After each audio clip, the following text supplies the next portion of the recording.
Hey y'all, it's Fabricator General. Just wanted to give y'all a quick rundown of how the tournament's going to work for this year. Let's start with the group draft.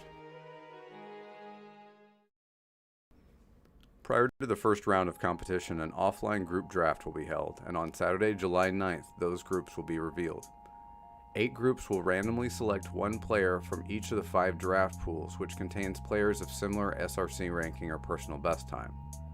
Pictured here is what one round of that draft might look like, with players from one draft pool being distributed amongst the 8 groups. Some accommodations have been made for players with availability limitations.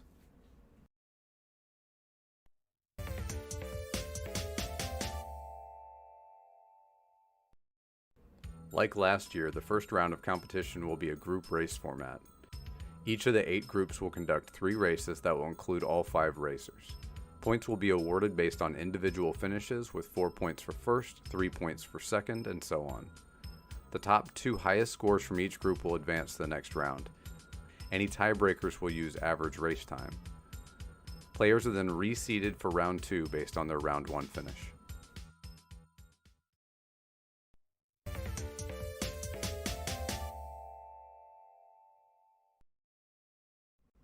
Round 2 will be a continuation of the group race format. The 16 qualifiers from round 1 will create 4 new groups with 4 players in each group. Players will be seeded based on their scores from round 1. Once again, each group will conduct 3 races, and points will be awarded in those races using the same point scheme from round 1. This time, however, only the group winners will advance to the next round.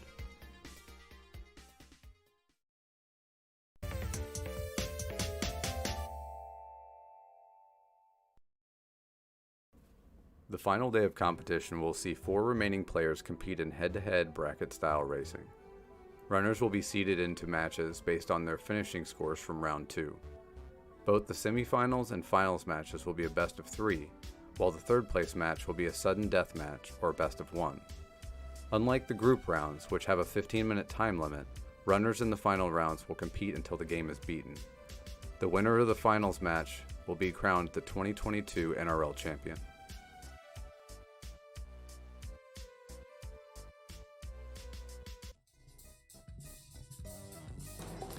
Welcome, guys, gals, and non-binary pals, to NRL 2022 Group Stage Round 2, the top 16. That's the moment you've all been waiting for. I know I've been hyped for this one ever since last week concluded.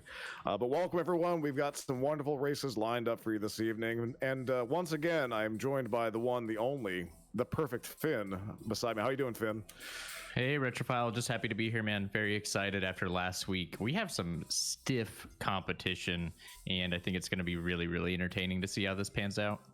Yeah, looking at these groups already, friends, just take a gander here. They're a little bit different than last time. We have 4 new groups, 4 people per group. We're going to be doing 3 races, as you guys have heard. We got the wonderful Irene Liu, Walter Smith, Agent Foster, and Ken Hayabusa in our groups here. And you can see some big names there. Some of the best in the world, literally 16 that have moved on at this point here in front of us. I would be remiss to announce here there. If you look at this, you may see some different names. I'm sorry to say that SSR and Dakota had some scheduling issues here.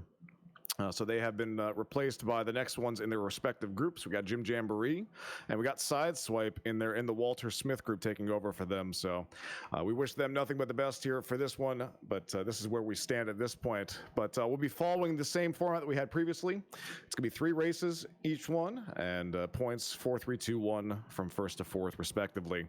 And the winner of the respective group moves on. You can't get second and move on, Finn, at this point. So how do you think it's going to change the strategy for today? Right. So only the first seed from each group will be moving on to the final 4.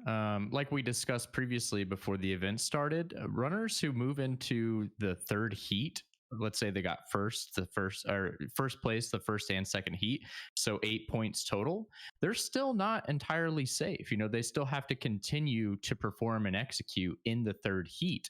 If they have 8 points and somebody has gotten second twice and is still behind them with 6 points, there's still an opportunity for that second place person to best them in that final third heat and ultimately move on to the final 4. So everyone really has to be on their A game throughout all 3 heats.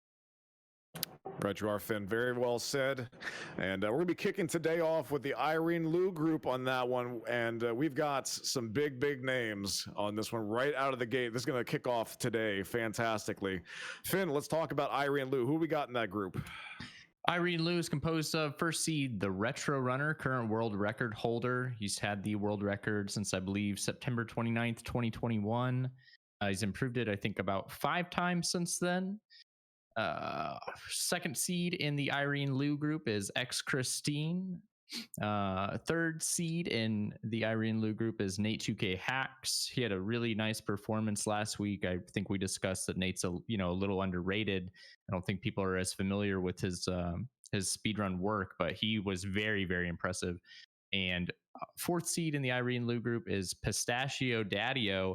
It was a bit of an upset, actually, for him to qualify for top 16. I think he had kind of upset the seeding, based on what the expectations were. So really cool to see him here in the top 16 and, has a chance to move on to the top 4 if he plays well. Yeah, it all comes down to consistency, and he's the tier 4 hero from the previous week that actually made it into the top 16. So wishing them nothing but the best here moving into it. But friends, let's go ahead and we'll get into it. We're setting up the race here on the back end here, getting everything all taken care of. But we have a wonderful day of races, 12 Ninja Gaiden races from the best in the world for you, and there's gonna be some real close ones here today, Finn. I just feel it that we're gonna have some really crazy moments upon us here, and I think that Irene Liu is gonna set the tone for us today. Yeah, absolutely. I think, like we've discussed, Retro Runner, currently the best player in the world, certainly has the highest ceiling as far as the skill is concerned, but especially X Christine and Nate 2K Hacks, I've seen them post some very competitive times, and as we've discussed in prior weeks, Ninja Gaiden is such a volatile speedrunning experience that all it takes is one aggressive RNG pattern, one bad projectile, or one slightly different enemy spawn, and that could cost Retro Runner a death, which could open up the door for any of the other runners to move forward and take that first place position. Anything's faster than dying, as we always say. So trying to do things as best as possible, as cleanly as possible. Sometimes trading a second or two to avoiding a death for safety may be a good thing. However, I think a lot of things that are on our mind here and a lot of viewers here at this point is cutting the tail. Do you think we're going to see a reduction of that? Are we going to have people just kind of going for it? Or do you think we're going to stay safe? I think that I don't think the runners should be cutting the tail at this point. I honestly think the groups are too stacked to permit that kind of time loss. We discussed this last week, but cutting the tail takes about 6 or 7 seconds. The tail, it doesn't have a health bar that's displayed on the screen, but it also has 16 bars of health. So you actually have to slash it 16 times. And I just think that the competition is too stacked this weekend to afford that. I agree with you, Finn. So we'll see how things shake out. The warning has been sent off to our racers here. Shout outs to our race admins here running in the background here. Fabricator General doing the thing on race time. So we're going to be getting started here soon, Finn. We'll take a look and see what the delays are looking like. And we'll be off and away with our first race of the day. Get comfy, folks. Get some snacks, hydrate, stretch, and settle in for some excellent Ninja Gaiden racing here tonight on the NRL. So Retrophile, do you have, while we have a moment, do you have a favorite for this weekend? So for this weekend in general, I think every group in itself has their own narrative, and I really like the stories behind them at this point. But I look to see here, Retro Runner versus X Christine is definitely a matchup to watch. Absolutely. And as amazing as Retro Runner is, and what he's accomplished and done for the game, I fully expect X Christine is going to take a game off him at this point. So okay, at some point here, we'll see it happen. There's a lot of nerves. And it looks like we're going here. It looks like S. Christine will actually have the longer delay compared to everybody else at this point. But good luck to our racers here. Here we go into Act 1 there, Finn. It's kind of just a simple thing, but you know what? We talk about, you lose a second here or there. We saw in the previous NRL that it was a difference of 2 frames that made the difference for an outcome here, and that those points could be absolutely crucial to determine whether or not you move on to the top 4. Right. That's something that, we discuss a lot when we're talking about speedrunning as far as PB attempts are concerned, is that, the whole art is kind of you're adding up these time saves throughout the course of the run. And when people think of racing, they think, oh, I have the opportunity to take some liberties with my strategies to be safe and ensure that I don't die and I complete my run. But the thing is, those safeties that you take, they add up over the course of the run. And like you said, we've seen some heats so far that were decided by literal single digit frames. So the runners have to be asking themselves, do I want to be killing the tail, things of that nature, when it could be the difference between winning or losing the event. Agreed. Very, very crispy climbs here across the board from everyone. Everyone just bringing their A game out of the gate here, Finn. But I think the biggest thing is gauging that risk versus reward, and it's going to be a razor thin edge this week. A lot of that leeway that you had last week, thinking, well, I could get first or second and move on, and there's 5 people in my group, and well, maybe someone will make a mistake. The chances were higher, but now you're in the top 16. You're dealing with the best of the best, and you have to play at a higher level. And I think that adds a level of pressure that we just didn't see last week. That's just something brand new. Oh, absolutely. I think, I had heard multiple runners last week refer to how nervous they were, how stressed they were by the situation. But honestly, I think this week is going to be so much worse in that regard, because last week I feel like there was some levity to the situation. There was a wider pool of runners with a wider range of skill levels, but this week is going to be just so competitive. And looking right now, that's Retro Runner, Nate 2K Hacks, Pistachio Daddy, all kind of like rocking and rolling in the same spots at this point. And X Christine probably in there too, based on the delay that we are noticing here.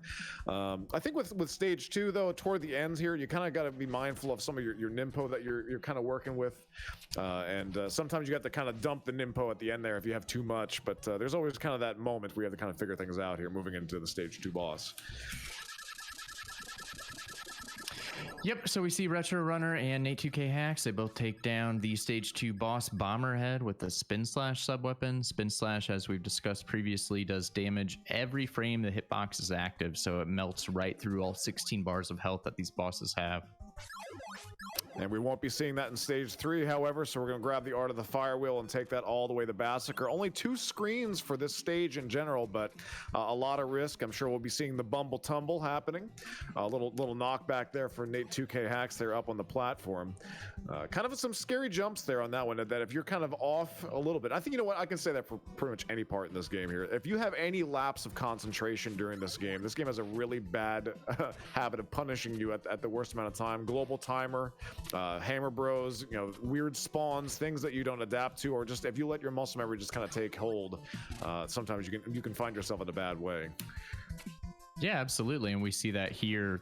I think Act 3 is where, some of the routing starts to get a little trickier. There's a lot of pits that open up the opportunity to fall into, and some of these walls are just notoriously sticky. You see runners get hung up on them rather frequently. Retro Runner setting up for the Bumble Tumble here, nails it. A2K looks to do the same. He actually just learned that strategy. He wasn't going for that last weekend. It's very clean and consistent. It removes a big issue of inconsistency. It looks like S. Christine also going for it. Nice clean Massacre kills there from Retro Runner and Nate 2K Hacks. And everyone is over the 3-2 cliff. And we'll be moving into stage 4 here momentarily. Yeah, very interested to see if 4-1 is hungry for blood like it was last weekend. So many runners taking deaths in this stage, and kind of unprecedented, really. But maybe we've all been kind of underestimating how difficult 4-1 can be to play at an optimal level. I fully expect there to be blood today in 4-1. We've seen some very strange things happen with how things worked out. That's kind of why I coined the term Grim Reaper's Jungle after last week. And you had mentioned, Nate 2K Hacks there. Looks like he took a death while trying to do some climbs there. I think he fell through the bottom there, Finn. Let's talk about that. Yeah, that's unfortunate. He had a really crispy climb going, but yeah, he missed an input, and he actually took, I think, what was a frame perfect death in the screen transition. It's really, really unfortunate. But honestly, he had a really quick respawn point, so the death could have been much more costly. You see he's actually still ahead of Pistachio Daddy here, which is interesting. Yeah, so I think the one thing to kind of note about Ninja Gaiden with ladders is that you're not on the ladder when screens change. Actually, like Ryu's actually slightly floating away from the ladder. Then he'll attach normally at that point. So if you kind of mess things up with inputs, or if you tap away, you can either fall into the pits in a way. But we did see that screen transition downward, and he instantly died at that point. It's just a very strange thing that can happen. But looking like Christine right now, probably with the delay, is either even with Nate or just a smidge ahead after that death. Retro Runner currently setting the pace in the driver's seat for this one so far. But Pistachio Daddio here, being a tier 4 hero from the previous round, I think is doing a pretty good job of keeping pace with those in front of him. Yeah, I was going to comment that at the beginning of 4-1. Really impressed to see him kind of nipping at the heels of runners who have, much better PBs at the current juncture, at least. But yeah, he's putting on a very impressive performance thus far in the first heat. Agreed. Yeah, it's a nice thing to think here, but you know what? It's one thing that I guess we should highlight really fast between Group 1 and Group 2 is we had a whole week at this point. That may not seem like a whole amount of time, considering we've had people that have been playing the game for years at this point. But for Pistachio Daddio, I mean, you can kind of look at his performance from the previous week and also kind of see what he has to dial in. Unfortunately, it looks like he did take a death and lost spin slash here. So this is going to be, he's going to have to mash out Kelbros the low percent way. Yeah, that's a really unfortunate mistake. We talked about this in the past, but Kelbros is such an obnoxious boss to kill low percent unless you have a very clean and consistent mash. And yeah, he's already missed too many hits. So Kelbros is off the platform, begins jumping around. So one of these Kelboroses are actually a clone. And if you deal damage to the clone, you don't actually deal damage to the boss's health bar. And sometimes if you kill the clone, it can actually respawn. Thankfully there, he was able to identify which was the correct Kelboros to target and takes it down. Yeah, whichever one is moving more swiftly, just kind of eyeball it. If you lose touch, just watch for the one that's going for the larger strides, and it's pretty easy to tell which one you have to do damage on. But here we are into the supposed rage stage. Again, Retro Runner kind of running away here with 5-2, but X Christina hot on his heels. Nate 2K Hacks not too far behind as well. Pistachio Daddy working through 5-1, which can be just an absolute nightmare sometimes. It's a very long stage. That one goes on for quite some time, and this climb up 5-2 and 5-3 is no joke either. In my honest opinion, I think that this entire stage, soup to nuts, is probably the hardest stage in the entire game. A lot of people like to focus on 6-2 being a big killer, but I think just stage 5 from the beginning to end is just absolutely ridiculous. Yeah, Act 5 kind of infamous or notorious for where the difficulty level in the run really starts to amp up. You cannot lose spin slash. You really can't die.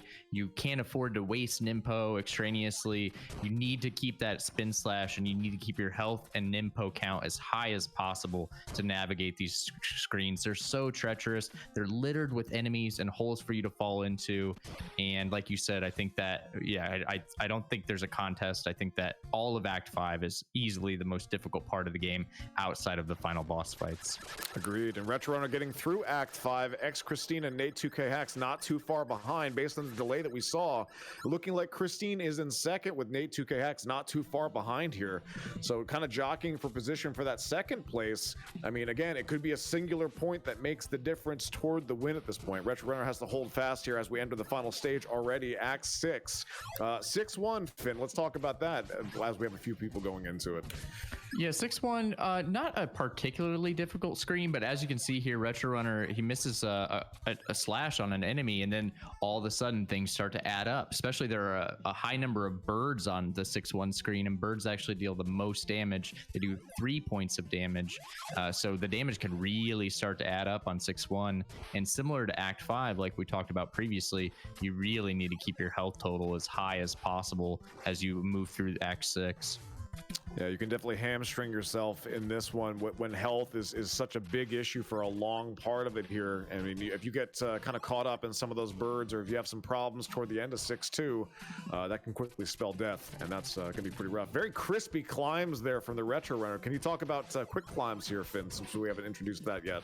Sure, yeah. Quick climbing, actually, in my opinion, maybe the most difficult, like, technical skill to hone in this game. It is so technically demanding as far as, like, your mechanical or motor motor skills are concerned, but also it demands so much of your hardware, like your controller. These controllers are 30, 35 years old, but yeah, you need to be jumping, pressing away from the wall, and then pressing right back towards the wall, and you actually go airborne for a split second, and it's faster to navigate the ladders that way because Ryu moves faster in air than he does on the ladder. He has a faster air speed than he does on the ladder, but it's so difficult to be consistent with, and we've already seen Nate take a death trying to do it earlier in this race, so it's really, really incredible to see the Retro Runner do that on a stage of this nature with this much pressure going on. I think Retro Runner's on a heater of a pace here. We just saw him get the spicy pickle, which is, I think, arguably one of the newest pieces of tech that we have that is now considered a world record strat. Yeah, really recent addition. Saves, I think, maybe 0.2, 0.3, but like we've discussed, every frame starts to add up. We see Retro Runner carry the spin slash into the clown nose, makes quick work of the masked demon, and he's going to be entering the Jakio fight and the demon here shortly. We'll see if he can get a nice plate kill for himself. Play kill being the 1.5 cycle. Looks like he's getting it there, and that is absolutely automatic for him. It just blows my mind how consistent he can do, because that strat is unbelievably difficult to execute. Yeah, very, very difficult. I think he typically refers to it as the most difficult strategy in the game. Oh, he was having a hard time here. Bad shrimp pattern here on the demon, trying to kind of poke his nose in there, and it looks like he'll be taking this first round here. All right, so the Retro Runner locks up a nice hefty 4 points for himself. See what Christine can do with the Jakio fight. Looks like Pistachio Daddy did take another death, down to 0 lives as he enters 6-3. Christine and Nate. Christine, again, had a bit of a delay to start the race here, so she's probably a little bit out ahead of Nate 2K Hacks, with Nate kind of wrapping up Jakio here on screen. So we'll see how the demon treats Christine and Nate, and that'll determine our second place position here. We'll get you the final times then soon here, folks. Oh, Christine kind of preempted the head kill there. Took a hit from the tail. Uh-oh, she has to be careful. Nice. Looks good. Looking like Christine's be locking in that second position here. Nate can be killing the tail here, trying to play it as safe as possible. That definitely takes a little bit of time. Nice jumps and slashes there. Looks like that's going to be your podium with Retro Runner X Christine and Nate 2K Hacks. But Pistachio Daddy here looking to clear things out going into the final screen of 6-3. So we'll be able to cheer them on and see what they can do here going into the final 3 as we wrap things up on this side here. But overall, a very nice, strong opening race here for Retro Runner and Christine, looking really good. Yeah, it was very close there for a while, but Retro Runner, I think we discussed his consistency and especially his movement, just not only on ladders but just through the game. So efficient. It actually ended up netting him a huge time advantage that kind of added up over the course of the run. We see, looking at the unofficial times that have been logged, the Retro Runner with an 11:44. Wow. Yeah, X Christine with the next closest time finished second place with a 12:23. So the Retro Runner was on a heater of a pace, just absolutely cruising. It's going to be difficult for the other racers to catch him. Yeah, that is setting a monumental pace out of the gate, and definitely sending a message here that just playing out of his mind right out of the gate here for that one. And here we are to the demon Pistachio Daddy killing the tail, and shrimp are just raining down all over here. Very aggressive demon pattern out of the gate here, but doing a good job of navigating what's going on here and not getting hit by a single one potentially until then. Almost had it all mashed up, but no one's dying to the demon here in race 1. Good job, the Pistachio Daddy, wrapping up the first round here in the Irene Liu group. Yeah, GG to all runners. It was a good watch. It was unfortunate that Pistachio Daddy took that initial death in was it 4-1 he died in? I know Nate died in 4-1. Pistachio Daddy died in 4-1 or 4-2. In any case, GG to all the runners. It was very close in the first 4 or so acts. Interested to see how it pans out in the second heat. Wow, look at the gap here though at this point. I mean, Nate did a really good job of rallying back from the death that he had. Pistachio Daddy took 2 deaths that we had seen. I forget exactly where, but I know that he had lost spin slash going into 6-2, 6-3 from what it looked like. And we have Retro Runner 11-4X, and that's a really rough pace to kind of keep up with for anyone at this point. I mean, that alone in a race setting based on what's on the leaderboard, that's what, 4th place, 5th place that was just put up in a race? Right, that'd be like a sub Becco time. Yeah. Becco, previously one of the goats of Ninja Gaiden. But yeah, Retro Runner putting up an incredible time. Christine actually said in chat, no big deal. He just beat my PB by 14 seconds. So it's going to be difficult for the other racers to keep up with the Retro Runner. If he's consistently posting times that they haven't even achieved as a personal best, it's going to be difficult for them. But like we've discussed, it is Ninja Gaiden. Anything can happen. And we are playing with some of the best runners in the world currently, and they absolutely have the talent and the strategies available to them. All it takes is one god hammer, and that could be the difference. Agreed, right you are. I'm seeing some questions in chat that yes, we will be playing the full 3 rounds no matter how things shake out at this point. Because if X Christine gets second again alongside Retro Runner, there is still the possibility that she could be the one to move on. It's not over till it's over, folks. So hang in there. You're going to be getting all 12 races this evening for your enjoyment, for their honor, and for the love of the game overall here, friends. So glad to have you all here, and I really appreciate all the viewers coming out here either early or joining us at any point during this broadcast. We're going to have a great time here, and I'm very excited for round 2 on this one, Finn. Very clean execution from Retro Runner and Christine on that one. Definitely showing what we can do. Nate and Pistachio Daddy, I definitely expect them to dial things in and kind of clean up some problems that we saw with this one here. I expect Nate will be actually very, very close. I mean, we saw that when he was able to get things back on pace, that he was doing things in a very similar way to X Christine. So he has a chance of potentially taking a second place or first, depending on how things shake out for Retro Runner and Christine in this run. But a very clean, consistent run for Christine and Retro Runner for them to feel very good about going into round 2. So if you were Retro Runner at this point, Finn, would you just stick with what works here, or would you look and see, okay, well, I have a first place here to start with. I can kind of reel it back a little bit and hope for the best. Nah, honestly, I've watched the Retro Runner stream for quite a while at this point, and I like to think that I know the way he enjoys video games and speedrunning. And if I know the Retro Runner like I think I do, he's foot on the gas right now. I think that I don't think he's going to be making any sacrifices. I think he knows he's playing well, and that if he continues to execute like this, no one's going to be able to catch him. All right, the second race is underway, friends. X Christine with a much less delay compared to last time, so things will be a little bit closer. Pistachio Daddy was actually one that was probably the furthest behind from what we're seeing here on the restream, and we'll see how things kind of go throughout that. But everyone pretty close, so this one should be pretty good to kind of watch. Oh, looks like Retro Runner here getting a lazy Tyson. Yeah, as I caught up there. As I say that, TRR maybe playing the worst Act 1 I've ever seen him play, made a really peculiar mistake. It looked like he had forgot to grab spin slash. He's gotten hung up on I don't commentator's curse. I think this is very, very bizarre start for him in Act 1. So that kind of I had mentioned previously that I fully expect Christine will take a round on Retro Runner here at this point, because this game is just so unbelievably demanding to play at a high level 3 times in a row and hope for the best. And we're already kind of seeing that out of the gate, and if that's setting the tone, you got to bounce back from that mentally. That's the biggest thing. Like, that's got to be very jarring. And I know that that Retro Runner is a very passionate person when it comes to how he presents himself and how he plays the game. So even something like that, even just the smallest thing, it's a few seconds in stage 1, that one could have a potential domino effect.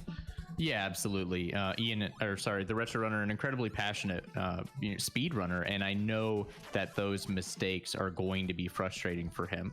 And that's not to say that he can't roll with them. That's more to say that he's so incredibly passionate. He really tries to play with the totality of both his passion and his technical abilities. And I know that his tolerance for those kind of mistakes is just so low, but I'm hoping that he can shake it off and bounce back and just continue to play his game.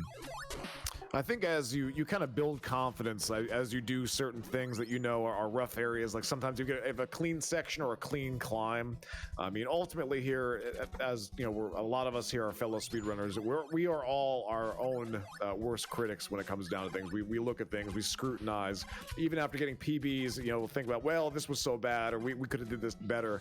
So something like that, I mean, it definitely kind of eats at you. Like, oh, I've done this, thousands of times. Why am I having these issues now when it actually counts and you can't reset? Because that absolutely would have been a reset under normal circumstances. Right. But that being said, Nate here in Bomberhead already. Yeah, I was gonna say Nate actually out ahead, which is really interesting. But like we saw, if you make some costly mistakes in Act 1, allows the other runners to kind of creep out to an early lead, and we see Nate actually already loaded into 3-1 here. If he can keep this pace, like we said, like we discussed previously, this might start to pose. Wow! Oh, of course, just as I say that. Amazing, Finn. Wow. So unfortunate, and now it's anybody's game. And welcome to Ninja Gaiden, everybody, where anything can and will happen. That's exactly it right there. I was actually going to comment about the fact that Pistachio Daddio actually had the longest delay loading into the game here when this race started, and he was basically even with Retro Runner at this point here. So that just kind of shows the fact that, hey, that he's probably on pace with TRR right now into stage 3. Christine and Nate kind of doing their things at this point. But with that death, I think Christine is out in front here into 3-2. Yeah, quite the shakeup already. I think we've seen multiple lead changes here in the second heat of the Irene Liu group. Not really the outcome that I would have expected so far, but I'm here for it, Retrophile. As am I. So here's the thing, though. If Christine can clutch this out and takes race 2, race 3 is the ultimate decider at that point. How much pressure does that put on you that Christine could pull the upset after we saw Retro Runner put up at 11:44, and then Retro Runner putting some pressure on him to actually get race 3 done in the process. But very clean Basker kills there on both sides. Pistachio Daddy wrapping things up on that side, but Christine right now leading the charge out in front, but Retro Runner and Nate closing the gap. Yeah, I'm sure Retro Runner has to be sweating a little bit. Christine absolutely no slouch when it comes to this game, so he really needs to execute to the best of his ability moving forward if he wants to be moving on to the Final Four at this point. So I am watching right now to see what paths we take. Looking like Pistachio Daddio, unfortunately, giving blood to the blood gods of 4-1. There is your blood sacrifice. Actually, so Nate 2K Hacks died on the ladder previously. That was blood in the jungle. Now we got more blood in the jungle with this one, Finn. Yeah, Nate took a death as well. It's kind of insane how many deaths we've seen in 4-1 over the course of the event so far. I would love to see like a heat map of the deaths that the runners have taken. 4-1 has absolutely been the epicenter, which is I think a little unexpected, but it's incredibly interesting to me. So that's the thing, though. Like you're gonna work on things that are very demanding and critical. But when 4-1 goes well, which it usually does, it's kind of unassuming in a way. Right. You die in strange ways, but normally it's kind of an easy waltz to get through 4-1. Then 4-2 is pretty simple. Then 4-3 you kind of knuckle up and hope for the best on that one. That's where you kind of put a lot of your focus. Like, oh, I could really mess up and make mistakes here. So 4-1, I think, I agree with you entirely that it just does not get the respect that it absolutely deserves. And I think we're seeing that here today.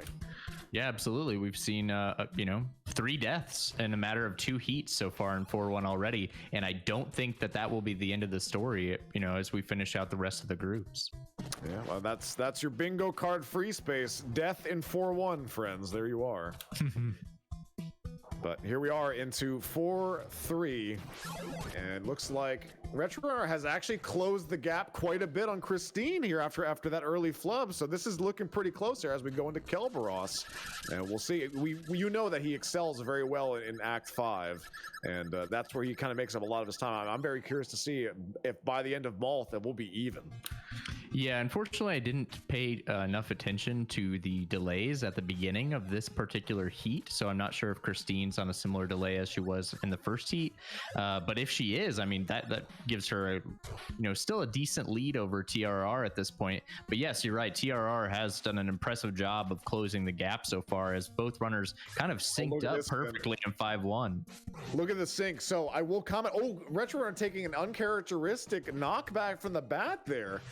But I will say that I did comment at the top of this race here that the gap is much smaller than it was previously for X Christine going into this one here. It's actually a lot closer from what we're seeing on the broadcast. We have synced door transitions out of 5-1 as Nate is having some difficulty here with the soldier, and we're going on to 5-2.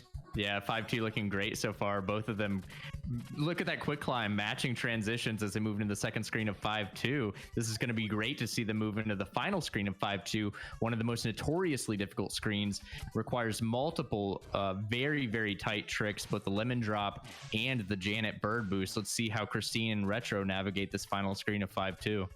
I really like the first screen 5-2 swag star that Christine uses to take care of the top soldier there. But here we go, lemon drop, jumping over Janet, nice boost there from Retro Runner. Oh, Christine not getting there, so a small little exchange between them at this point. Yeah, very interesting. Retro Runner actually stopped and grabbed the health as a safety. He got beat up a little bit in 5-1, but Christine opted for the up and over. So they kind of made like a little trade there. It was really interesting to see. But unfortunately for Christine, Retro Runner actually ended up winning out in the exchange because he hit the final bird boost and Christine missed it. So that was able to put him out ahead just a little bit here as he moves for the SP boost and grabs it. Yeah, very nicely done. It's Pistachio Daddio unfortunately taking a death in 5-1 that was fairly costly here, so he's getting into 5-2 at this point. Nate was getting hung up there for a little bit, went with the up and over, but got through as he is now into 5-3 as well to join alongside Retro Runner and Christine. Retro Runner almost at Malth has leapfrogged Christine going into 6 after having kind of a shaky start, but looks like regaining his composure just as you said he would there, Finn. Yeah, Retro Runner making quick work of Malth here with a spin slash. We see Christine about to do the same. Unfortunately, it looks like Nate also took an additional death, so him and Pistachio Daddio both with 0 lives left as they're trying to round up Act 5. Retro Runner here starting the first screen of 6-1. Hopefully can avoid those knockbacks that he took in the first heat. So into 6-1, Nate, 2K Hacks going into Bloody Malth. Pistachio Daddio trying to keep pace on that one.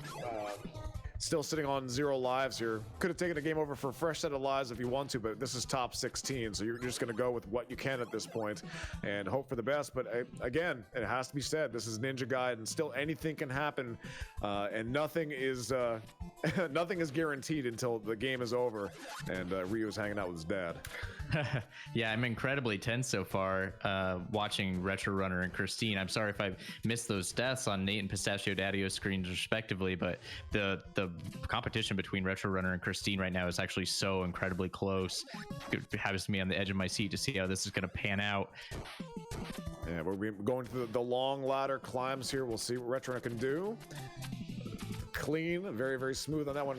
Christine right behind, also looking pretty good into Hell Hallway. And this screen overall gets a lot of notoriety. Some people refer to it as the AVGN room. Right. Some people just kind of say it's unfair otherwise, but if you have spin slash and 10 ninpo, it's pretty free. Yeah, you can kind of just hold forward and spin your way through. That being said, that room low percent, if you haven't tried to suss it out previously, is a nightmare. It's so difficult to kind of assess on the fly how you're supposed to navigate it without the spin slash sub weapon. Thankfully, so far, all of our runners haven't encountered that potentiality, but I know we saw it last weekend, and it's possible that we'll see it later today. Okay, Christine and Retro Runner right now on the same screen at this point. Christine got held up on the pillar during those transitional screens. A small nap, no pickle boost on Retro Runner's side there. We saw both of those swordsmen. But Christine right behind, so even the small mistake could potentially be punished, and enough for Christine to take the win on this one. Nice B-Fob boost on that one. Shouts to Beer Full of Belly on that one. Very nice for both of them. Into the clown nose for TRR. Christine hot on his heels.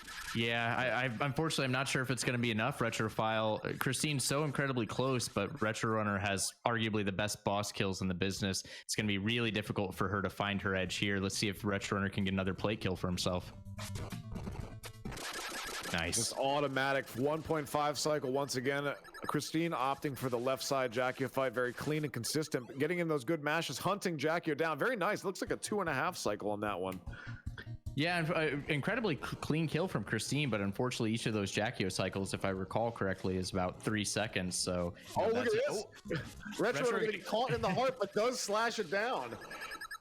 Yeah, I'm sure he probably felt a little bit of panic there. Getting stuck in the heart's incredibly unfortunate because you can only deal one damage at a time. There's no slash canceling, no resetting your attack. So very, very slow to get hung up in the heart like that. Thankfully, he had just enough of a lead to squeak it out. But Christine picking up another second place for herself right on his heels. Retro Runner has to be very, very careful as he moves into the final heat.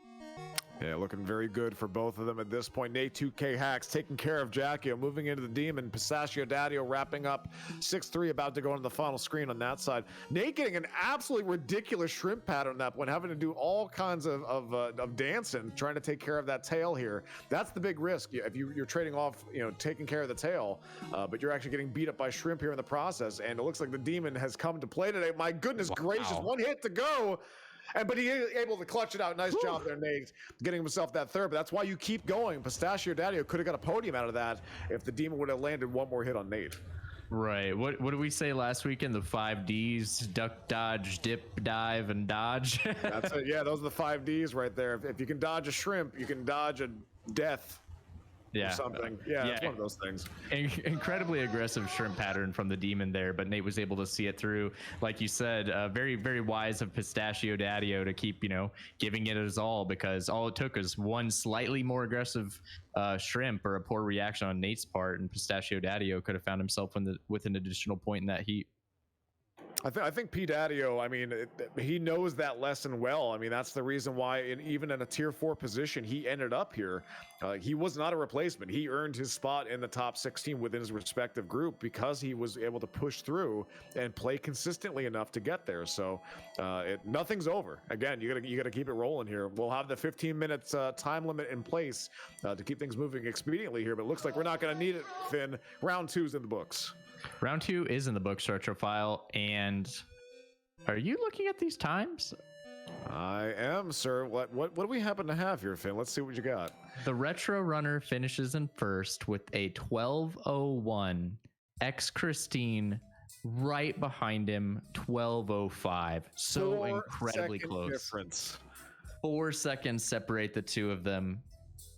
Nate finishing with a 12:58. And Pistachio Daddio finishing us up with a 13:55. But yeah, 4 second difference between first and second there in that heat. Incredibly close. Very, very tense. I'm sure all of the runners very, very nervous at this point. So we go into the final heat here. Retro Runner and Christine in the hunt for taking the group. Again, folks, only first moves on to the top 4. Only the winners of your respective groups will be the one moving on here. And it is clear to see here that Christine and Retro Runner they're leaving nothing off the table here. They're going full on for this as best as they can. They realize what's on the line, and Christine is just getting better as the day goes on. Yeah, absolutely. Like we've discussed, you kind of said you wouldn't be surprised to see Christine take a heat off the Retro Runner, and she almost did. She came in very, very close. Retro Runner had a very uncharacteristic Act 1 there.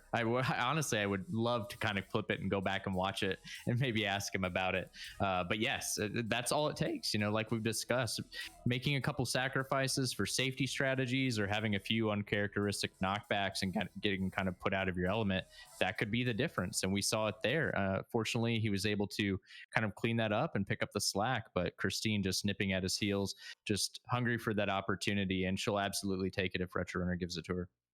So let's look at this here from a math standpoint real fast. So Retro now sitting with 8 points, X Christine with 6.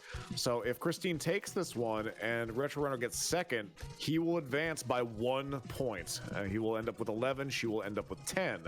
If he gets anything less than a podium at that point, it's gonna be a bit rough, So if he gets third and she gets first, we're gonna be tied up. But it's going to come down to averages. So he has to execute as best as possible here at the very end to see what moves on. And if, God forbid, he gets 4th position there and Christine wins this one, she'll be advancing free and clear. Right. Yeah, you don't want to say too much about the previous NRL, but Retro Runner does have, I believe, the record for posting the fastest time in any NRL event, and also actually the slowest time in any NRL event before we implemented the 15-minute mercy rule. So, it's not out of the realm of possibility at this point. Retro Runner has to be playing incredibly clean and be on his A game if he wants to be able to seal the deal and move on to the final 4. Yeah, so a lot of pressure here on Christine and Retro Runner's shoulders here. Nate and Pistachio Daddy here doing the best that they can do at this point. Probably just looking to have a clean race to clean things up. They've had some deaths that have riddled them at this point.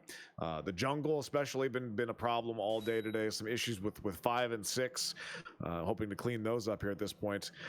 We still have not had, Finn, looking at the entirety of all last weekend, and now into this, we have not had a race where all 4 racers were deathless. So hopefully we'll see that today as we get underway here. Looks like Nate, the first one to start, Retro Runner the second, Christine third, and Pistachio Daddio 4. We have a bit of a gap between all of them, so curious to see how that shakes out, but that's what the delays look like. Yeah, Retro and Nate kind of explicitly ahead over on the left side of the screen. Christine and Pistachio Daddio just a little bit of a slower start here, but not a huge discrepancy. So, we'll keep that in mind as we move forward through the rest of the heat. But like we've discussed, Retro Runner, he needs to be on his A game. Christine very well could take this away from him. And as we discussed previously, kind of all the runners need to continue playing because, like you said, they are kind of a foil to Retro Runner. If he takes an unfortunate death on the demon or something, that nature gets sent back to the beginning of Act 6. If Nate and Pistachio Daddio are still on competitive paces, that could be the difference between the Retro Runner moving on or ending his tournament life.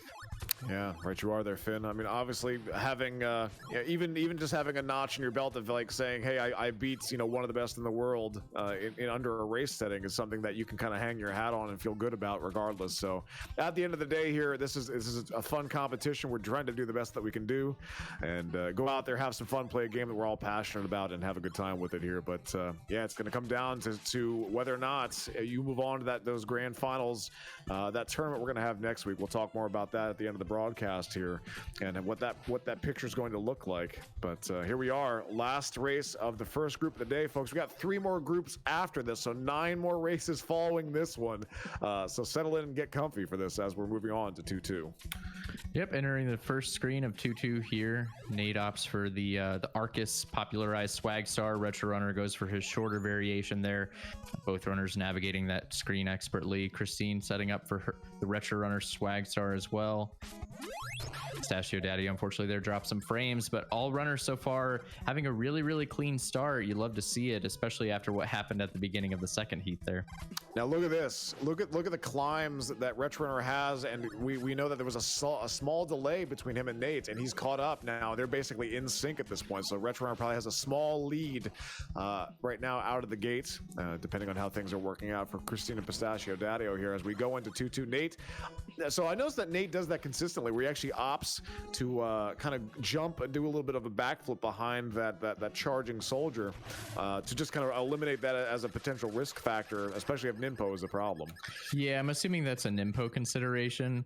Honestly, I'm not sure that it would make too terrible of a difference because taking a slower boss kill on Bomberhead isn't an enormous time loss. But as we've seen previously, Bomberhead does have a strange hitbox, and I've actually seen and experienced instances myself where you go to spin slash Bomberhead and he doesn't take any damage. You spin slash his weapon. Or I've actually seen him take a non-lethal amount of damage. I've also seen him take a lethal amount of damage but still be alive. So I appreciate the consideration there by Nate, keeping the extra Ninpo in his back pocket to make sure he makes quick work of Bomberhead. Also going back to the psychology here at this point, that if this is something that you're just very used to doing within your own runs, why deviate from the script and potentially screw up a cascade of muscle memory. Oh, unfortunately there, Nate getting hung up with the bird and having some what people would say the cottage cheese stored happening about 3 times in a row on that soldier. Let's talk about that, Finn. So this is really interesting, Retrofile. I want to comment before I forget. So Nate actually just learned the Bumble Tumble before this weekend, but he took that extra bird hit there, so now he's really low on health. If he does the Bumble Tumble setup here, he's actually going to be dangerously low, and the Massacre fight could prove fatal. I wonder if he's considering how much health he's going to have as he moves here into this fight. He's going all in, baby. Here we go. Low health Massacre. Nice kill there from Retro Runner. Christine hot behind, and Pistachio Daddy there with a nice safe cliff. Yeah, incredibly close to RC. Nate takes it. Ooh, Nate took it. Actually took it there. Woo, yeah, very, very close there. Like you said, if you start to implement a new strategy or go for something that's outside your normal comfort zone or muscle memory, it can be difficult to be aware and keep all those considerations like health or ammo in mind. Hey, Finn. Welcome to the jungle. I don't think there are any fun in games here, Retrophile. It's mostly blood and death. Yeah, well, here we are. Hopefully, we'll see if everyone can make it through 4-1. Looking like everyone's on pretty good pace. Nate taking the low route, and we'll see if Pistachio Daddy taking the high route on that side. And we're moving into 4-2. Looking clean. Hopefully, we can wrap this one up nicely. Nice climbs there from Christine, moving on into 4-2. And Nate is just getting bothered by all these birds across the board here, it looks like. Yeah, that was the cleanest 4-1 we've seen in a while, actually. No deaths. I like Nate's consideration of avoiding the bat boost there. We've seen a number of runners struggle with that so far over the course of the event. Nate says, I don't want any part of it. I'm not trying to die in 4-1 again. And I really respect that decision from him. Speaking of, Nate also has a nice strat there. That first bat in the start of 4-2, we've seen people get knocked in the pit. That's kind of a tight slash window to kind of get at if you don't set it up properly. So he actually walks to the edge, does a standing slash there as a buffer strat, and waits for the bat to come forward, and just a free jump to kind of go across there, and that's kind of nice. But everyone's still here in the hunt as we go into 4-3, wrapping things up there. Pistachio Daddy are getting there as well. So we are all on the same stage here. This is probably the closest grouping we've had so far. Yeah, it's incredibly close. Everyone's playing super clean so far. I don't think any runner is at a significant advantage so far, but as we've seen in previous heats, you have to be mindful of the retro runner and his ability to capitalize in these more difficult acts 5 and 6, coupled with his incredibly clean movement. It's going to be difficult for the other runners to keep up with him if they can't match his speed. We had a nice sync there between Nate and Christine. We know that Christine has a bit of a longer delay versus Nate, so I would say that she is ahead presently by a little bit. But Retro Runner just running his own race at this point, trying to stamp his ticket to the top 4 tournament next week when we go 1-to-1 races for that one, Finn, which will be very, very exciting. Yeah, really, really looking forward to that. Honestly, I love a good underdog. I love a good upset. That being said, I do have an immense amount of respect for our current 1 seeds from all 4 groups, and I would love to see those skill levels like play out on the ultimate stage. I will be happy regardless of who wins this event and how people perform, but I really, really would love to see kind of that culmination of those top 4 SRC times and see how they kind of face off against each other. Well said, and absolutely agreed there, Finn. Looking like Retro Runner wrapping up stage 5 with little issue. Christine doing a good job there with that swag star to get that extra health. I love that strat. Very nice. Nate also right there with her. And Pistachio Daddy, you're doing a pretty good job across the board here. He got hung up a little bit with some bats, but has bounced back nicely. Has not taken a death, so he's hanging there and has some good pace, and is definitely within striking distance if something goes not according to plan for our other runners. Yep, speaking according to plan, we're moving into that very difficult screen of 5-2 again. This is a place where things can easily go off the rails. We see Retro Runner hit a nice lemon drop there and a good bird boost. He has to really be feeling himself at this point. Nimpo looks good. He's a little low on health though. He has to be careful. He needs a 1 bar for the SP boost at the end of 5-3, and he doesn't have much other health to work with. Yeah, could have possibly traded that for some additional health on the final screen of 5-2. We know Christine did that swag star strat to get some a little bit of extra medicine by the end of 5-1, so that can potentially play out nicely for her as well. Speaking of the SP boost, here we go. 60% of the time works every time. Absolutely. Takes off 1 more bar of health, has 1 bar to work with. Fortunately, he has enough Nimpo where he should be able to spin slash his way cleanly through the rest of the stage. But as we've seen with Ninja Gaiden a number of times, you see that hammer bro there. He starts to throw some stuff your way, and it starts to get a little scary. Yeah, unfortunately, Retro Runner not known for having the best luck with hammers, unfortunately. So the final thrower there, giving him a parting gift that he was able to avoid, fortunately. But having some difficulty with that one, definitely a bit of a clinch on that side. Christine going up to Malth as Retro Runner starts Act 6. Pistachio Daddy having some difficulties there with the SP boost section, moving on up. And Nate actually as well doing a pretty good job here. I'm going to hold my breath and not say anything else here, friend, but things are looking pretty good across the board, Finn. Yeah, it's incredibly close. It's still anybody's race, obviously. Retro Runners had a little bit of a trouble here on 6-1. He's taken multiple knocks.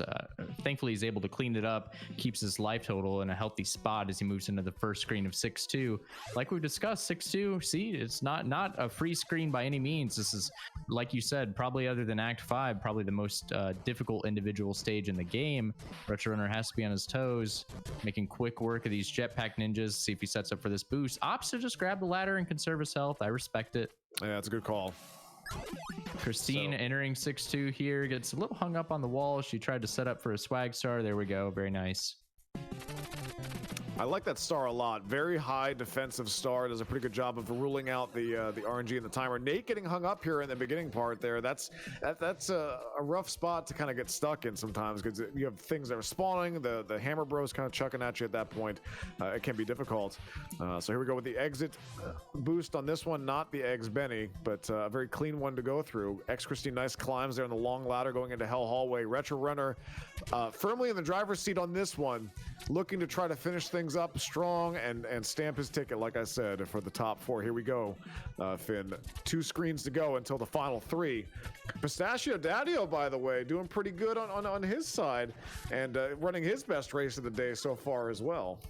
Yeah, unless my information is outdated, Pistachio Daddio's current PB 1242. I think he could be on PB pace here potentially. Unfortunately, as I say that, of course, he takes the knockback. But yeah, I've been very, very impressed with him so far. You know, doesn't have the PB pace that some of the other runners are capable of. But for a runner that I've never watched play prior to this event, he's been very, very impressive. Very clean player. Yeah, very, very impressed and, you know, definitely worthy of being in the spot. Again, the determination and consistency, being able to provide, you know, a top 16 berth for Pistachio Daddio cannot be understated. So congratulations to them making it here, regardless how things play out here at this point. And here we go, Jackio for Retro Runner going for 3 for 3 plate kills as he was on the first one and gets it. That's 6 for 6 in the NRL, Finn. He's a machine. He's a machine that they programmed to plate kill the Jackio. I think that's his sole mission. Yeah, absolutely. Here we go into the demon. 2 jump head. Ooh, this some is it. shrimp there. Nice job. He's able to close this last hit out. There it is. And there you go, friends. Christine and into Jackio. Nate's going into the clown nose. Pistachio Daddio doing his thing here, going into the final screen of 6-3. My goodness gracious, though, Finn, looking like Retro Runner sweeping it, and we'll be moving on to the top 4 next week. Yeah, nice clean 12-point sweep, but you can't say that X Christine didn't give him a run for his money. Incredible performance from her and the rest of the runners. But yeah, Retro Runner played well. Christine right on his heels the entire time, but unfortunately just wasn't afforded the opportunity to snatch it away from him. But very, very close. The second heat separated by 4 seconds. Incredible. Yeah, that cannot be understated. A fantastic job from Christine, but definitely giving it her all here today. And I'll say this. I mean, Retro Runner and Christine put up 3 deathless races back to back to back on that one. That's very, very difficult. Yeah, I think X Christine, I'd been watching her stream as she prepped for the event earlier this week, and she had been a little hard on herself. You know, I'd see her complete an incredibly competitive run, you know, like a very low 12, and she would say something like, oh, Retro Runner can only beat that by like 25 seconds. And, but hey, Finn, speaking of deathless here, everyone's deathless. It comes down to Pistachio Daddio. If he gets this one done, this is our full deathless race for all competitors in it. Let's cheer on Pistachio Daddio. Let's go, P Daddy. Let's do it. Opts for the tail kill. I like it. He's already taken 2 hits from the demon head.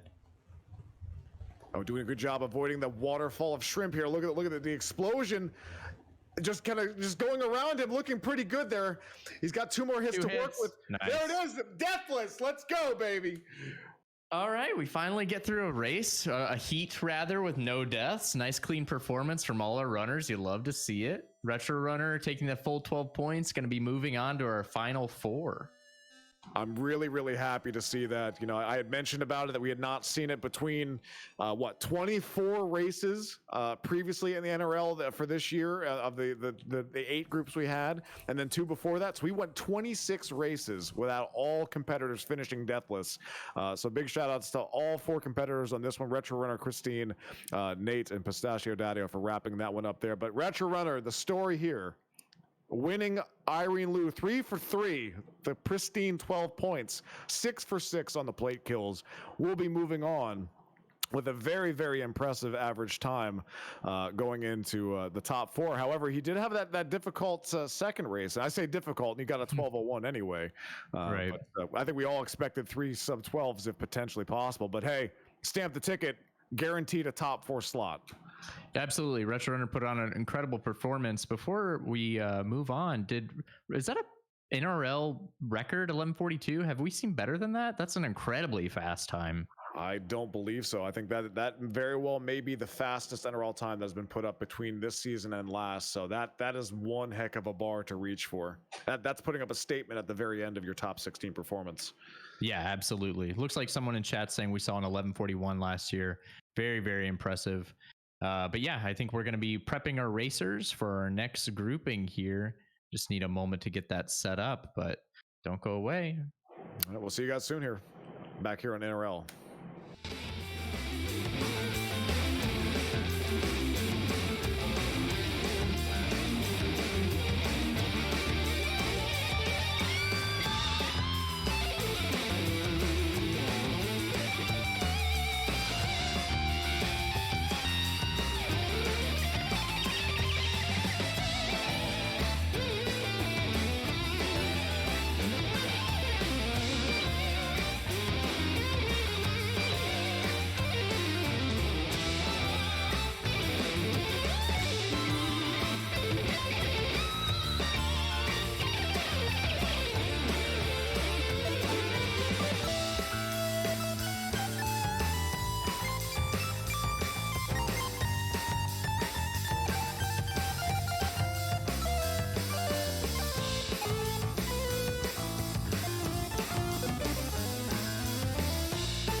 Welcome back, my friends, to NRL 2022 Group Stage Round 2, and the second group of that one as well. Finn, what a fantastic first round there with the Irene Lou Retro Runner moving on. Christine definitely putting the screws to him though on that one, and was there just in case. 4 seconds apart on the second race. Unbelievable.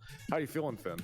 Good. That was super fun to watch. Like you said, Retro Runner with a clean sweep, but it was not free by any means. Christine giving a hell of a performance in the second heat there, just 4 seconds away from really kind of ruining Retro Runner's plans, honestly. But Retro Runner able to take it down. Moving into round 2 here, the Walter Smith group.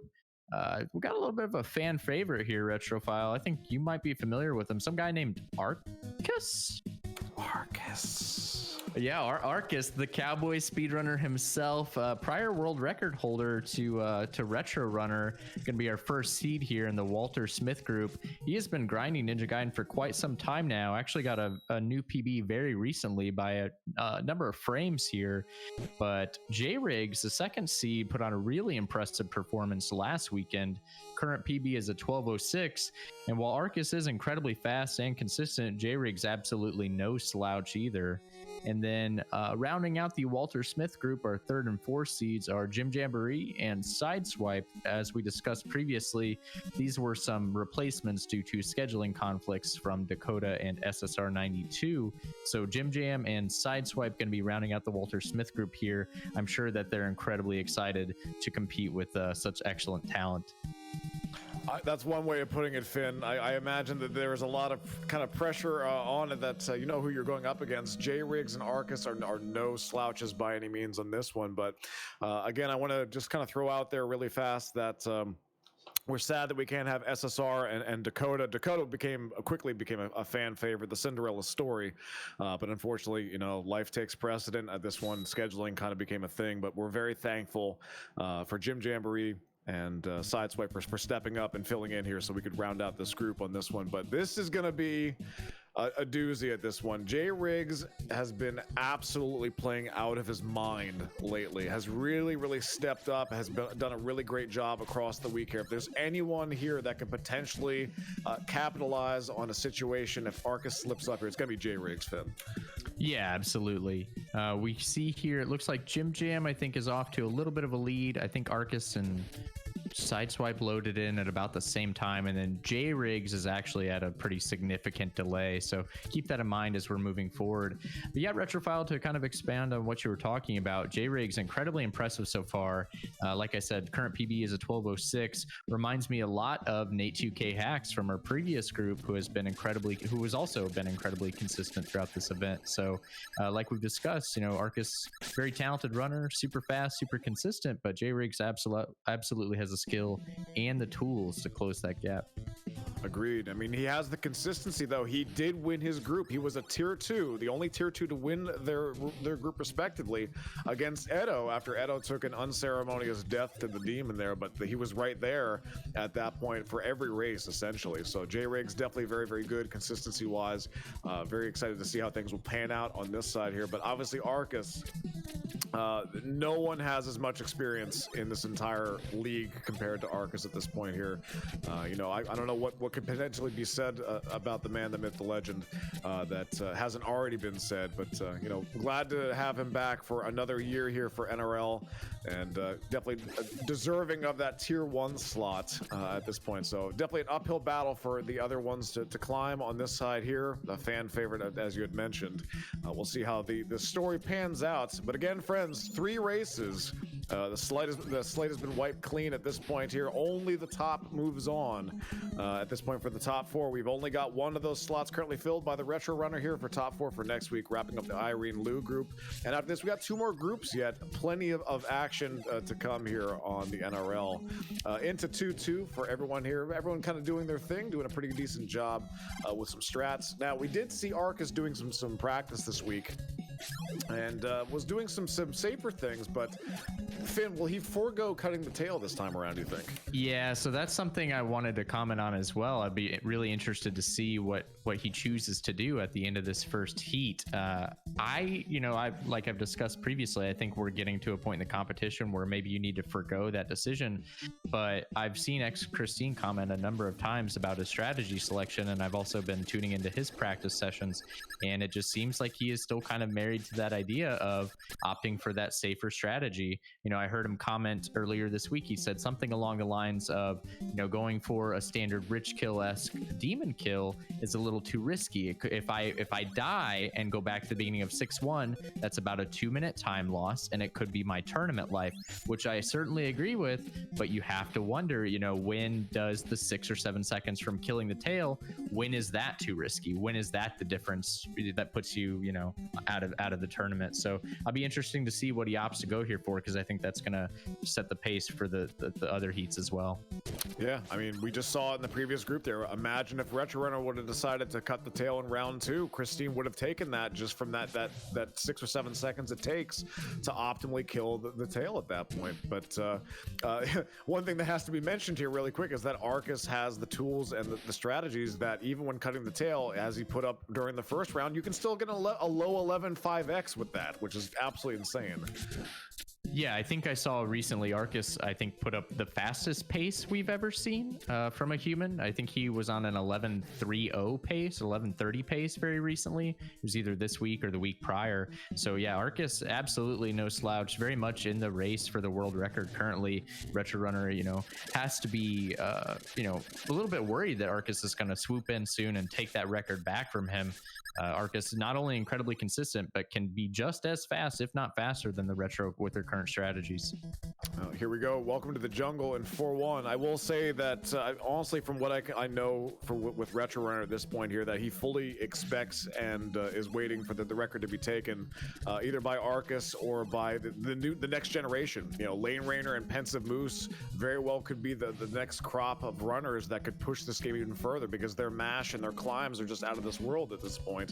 And Retro Runner's been very vocal about that fact, that he's not looking to compare himself. He's not going to be trying to hoard the record at this point. He's fully aware that day is coming, that records are meant to be broken, but he's just thankful for the time that he put in there. So that's something that has to be stated at this point. But here we are, friends, into 4-2. But it looks like the jungle claims another victim, Sideswipe dying in 4-1. It looks like, as well as looks like we're down to went down to 1 life. So 4-1 once again for Sideswipe.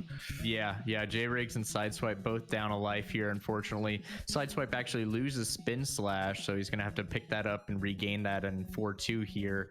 But yeah, it's an unfortunate death. He does fall a considerable amount behind, and he's going to need some big mistakes from his competition, especially Arcus and Jim Jam, who are out to considerable leads at this point if Sideswipe and J-Riggs want to stay competitive. So Jim Jamboree, by the way, playing pretty well. I mean, anyone that can keep pace with Arcus at this point, and I forget off the top of my head, Jim Jamboree, I believe, was a potentially tier 3 or tier 4 runner in the previous round. So definitely hitting way above their weight class at this point and capitalizing on the mistakes of Sideswipe and J-Riggs. Yeah, Jim Jam, pretty comparable PB to Sideswipe. I believe Sideswipe's current PB is a 12:20, and Jim Jam actually has a 12:25. So very impressive outing from Jim Jam so far. He's actually just right behind our Cowboy speedrunner here as he moves into 4-4 and makes quick work of Kelberos there with the Spin Slash sub weapon. But Arcus loading into 5-1, the Rage stage. Jim Jam right on his heels though. Yeah, pretty impressive to see as little high five on the way out there for Arcus as he's loading out of the room. Jim Jam was loading in, and J-Riggs is right there, definitely catching up to Jim Jam even with that death. Sideswipe making their way through 4-3 on this side, but stage 5 has a knack. But again, Finn, I guess it could be called out. We've seen the majority of the deaths in stage 4 today, unsurprisingly. Yeah, very, very strange. Typically, like like we've discussed, Act 5, probably the most difficult act in the game, and where you would usually experience a majority of your deaths if you were going for PB attempts. But yeah, Act 4 proving to be a little more troublesome for a runner so far over the course of the event. Arcus moving into 5-2 here, has Spin Slash. Actually, he's full health and a great 55 Nimpo, so he's really set up for success to close out the rest of Act 5. Jim Jam kind of right behind him there, 60 Nimpo, grabs a Spin Slash, but his health is pretty precariously low, especially if he's considering the bird boost at the end of the stage. He's going to be need to be mindful of that as he finishes out the rest of the act. Well, before the bird boost there, you can grab that little extra medicine as a little pick-me-up to get into that part, but you're going to have to take a boost to get up there, so have to be very mindful of the health. You have to take a boost to get through those cannons, and it looks like they will be doing that, so a very good thing. Going with the lemon drop, but getting kind of hung up there for a little bit, but able to get through, and setting up for the Janet boost, and does get it. Very nicely done from Jim Jam. It looked like Arcus just skipped the SP boost there, which is really interesting to me. Or was that the prior screen? Hold on, let me see here. No, we're not there yet. Okay. Yeah, I didn't catch the beginning of the screen, so I couldn't tell. Let's see if he's able to get this here. This is arguably the biggest boost-related time save in the run, and he does pick it up. Nice. Yeah, looking pretty good there. So Arcus, I guess the main thing to talk about, like he had a full stack of health going into 5-2, all the Nimpo that he needed. So a lot of his strats seem to very much jive with both consistency and speed, and actually trying to find the things that work well together. So you know what, reducing risk, but also staying as quick as possible. I mean, that leads to consistency, and consistency is truly key. Yep. Jim Jam. All right, so Arcus Spin Slashes Malt there, makes quick work of him. Jim Jam actually caught an unfavorable hammer pattern there and had to forgo the SP boost. Looks like Riggs also having some difficulty there on the last screen of 5-3. Health is precariously low. He does have the 5 Nimpo available to Spin Slash Malth here, so he's going to be able to make quick work of that fight. It is still notable, Retrophile, that Riggs is on about a 6-second delay here, so while he does seem behind Arcus and Jim Jam, the deficit is actually smaller than it would appear on the screen currently.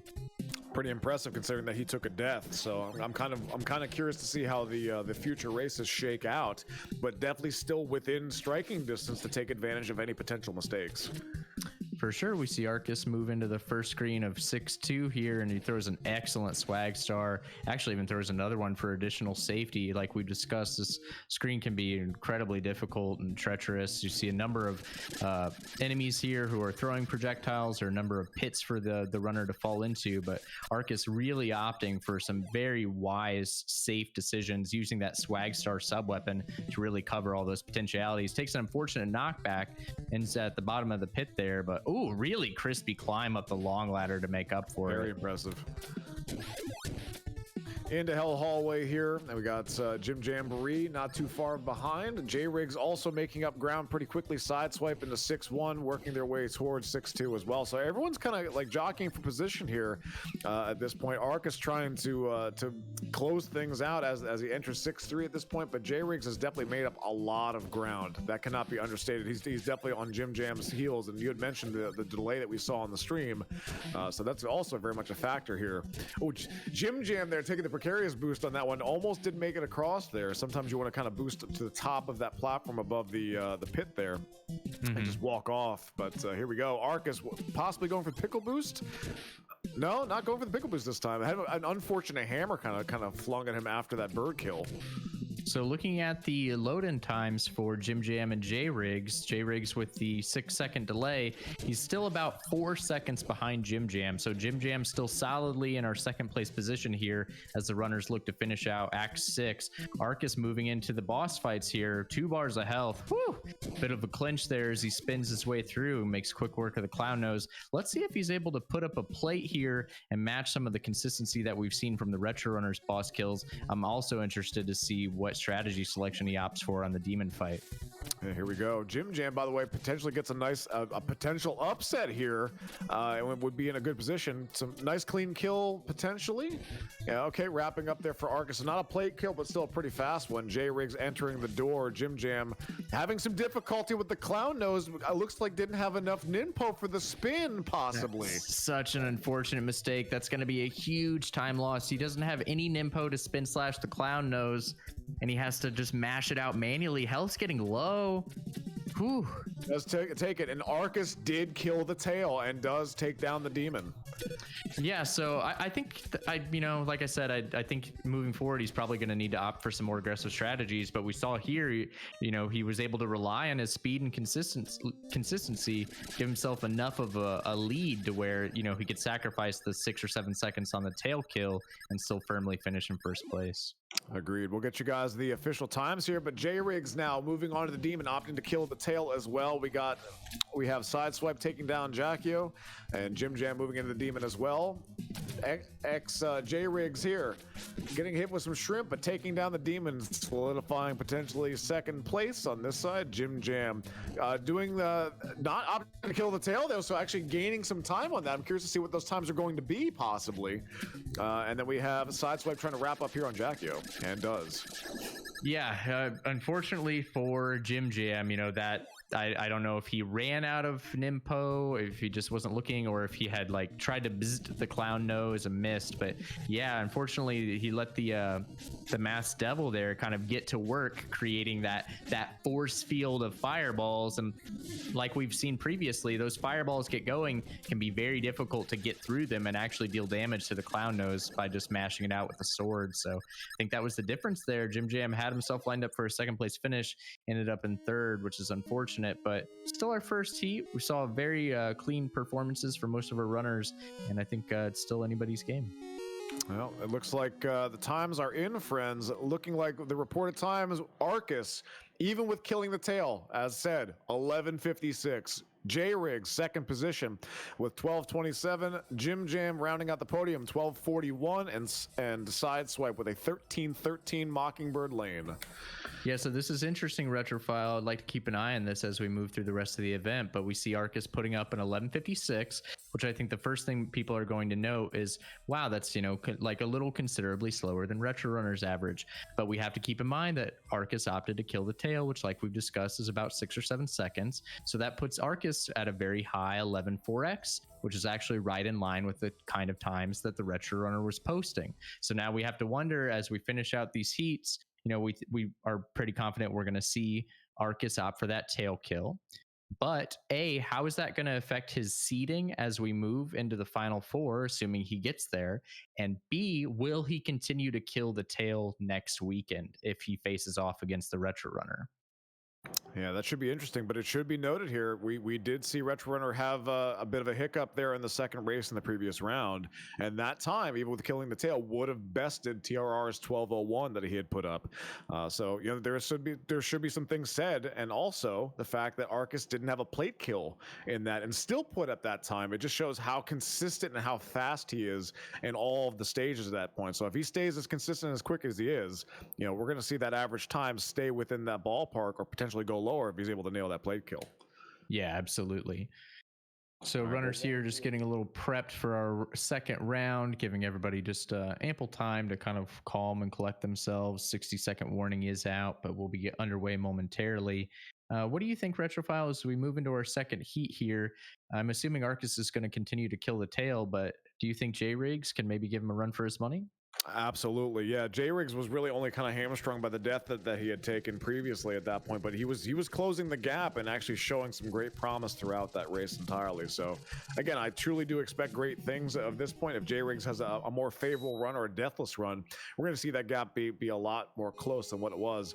But I have to kind of throw out some congratulations and some praise to Jim Jam and Sideswipe for doing an excellent job. Again, they're the ones that kind of subbed in today for Dakota and SSR, and I think they put on an excellent showing. Yeah, I think, some people probably with a more negative outlook would have said, wow, these runners don't deserve to be here, or they're not on the same skill level as the rest of the competition. And I think they're actively, disproving that. They've both given an incredible performance so far. Jim Jam was really nipping at Arcus's heels for a majority of that first heat, was in second place basically all the way up until the end. So very, very impressive performances so far from both Jim Jam and Sideswipe. And away we go here, Finn. Looking like Sideswipe and Arcus pretty even with their starts out of the gate. So we had Jim Jam and J-Riggs just a smidge ahead of them. It looks like they're pretty much lined up at this point here. But overall, looks like the the race is going to be a little bit closer for us to call across the board here. We'll see how it goes overall, and if this one comes down to the wire, which it definitely has the potential to do so at this point. But getting through stage one, looking like no major mistakes across the board, pretty much business as usual for most folks. This is a good one to settle into, kind of just get ready for the run that's ahead. You know, it's only one screen and then the boss. It's just kind of a little teaser as we get into the other stages. Stage 2 can be actually an early gatekeeper. We haven't seen too much, thankfully, by way of issues, but the God Hammer, as some people have referred to it as, is ever looming. So I guess we should talk a little bit about that potential risk then, Finn. Yeah, so stage 2, kind of notoriously the silent run killer. There are a lot of opportunities for you to lose a run and have to reset here. One of them, most notably, like you said, are the God Hammers. So Ninja Gaiden, the enemy patterns are dictated by what's called a global timer that silently runs in the background and determines both the movement and projectile patterns that the enemy throws at the runner. And if you are in a race scenario and you kind of take a knockback here or there and you're not on a pace that you're typically accustomed to, you're going to see some new patterns from the enemies that you're not used to. And one of those is what we call the God Hammer, which is a hammer that if you were to continue on your current trajectory is totally unavoidable. You could potentially react, if you were expecting it, looking for it, but there are some times where those hammers are just completely unavoidable. And you can see here our runners are making use of that swag star weapon to kind of cover, basically throw out as an insurance policy against some of those more aggressive projectile patterns. It looks like J-Rig's got hung up there with the gunner. Unfortunately, Ninja Gaiden has a way that if you get pushed back, the cycles usually line up. That's you're gonna get hit again. You get hit once, it usually snowballs into 2 or 3 times sometimes. And we saw J-Rig's trying to find his way out. Again, disrupting that muscle memory, that script that you've kind of ingrained in yourself, as far as either for race strats or for PB attempts. Any kind of disruption to that, you have to think on the fly. And the way, and I love looking at the psychology of a speed run. Anything that's going to disrupt that script that your brain is expecting to see, you have to think instantly. You're going to have different parts of your brain quickly engage, and you have to kind of turn on a dime and say, okay, assess the situation. What's happening? What am I doing? What do I need to do to get back on that script? Because it could be very mentally taxing. Running this game 3 times in a row, no reset, start to finish, it's very brutal and very taxing. I can definitely tell you that there's probably some runners here that are tired after doing so, even if they spend hours, grinding PB attempts all day. It's just a whole different thing to have that level of competition to deal with. Yeah, especially in a game like Ninja Gaiden, the screens are so incredibly enemy and projectile dense. And like you discussed previously with muscle memory and routing and things of that nature, Ninja Gaiden, infamous for having some of the shortest iframe durations probably of any NES action platformer that I could think of. And it's very easy once you take that initial knockback, due to how dense the screens are, continuing to take more knockbacks. And like you said, I think one of the biggest skill sets that a runner can have in these race scenarios is how do you react when things start to go wrong? So many enemies, so many projectiles, so few iframes. I think that's a skill in and of itself, is how you react to what the game throws at you and when you get thrown off your muscle memory and internal script. Now look at this, Finn. Arcus got the double bird boost and went for the bumble tumble, sacrificing 9 pips of health then just to go fast and getting a nice clean kill. I think that was a standard kill there, Finn. Yeah, standardly done, which is a very it's kind of a misnomer because that kill is anything but standard, incredibly difficult for a kill that is referred to as standard. So, and I think most runners would attest to that. Not something you really see in PB attempts until people are going for sub 12 times. So very expertly done by Arcus there. But Retrofile, we're moving into 4-1. What do you think? Once again, all eyes on 4-1. And look at this, J-Rig's getting the cottage cheese sword, getting hit back by the Hammer Bro there. And also you get another consolation prize. You get a bird that comes at you at that point. Very crispy climbs from Arcus on that side. Look at that. Yeah, Arcus making quick work of that long ladder there. He's going to be the first one to load into 4-2 here, but honestly, really tight race so far. Everyone kind of synced up for the most part. Arcus with a slight lead, but we see Jim Jam right behind him. J-Riggs loading into 4-2, and now Sideswipe. So very much still anybody's race here in the second heat. Agreed. I will say that watching Jim Jam and Sideswipe, they opted to just climb the normal ladder, or the long ladder the normal way. J-Riggs and Arcus throwing in those additional climbs. J-Riggs definitely gaining some ground in a big way on Jim Jam here going into stage 4-2. We'll see how things work out with this one here, but J-Rig's looking to fight his way back at this point. Arcus going into 4-3, Jim Jam right there as well, and J-Rig's will be there too. Yeah, this is looking nice, clean, and consistent. We got out of the jungle without any scratches or bruises or death, so that's a good thing. Yeah, absolutely. You love to see it. Very close race so far, but like we discussed, Arcus really kind of eking out an advantage here with his movement. Those wall climbs, I think, are one of the biggest discerning points between that first tier of runners and the second tier, or kind of the difference between a 12:0x time and a sub 12 time.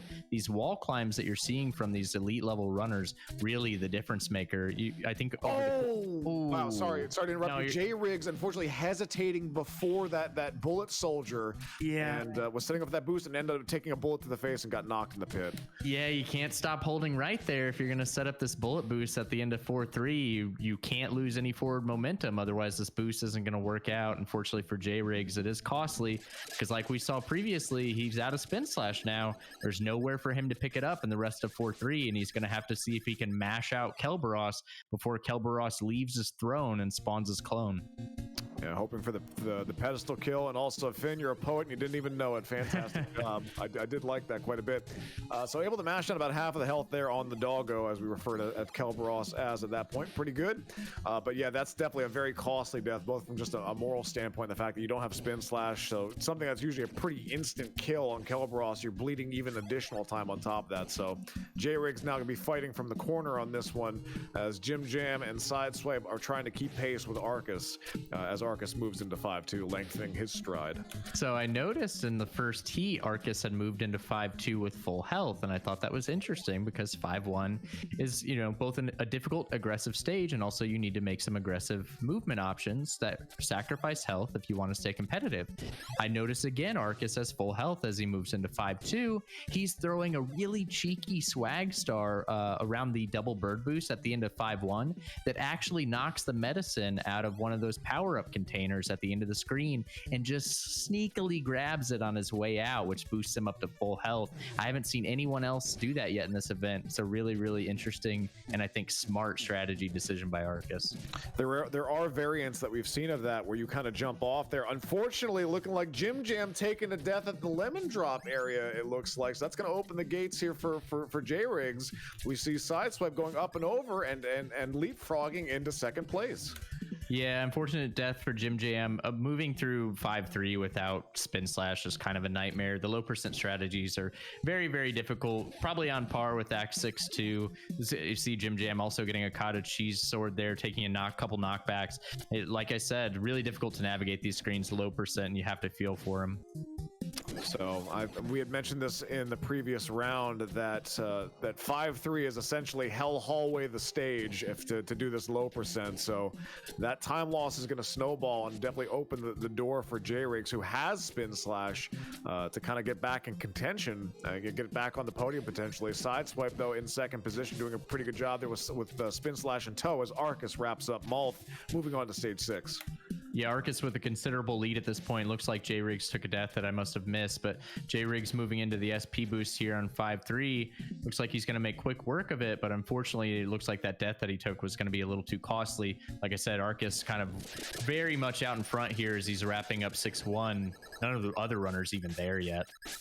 Yeah, that's definitely a large margin to overcome at this point here. Sideswipe wrapping up stage 5 and going into 6. We see that Jim Jam is fighting Malth, and look at this, J-Rig's entering the Malth fight as well. Now look at this, there is the trade right there instantly. We have synced up kills there. Jim Jam had the slash at the ankles of Malth, the low percent way of doing things. J-Rig's can just go in there and just buzzsaw him down at that point. And now J-Rig's now in third position and hunting for second, depending on how Sideswipe goes through 6-2. Yeah, speaking of getting your ankles slashed, what's up with Malth's shield? Is it too small? Does it not work? What's going on there? Oh, I mean, mean, it is a kite shield of some sort here. It's not if he had a full tower, then maybe the ankles would be okay at this point. So need to get like full riot gear. I see. Yeah, the full riot gear would be a nice thing overall. Arcus having some difficulty with the exit boost there out of 6-2 though. So moving on to 6-3. But yeah, unfortunately, Molth, I mean, he's got an amazing look to him, but you know, his ankles are exposed, and apparently his joints are so stiff after fighting with Ken Hayabusa at the beginning that, you know, he's still sore from that. He can't really, you know, can't move the shield down any further. Ah, that makes sense. Today I learned. Yeah, that's apparently canon now. Anyway, moving on here. Bird boost here out of 6-3 for Arcus. Kills the bird, going for the pickle boost. The pickle pole vault, the spicy pickle, whatever you want to call it. There it be, friends. And also saving that time. Look, notice that only one soldier spawned. You got that quick climb afterward. That's the confirmation you're saving time over the normal strat of just going through that and grabbing the timer. I like this. Arcus skips the B-fob boost. I'm a fan of that. It's a pretty marginal time save, and it's a pretty risky strategy. Arcus making nice clean work of that last screen of 6-3. The clown knows here, moves into the Jakio fight. Let's see if he can get himself a plate kill. And speaking of, look at our other three runners here real fast. They're all in 6-3. J-Riggs closing the gap on Sideswipe, and Sideswipe taking the death. J-Riggs leaping forward at this point, back into second position, has clawed his way back progressively through this race. Arcus opting for a left side kill this time, not going for the plate. Oh, he took a body hit. He took a body hit. Whew. Had to be careful there. He's down to 3 bars of health. One more hug from Jakio would have been the difference here, but he's able to clutch it out.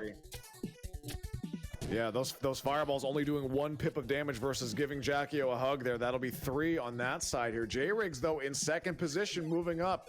And look at this, Arcus kind of peekabooing a little bit, then deciding to kill the tail. Kind of like that weird indecisiveness on that one. I'm kind of not really sure what was going on with that, but it looks like he'll be closing this demon out, taking first in the second heat.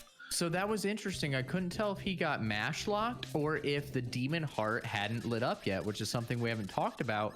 But it looked like the hitbox wasn't active yet because he only did 1 pip of damage, even though he delivered what appeared to be multiple slashes. So I'm wondering if he said, I'm going to go for a rich kill opportunity here, saw the demon heart didn't light up, and then rolled back to the tail kill as a safety.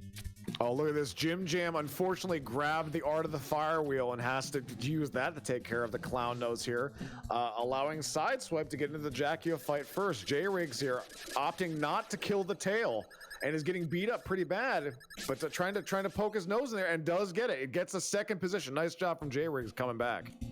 Yeah, J-Riggs really able to clutch it out there. Shrimp pattern wasn't great, honestly, but Jim Jam rounding out the Jakio fight here. We see Sideswipe start off the demon fight with a nice tail kill. Really favorable shrimp pattern. Oh, as I say that, of course, he catches a little bit of a waterfall there, but makes quick work of the demon fight. Can be able to clinch that 3rd place position. Yeah, Sideswipe getting the podium here, holding the breath here. Jim Jam, everyone pretty close on this one here. Arcus ran away with it for a while, but the back and forth for the podium there has been very, very exciting to watch. J-Riggs again overcoming adversity and able to get into that second position, grabbing the silver here in the second race. But we got 1 heat to go. All 4 demons are done at this point. So what is the results? Let's take a look here. Arcus clinching first place with a 12:02. J-Riggs taking second with a 12:47. And then Sideswipe and Jim Jam, bit of a barn burner there at the end of Act 6, kind of trading deaths, leads going back and forth. Sideswipe finishing with a 13:04. And Jim Jam in 4th position with a 13:24. Incredibly close Act 6. Like I said, things kind of swapping back and forth a little bit too quickly for us to keep up with the entire time. But very interesting conclusion there in our second heat. Like I said, it was surprising to see Arcus kind of jump up there and start off a rich kill. Wonder if that was a little bit of muscle memory or what was going on in his mind there. Yeah, that was kind of interesting how that worked out. But Finn, I have to bring this to light here. J-Riggs getting second, and that keeps himself in the hunt. He's still within striking distance, and from what we saw in his performance in the first round, he was able to dethrone Edo as the tier 1 person for that group and actually win it out in the final race because Edo took a death to the demon. Will history repeat itself? Will J-Riggs do the impossible and potentially beat Arcus here to move on to the top 4? I mean, it's certainly possible. I'd like to see J-Riggs shave a little time off here, obviously. You know, current PBs, I believe, at 12:06, and we definitely saw some performances from him last weekend, which were a little closer to that. So I think if he's able to just clean it up a little bit, avoid the costly death that I've seen him have thus far today, I think he absolutely has the opportunity to kind of put up a time close to Arcus, just like that 12:02 we just saw. You know, it might take a PB from J-Riggs, but it wouldn't be the first time we've seen somebody PB on the stage before. Yeah, we'll see what happens with this one here. We got one more race to go with this group, my friends. And to answer some questions in chat, yeah, we got 6 more races for you tonight, friends. Agent Foster is coming up with Ken Hayabusa on deck. Some amazing racing still to come, friends. We got one more race to go here to see what the final story is for the Walter Smith, aka the Beard Strength group. Shout out to Beard Strength. Yeah, we're just having our runners get ready here, giving them a moment to catch their breath. But while we're talking about these other groups, Agent Foster, Ken Hayabusa, this Agent Foster group, I don't want to get too ahead of myself, but absolutely stacked Retrophile. Oh man, so I would say honestly, when I looked at the roster of what we have, yes, we have some fantastic talent, but Agent Foster, that group, we're probably going to pick that one apart when we get to it, Finn. But I think we are both extremely excited to see how that one turns out. And friends, trust me, you don't want to miss any single second of that group, because anything can and will happen with the amount of talent that it's absolutely stacked. Every one of them is a monster. Yeah, the 4 runners who ended up in that Foster group probably found themselves in the most competitive group as far as being evenly matched with the rest of their competition. So very excited to watch that, but I don't want to get too far ahead of ourselves. We still have one heat here in this group, and like we've discussed, Arcus is putting on an impressive performance so far, but he's definitely not out of the woods yet. Like we said, if J-Riggs can clean it up just a tiny bit and Arcus opts for some of these additional safety strategies that we've seen, J-Riggs could be able to pull off a little bit of an upset. Yeah, it's we've seen it happen before. If anyone can do it, it's definitely J-Riggs here. So Arcus needs to finish it out. One more race to go. The 30-second warning is away, so we're going to be underway here momentarily, Finn. Yep, looking forward to it. Let's see. We're going to be starting out here in Act 1. Like we've said, it's kind of uneventful. Most of the runners making quick work of the stage. Name of the game, securing that spin/sub weapon, making sure that you have the requisite NIMPO required to kind of just navigate through that screen cleanly and finish up what I'm going to refer to as the bouncer at the purple pub here. But looks like everyone off to a pretty comparable start here, so this should make our lives a little easier here. Yeah, I have to kind of at least be the contrarian here. I don't think he's the bouncer, man. Like that would say he's employed there. I think just a dude just showed up with a mask and an axe, and like everyone kind of left in a hurry. Oh, okay, yeah. I mean, that's certainly possible. I was kind of always of the mind that he was the one. You see all these clubbers and gangsters out on the street here. I assumed he was kind of taking out the garbage and kicking all these guys out of the establishment. But maybe you're right. Maybe he's like the leader of the group, so to speak. I would say, yeah, they just roll into town, they do a little musical number, and I hope Ninja Gaiden musical would be a sight to behold. Yeah, Ninja Gaiden, the West Side Story edition.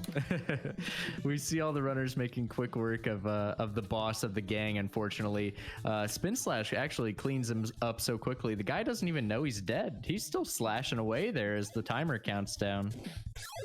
Yeah, you got to try till the end, as our runners do here in the final race of the Walter Smith group. And look at this, we got some sync here between Arcus and Sideswipe. It's looking like J-Riggs also doing his thing at this point, but it's going to be a mad dash to the finish at this point. Arcus looking just to close things out and stamp his ticket to the top 4. J-Riggs right now knowing that he's in the hunt, looking to play as consistently as possible to overcome some demons, not the actual demon per se, but some demons he's kind of had in the previous races where he had to claw himself back in the second round in grand fashion. But the mistakes that Jim Jam and Sideswipe had opened the door for him at this point, and now he's going to hope for the same for Arcus, which again, the probability of that is fairly low given the safe strats that he loves to employ. Look at this sync here. All the runners opting for this swag star strategy that was popularized by Arcus. Everyone making quick work of that screen. You love to see it, as they also pick up the art of the fire wheel here, or the invincible fire wheel rather, and move into the final screen at 2-2. See if they all get this nice clean forward back boost. Nicely done. Wow, all 4 of them there back to back to back with the forward bat boost on that one. Very, very nice. So looking to keep that Nimpo there. I'm looking to see what we're going to have. We're going to have four buzzsaws on screen at once there, Finn. Yeah, everyone off to a nice solid start as they move through and finish up 2-2 here. Going to be using the spin slash sub weapon like we discussed previously, dealing damage every frame the hitbox is at. Oh, sideswipe, a little bit of knockback. Thankfully, he had that 5 extra Nimpo in his pocket. Yeah, I was gonna be really excited. It was like gonna be like synchronized swimming with them having like the domino effect with each one, and then sideswipe unfortunately cost us the Olympic medal, but that's okay. Yeah, probably a little bit of a commentator's curse there, but what are you gonna do? Yeah, we were so hype on that, getting hyper focused into 3-1, gonna be going to 3-2 there. I was very curious to see that I was talking about how Arcus likes to go for those fast, consistent, and safe strats, but opts to do the double bird boost and the bumble tumble. That's a lot of health to sacrifice just for speed there, Finn. Yeah, his strategy selection is a little bit surprising at times, but honestly, who am I to judge? Arcus, one of the best to ever do it. But we see him here again, kind of setting up for this double bird boost. Pretty marginal time saves about 0.2, 0.3. Is a pretty difficult strat. Has some tight timing windows here, but he does nail it. So he's going to pick up a couple tenths of a second there, kind of further cement his advantage over the other runners. As he sets up for the bumble tumble, he's going to be throwing another 3 life to this bird here. He's going to move into the Basker fight, a little low health, but it is a sure strategy. If you execute that correctly, you will not die moving across that gap. No one does here at the end of 3-2. Everyone's across the cliff here. We're going to have potentially 4 Basker. Look at the Basker sync between J-Riggs and Jim Jam, also dead. And Sideswipe getting in there too. Welcome to the jungle, Finn. All 4 of them going in at once. Let's go. It just seems like it's too good to be true, Retrophile. We've had such an incredibly tight race so far, and 4-1 has been a bit of a jerk as we've seen over the course of the event. So I'm not holding my breath that this is going to continue as we move into the next screen of 4-1. Well, here's hoping for the sake of the competition and for our viewers to enjoy what we're seeing here going through 4-1. Now, Finn, if you were racing here, we see a little knockback there from Jim Jamboree, actually highlighting what I'm about to say. If you were racing here, would you be taking top route in 4-1, or is that too much risk and you're gonna take the low route? So you're putting me in a little bit of an awkward position here. Sideswipe dying, by the way, FYI. Yeah. So I mean, I'm not surprised 4-1's been out for blood, but yeah, you're putting me in an awkward position. The bat boost saves about a second, which is nothing to sneeze at in this kind of situation. But honestly, if you know the appropriate visual cues when to jump, that boost is 100% reproducible every time, but you have to be able to hit those cues and hit them reliably. And when you're in a race setting with the nerves and the pressure associated with that, it can be difficult to hit your cues. So while I think that bat boost is rather trivial in PB attempts, in a race setting, when you have that additional pressure, it can be difficult to execute on. Well said. Now, one thing I'll say about visual cues in this game is that you can't really use Ryu's legs for visual cues. You want to go with something that's a little more fixed and consistent, like his head or his shoulders for that visual cue in the background there. That seems to be a better thing to line up with, because if you're trying to look to see, I'm going to wait for his foot to be off the edge, you're actually going to miss that cue a couple of times out of the times you go for it, because it may be on a different animation cycle when you actually get there.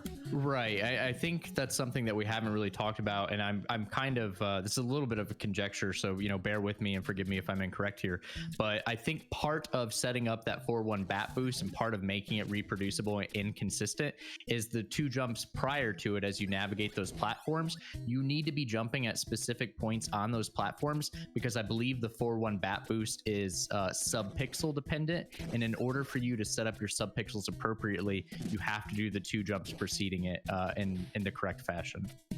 We could call on the Code Ninja himself, Slush Filter, to help us out with that one. But guess what, Finn? He's going to be taking place in the next group, so I think he's going to be warming up.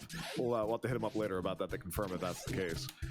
Yeah, I would be interested to know for sure, but that is my inclination here. In any case, we see everyone moving into 5-1 here. The Rage stage, the longest screen in the game, one of the most difficult. There's that little cheeky swag star from Arcus, makes quick work of the bat, the bird, and picking up the health. health, so he's full health and a nice stack of Nimpo as he moves into the first screen of 5-2.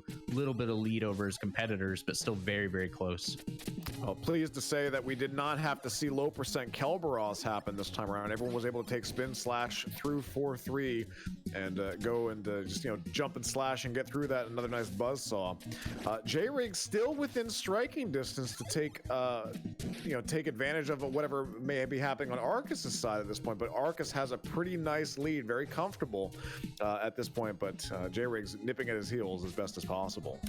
Yep, Arcus moving into this final screen of 5-2. We've talked about difficult screen, nice up and over from him. He's a little hung up on the wall, no big deal. Oh, misses the Janet boost, unfortunately. So he's going to lose a little bit of time there, but he does preserve the health, and we have seen health be problematic for runners in the final stage of Act 5 here. Arcus opting for a couple slash cancels. Slash canceling enables him to essentially avoid using spin slash, conserve Nimpo, so he has additional Nimpo to finish out some of the more difficult screens here at the end of 5-3.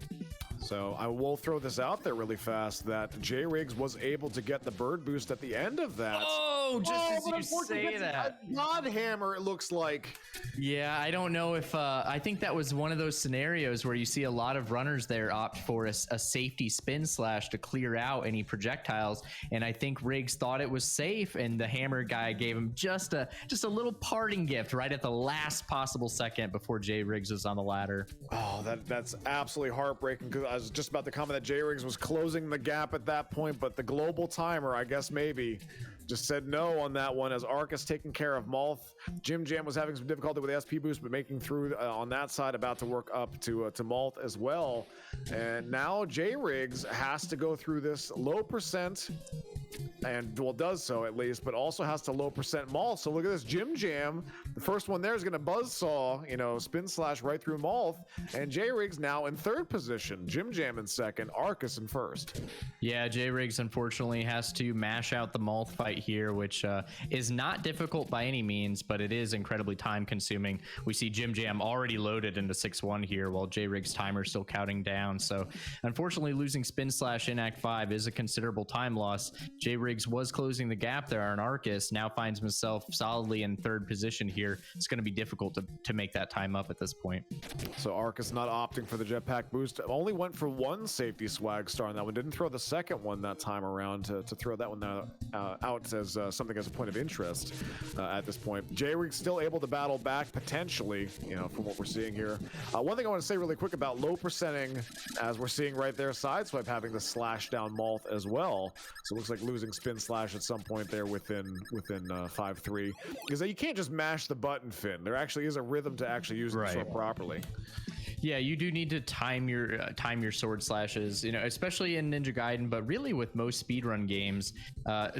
Generally, in my experience, it is beneficial for the runner to do timed inputs that have intention. Typically, if you're just mashing away on a button, you're actually not going to be hitting the attack at those optimal intervals, and sometimes you're missing out on some frames here and there in between your attack animations. Right, you are, Finn. Hey, 6-3 here for Arcus, making his way through. J-Riggs going through Hell Hallway. Jim Jam trying to get through the end here. Oh, got hit by the bird and takes a death, opening the door for J-Riggs to get back in second position. Arcus going into the final screen of 6-3. Going to be setting up here for the beautiful belly boost. And actually, no, opting because his health is too low. Looks like he maybe took a little bit of damage there. Opting to just spin slash his way through on that side, take the timer, and get down there as he goes into the clown nose. Yeah, so once again, Act 6 proving difficult for the runners, seeing some costly deaths here, some wild lead changes. Jim Jam was solidly in second place. Now J-Riggs is out in front. Sideswipe looks like took another unfortunate death, falling back to that fourth place position. Arcus finding himself in the Jakio fight, setting up for a plate, about 3 damage short, but cleans it up nice with a nice little 2-cycle Jakio fight. J-Riggs going to be going into the final hallway to 6-3 to the final 3, as we see Arcus loading into the demon, holding your breath at this point, friends. opting for a head kill here. Let's see if he's killing the tail. He is. So he's going to be 16 slashes here to kill this tail. Trade off those 6 or 7 seconds to set up a safer demon finish. Hearts lit up. Nice 4-jump kill. And there it is, solidifying and stamping his ticket to top 4 on that one. And actually a good thing he killed the tail. Looks like he got mash locked a couple of times when trying to kill the heart there. So having that little extra breathing room there to wrap things up was definitely very good. J-Riggs here on to Jackio. And we're seeing that Jim Jam entering the room. Sideswipe not too far behind. Jim Jam having enough info and not grabbing the Art of the Fire Wheel, able to just buzzsaw down the clown nose on this side. Yeah, J-Riggs with the really clean Jackio fight there. With a nice little 3-rounder. Very, very good. Moving into the demon fight here. Let's see if he opts to kill the tail or if he just says, you know what, I want to kind of make a statement here. Well, the shrimp not allowing him to make that statement easily, but does take care of it without killing the tail. Yeah, so J-Riggs finishing out with yet another second place finish. And really, really strong performance from him. Incredibly consistent runner. Unfortunately, a couple of untimely deaths, that I think made the difference and kept him from snaking away a first place finish from Arcus, but still a really solid showing from J-Riggs. I mean, taking second to Arcus, you can't really feel too bad about that. I think J-Riggs has to feel pretty happy on the day, getting 3 second places in a row here, just showing so well, and actually battling back in that second race was very impressive. Jim Jam taking down the demon. Will be rounding out the podium here. 1 demon to go to wrap up the second group of the day here, Finn. Sideswipe taking down the demon head. Let's go. Yeah, so Sideswipe about to finish up the demon here, opting for a tail kill. And something that I want to point out, Retrophile, is if it weren't for a couple of the unfortunate deaths that we saw, especially in 4-1, Jim Jam and Sideswipe, people were like, these are alternates. We see Jim Jam clean up the demon, or Sideswipe clean up the demon. Alternates were nothing to sneeze at. They were, if they could have avoided those deaths, they were really right with Arcus and J-Riggs, especially in the first 4 or so acts of the race. I absolutely agree. Again, big thank you to Jim Jamboree and Sideswipe on short notice, hopping in for us and doing what they have to do here. They were the next ones in line in their respective groups on that, so they weren't just selected willy-nilly at this point. They were the ones replacing Dakota and SSR. Sorry that we couldn't see them, but hey, life happens at this point, and schedules were conflicting, but glad we could wrap things up here in this group. Arcus moving on. 2 of 4 slots have been spoken for. The final results for this race: Arcus with an 11:51 with killing the tail. Riggs in second position with a 12:36. Jim Jam with a 13:01, and Sideswipe wrapping it up with a 13:30. Finn. Yeah, so the 11:51 from Arcus with the tail kill is very impressive. That's really, more of like we discussed, kind of like an 11:44 or so, which is very competitive time.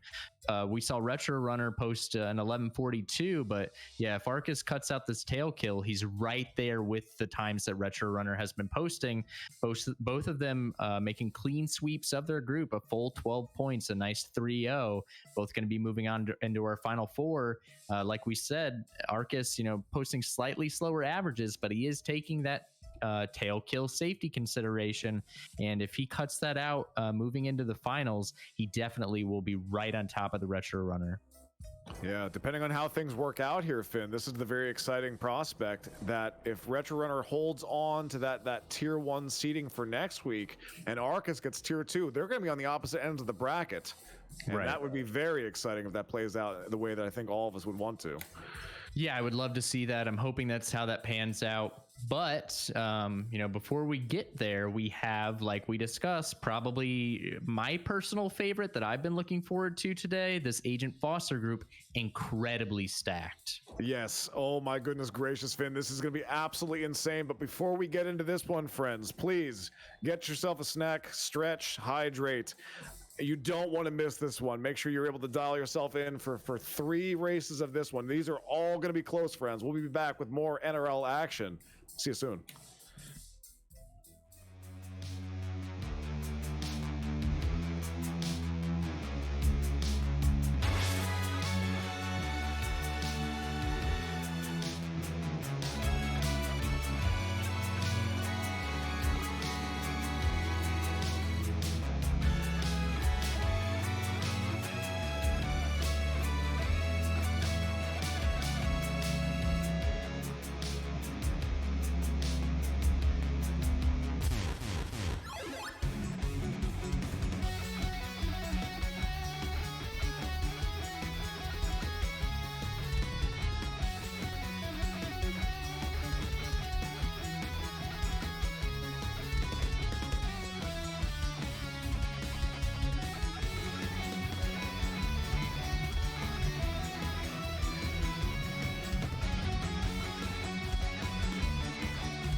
Welcome back, everyone. NRL 2022 Group Stage 2 on this one. We had a fantastic 2 rounds to start the day, but we're only halfway done there, Finn. We got 6 races in the books and 6 more to come at this point. On to the next group, Finn. How you feeling? Honestly, man, I'm kind of jazzed. This has been really fun so far. We've saw some incredibly tense moments happen. You know, Christine giving Retro Runner a run for his money there in the second heat of that first group. And then this past group, Arcus may have been out in front a majority of the time, but there was an incredible number of lead changes between second, third, and fourth that really kept things interesting. And moving into this third group here, this Agent Foster group, I expect nothing different. If one word comes to mind with this group, it's, you know, stacked, insane, messed up. the fact how the chips fell for this one to fall into place. You have 4 very easily recognizable names on the board here, 4 absolute monsters is the term I've been using a bunch for them, and away we go here, Finn. It looks like actually very little delay across the board here, so this will be a delightful watch, and this is one to watch. You're not going to want to miss a single second of this, friends. I think all 3 of these races are going to be fantastic, but they've gone so quick we haven't had a chance to introduce them, Finn. So let's talk about our competitors we have in the Agent Foster group. Yeah, so our first seed is Black Squall. He's an incredibly talented runner. He's currently 6th in the world with a PB of 11:44.9. That was just 2 weeks ago. Black Squall, kind of what I would call like the new age or new wave of Ninja Gaiden runners. Really only picking it up in the past couple of years, but he's already a force in the community. Our second seed in this group, sorry, 1 second here. I lost my image. Well, anyway, we have Mr. Aves, Edo 87, and Slush Filter. Edo has an 11:55. He actually got upset last week by J-Riggs. J-Riggs was the only second seed from last week to finish in that first place position. Mr. Aves, also a very competent runner, actually runs on emulator. He's one of the only runners I know who plays at that skill level that runs on emulator. And then Slush Filter has a very competitive PB, kind of right there with these other guys. I believe he also has a 12:06, which is interesting. I think we had 3 runners this weekend with 12:06s: Nate 2K, J-Riggs, and Slush Filter. Very interesting. 12:06 seems to be kind of a common sticking point there. Agreed. To add some additional color, though, with Mr. Avis actually doing emulator, though, he is the #1 keyboard player in the world. He plays on a keyboard versus everyone else that does controller at this point. And Slush Filter is referred to as the code ninja because he's the one that has actually done reverse engineering of this. He's dove into the code itself. He literally knows the game inside and out, and is a great resource and a wonderful person overall to talk to as far as if you want to learn more about the game or have any very niche questions. It seems like he can provide a very unique and knowledgeable role in answering those. Yeah, absolutely. Okay, so double checking here. Yeah, Mr. Aves PB an 11:48. So Black Squall 11:44, Aves an 11:48, Edo 11:55, and Slush Filter at 12:06. Like we discussed, Slush Filter, the code ninja, has an incredibly intimate and detailed understanding of how Ninja Gaiden works behind the scenes, which you have to think is going to give him a non-zero advantage in these race scenarios. But like you discussed, kind of a hot button topic in the community, not necessarily just this community, but speedrunning in general. Mr. Aves opts to play an emulator and keyboard, and if there's one thing that 30-year-old hardware is not great at doing, it's really delivering consistent inputs, especially when you're relying on rubber membranes. Mr. Aves playing on a keyboard, mechanical switches, really fast and consistent actuation time. You have to wonder if that's going to give him some kind of advantage, and if maybe that might be the way of the future for some of these retro speedruns. No, that is the trade-off, though, with emulation. Though you're still dealing with that input lag, which you kind of adjust to, but the human brain is very good about learning those cues and adjusting accordingly. But also that segues nicely into a little bit of a development that popped up before this race. In the race room, Black Squall was noting that the A button on his controller was actually sticking. So literally before this race, he had to disassemble and reassemble his controller for this one, and he was feeling a little shook from that. I can only imagine the nerves behind that there, Finn. Yeah, I would imagine that's incredibly stressful. You know, I've talked to Squall a little bit before our event last week, and I know he was incredibly nervous and, you know, stressed just from a normal race scenario. Now you add on the fact that, you know, his controller isn't cooperating with him, which, you know, especially in a game like Ninja Gaiden, which demands both so much speed and precision, you really need to be getting as much consistency out of your controller as possible. So I'm sure that that's an added layer of stress he wishes he wasn't dealing with here. But first death, Slush Filter dying at the end of 3-1 there. Unfortunately, that's a very costly death. I'm sorry, Finn. No, you're good. I missed it. Did he not opt for the bumble tumble strategy? He did not. No, he went for the jump on that one. I'm not sure if that was butt clench or safety, but he got pushed back, unfortunately, on that one. Yeah, now he has to drop down here and get the backup fire wheel, which is going to add an additional layer of time loss. You have to wonder if maybe Slush should have updated that strategy. We've seen a number of runners who didn't know this bumble tumble variant all pick it up here in the past couple weeks, and we have to wonder if maybe Slush should have made that adjustment. Maybe he does know it. No, it looks like he's going to be opting for the boost here again. He is able to get it that time. Yeah, he got it the second time around, but that one definitely hurts. But again, we saw a very similar thing last time around where Slush had a pretty rough race to start, but was really able to dial it in for the second and third race, and that's ultimately what led to him getting that top 16 berth. Look at this. We see Edo using this really cool swag star on 4-2, making quick work of these enemies. Really, really interesting strategy that I don't think any of the other runners have demonstrated thus far. So we talked a lot about Black Squall, Avis, and Slush Filter. Let's talk about Edo, the Zen Master himself. So Slush may have the most intimate knowledge, literally inside and out of the game, but Edo is a student of this game, hands down, and a multi-world record holder at some point. I think he had low percent and pacifist, but definitely someone who's done a really great job and has a very deep knowledge and knows those backups.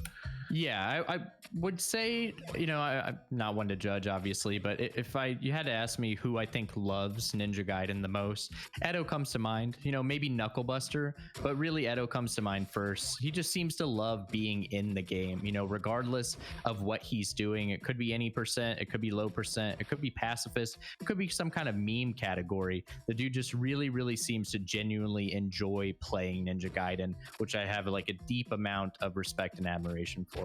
Speaking of, this is a deep reach that actually I'd say most people in the chat don't know about. There actually is some category extensions for Ninja Gaiden, and one of them is vegan percent. Have you heard about that one, Finn? Yeah, so vegan percent, I think I was reading about this recently. I think you can't kill any enemy that is an animal, and there are also power-up containers that are occasionally disguised as animals. You see here in 5.1, the power-up containers are just candles, so you could kill those in vegan percent, but in some acts, the power-up containers are birds or insects, things of that nature, so you wouldn't be able to kill any of those in vegan percent. I think there are only 2 times on the board, but it'd be interesting to see how that category gets fleshed out over time.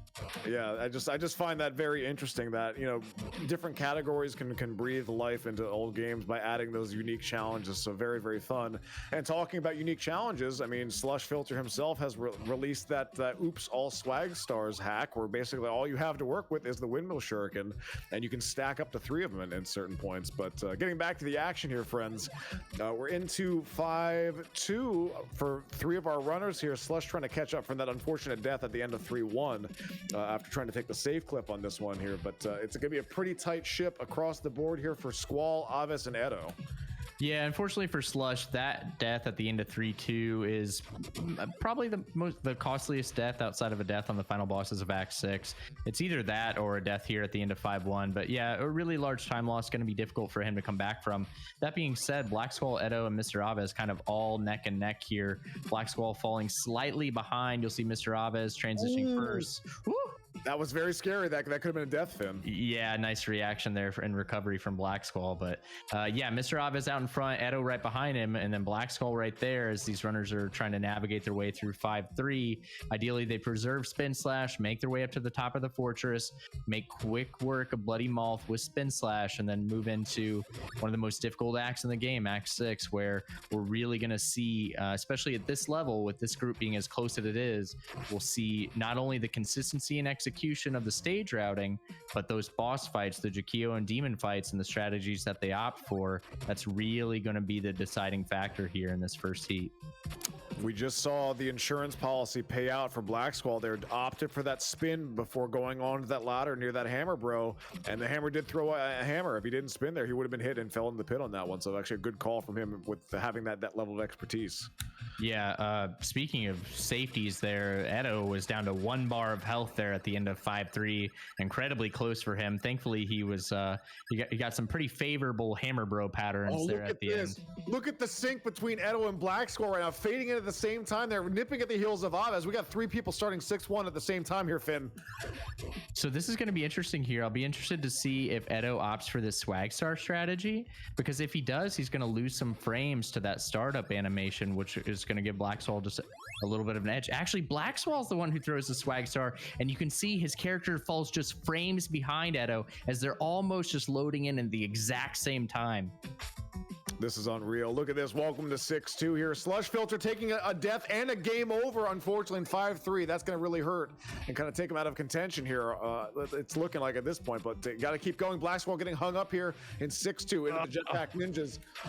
Takes another knockback. Thankfully, he's able to grab that spin slash and kind of clean up the riffraff and navigate safely into the next screen of 6-2, but that does give Edo a little bit of an advantage here as they're going to move into this long ladder climb. See, Aves is actually pulled in the lead. Incredibly crispy climb. Edo also. Black Squall. Wow, I wish I could do that retrofile. He's known for his climbs. There's a reason that the term squall climbs is out there, and that he's definitely gained some ground on that one. Mr. Aves actually got an unfavorable jump there on the hammer bro, and you couldn't get over the lip on that platform, oddly enough. So he had to kind of go back, lost a little bit of a step here, and Edo and Black Squall definitely right on his heels, all on the same screen here. Let's go, Finn. Yeah, we were a little hype over the sync between Black Squall and Edo, who were initially out in front. We kind of missed Aves just kind of slowly but surely making his way and kind of sneaking out the advantage. We saw Black Squall and Edo take some knockbacks there in the first screen of 6-2. Now Mr. Aves is out in front, and he's got just a little bit of an advantage going into these final boss fights, and honestly, that's huge. You're going to take everything you can get at this point. Agreed. Now look at this. We have Black Squall going for the spicy pickle boost on that side. Let's see if he saves the time, and it looks like he doesn't, unfortunately, with the slower climbs on the second one on that side there. But we're going to be going into 6-3. Oh, Edo getting pushed back there a little bit. Aves almost at the 3 here. This is anybody's race. This comes down to bosses. Yeah, it's incredibly close. Aves is going to spin slash the clown nose here, but like we said, it's still anybody's game. Be interested to see who's got the fastest and most consistent mash as we move into the Jakio fight. It looked like Slush Filter took another death, unfortunately. Yeah, it's a shame there, but here we go into Jakio. Aves having the first chance at a Black Squall right behind Edo, pretty close. We'll see what the final times end up being, but they all pretty much start at the same time. Black Squall with some good center strats there on that one. Aves taking down Black Squall very close behind. It's going to come down to the Demon, Finn. Black Squall actually picked up some time there in the Jakio fight. Just had a little bit quicker Jakio kill. Mr. Aves is loading in first, but it's still incredibly close. Either runner could take this down. 2-jump Demon Head kill. Edo was there, not opting to kill the tail on either side here. Squall possibly getting it at the very end. Aves taking a death.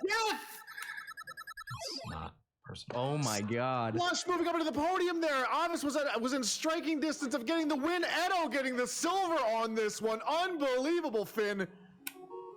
Whew.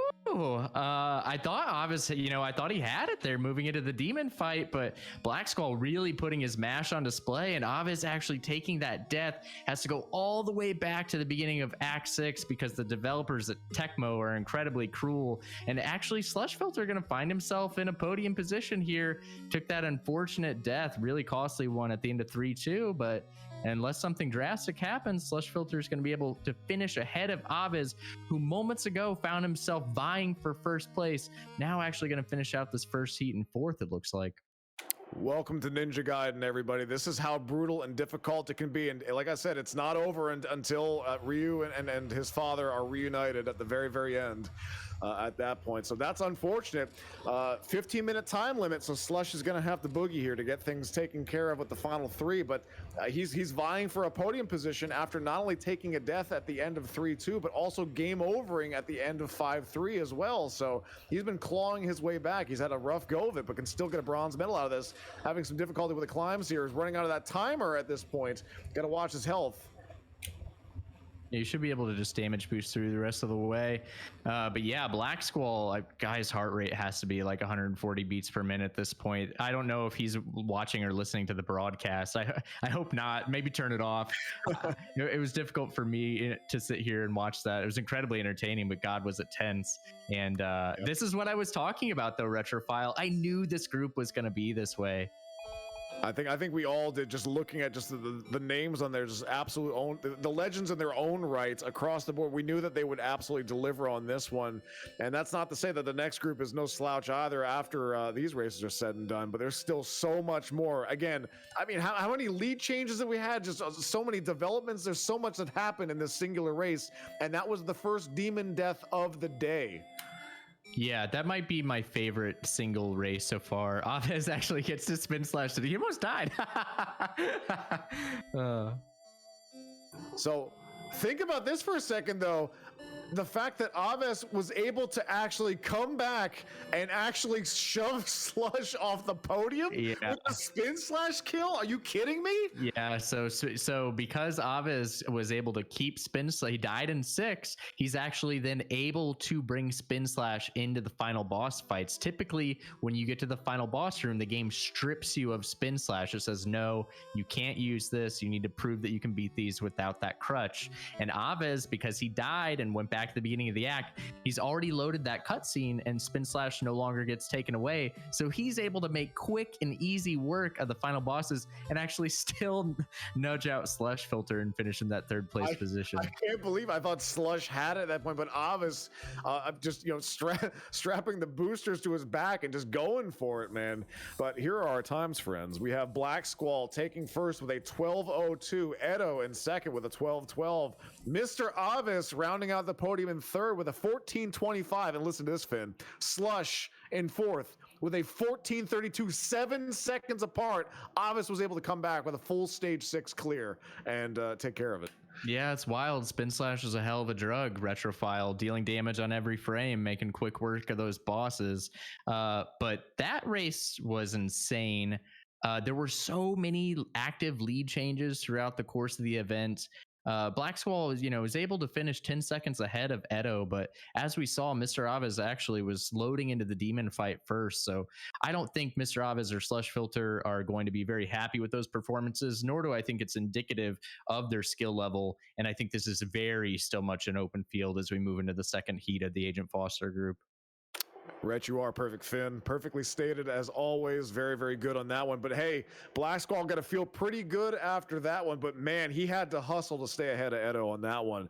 And he's going to be looking at these times and looking back at that performance and knowing that the room for error here is so slim. Yeah, incredibly close. As we saw there, like I said, a lot of lead changes. We had Aves loading into the demon first, Black Squall right behind him. Black Squall, though, like I said, really demonstrated his expertise in those final boss fights. Had a really impressive Jakio kill as well as a demon kill. Incredibly fast and consistent mash, coupled with those crispy wall climbs that we saw, and that was able to just give him the edge there. But like we saw, Edo had an incredibly crispy long ladder climb, so did Mr. Aves. And Black Squall really going to need to put up times comparable to last week. I think he got some 11.5s. We're really going to need to see him do that if he wants to stay competitive and keep the rest of the group at bay. Agreed. Also, this I'm not sure if this is true or not. This just might be anecdotal statistics here, but I believe that's the first time in the NRL, at least this year, that we've seen someone die to the demon and make it back sub 15. Yeah, incredibly impressive. Like I said, spin slash, very, very OP weapon. Maybe while we're on the topic, maybe the most powerful NES weapon I can think of, dealing other than maybe like the Castlevania Holy Water. And if only because the Holy Water actually actively freezes the enemy in place. But yeah, spin slash, such an incredibly powerful weapon.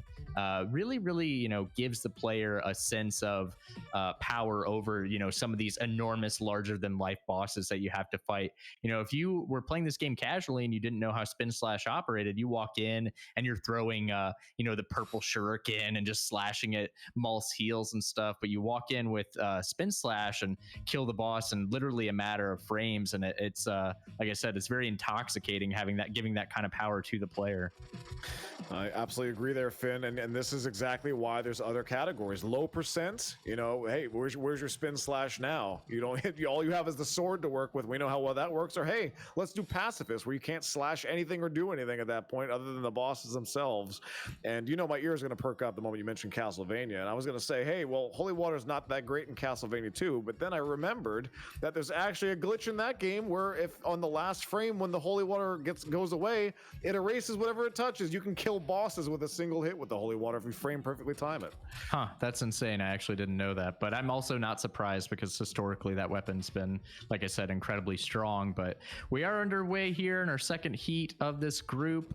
Looks like our runners are pretty evenly synced up. I'm imagining that, kind of trying to gather themselves after that incredibly intense first heat here, but I'm hoping some of the nerves are going to fade away and our runners can really execute to the best of their ability. Black Squall loading into the boss fight first here, probably out a little bit ahead, but makes quick work of this Act 1 boss with the Spin Slash sub-weapon.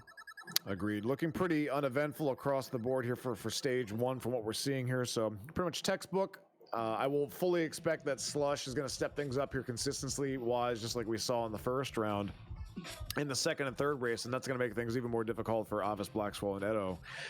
Having him in contention for that one. Taking that death at end of 3-1, I kind of wonder if he'll end up taking a safer variant on that, where you either slash, or you kind of wait for the cat, jump it, or you spawn the bird and take care of that too. There's a lot of variations in 3-1, but that's definitely a large point of stress when you get there at that point. When you're standing at that precipice and kind of looking around, it can be difficult, and that's kind of why I as soon as the Bumble Tumble became a thing, like that, it's like a magic bullet. Like when that thing works, it just works so easily and removes any stress that you have. The moment you have it set up, you can just hold right, and you pretty much got it at that point. But we talk a lot about that script, that muscle memory that you have.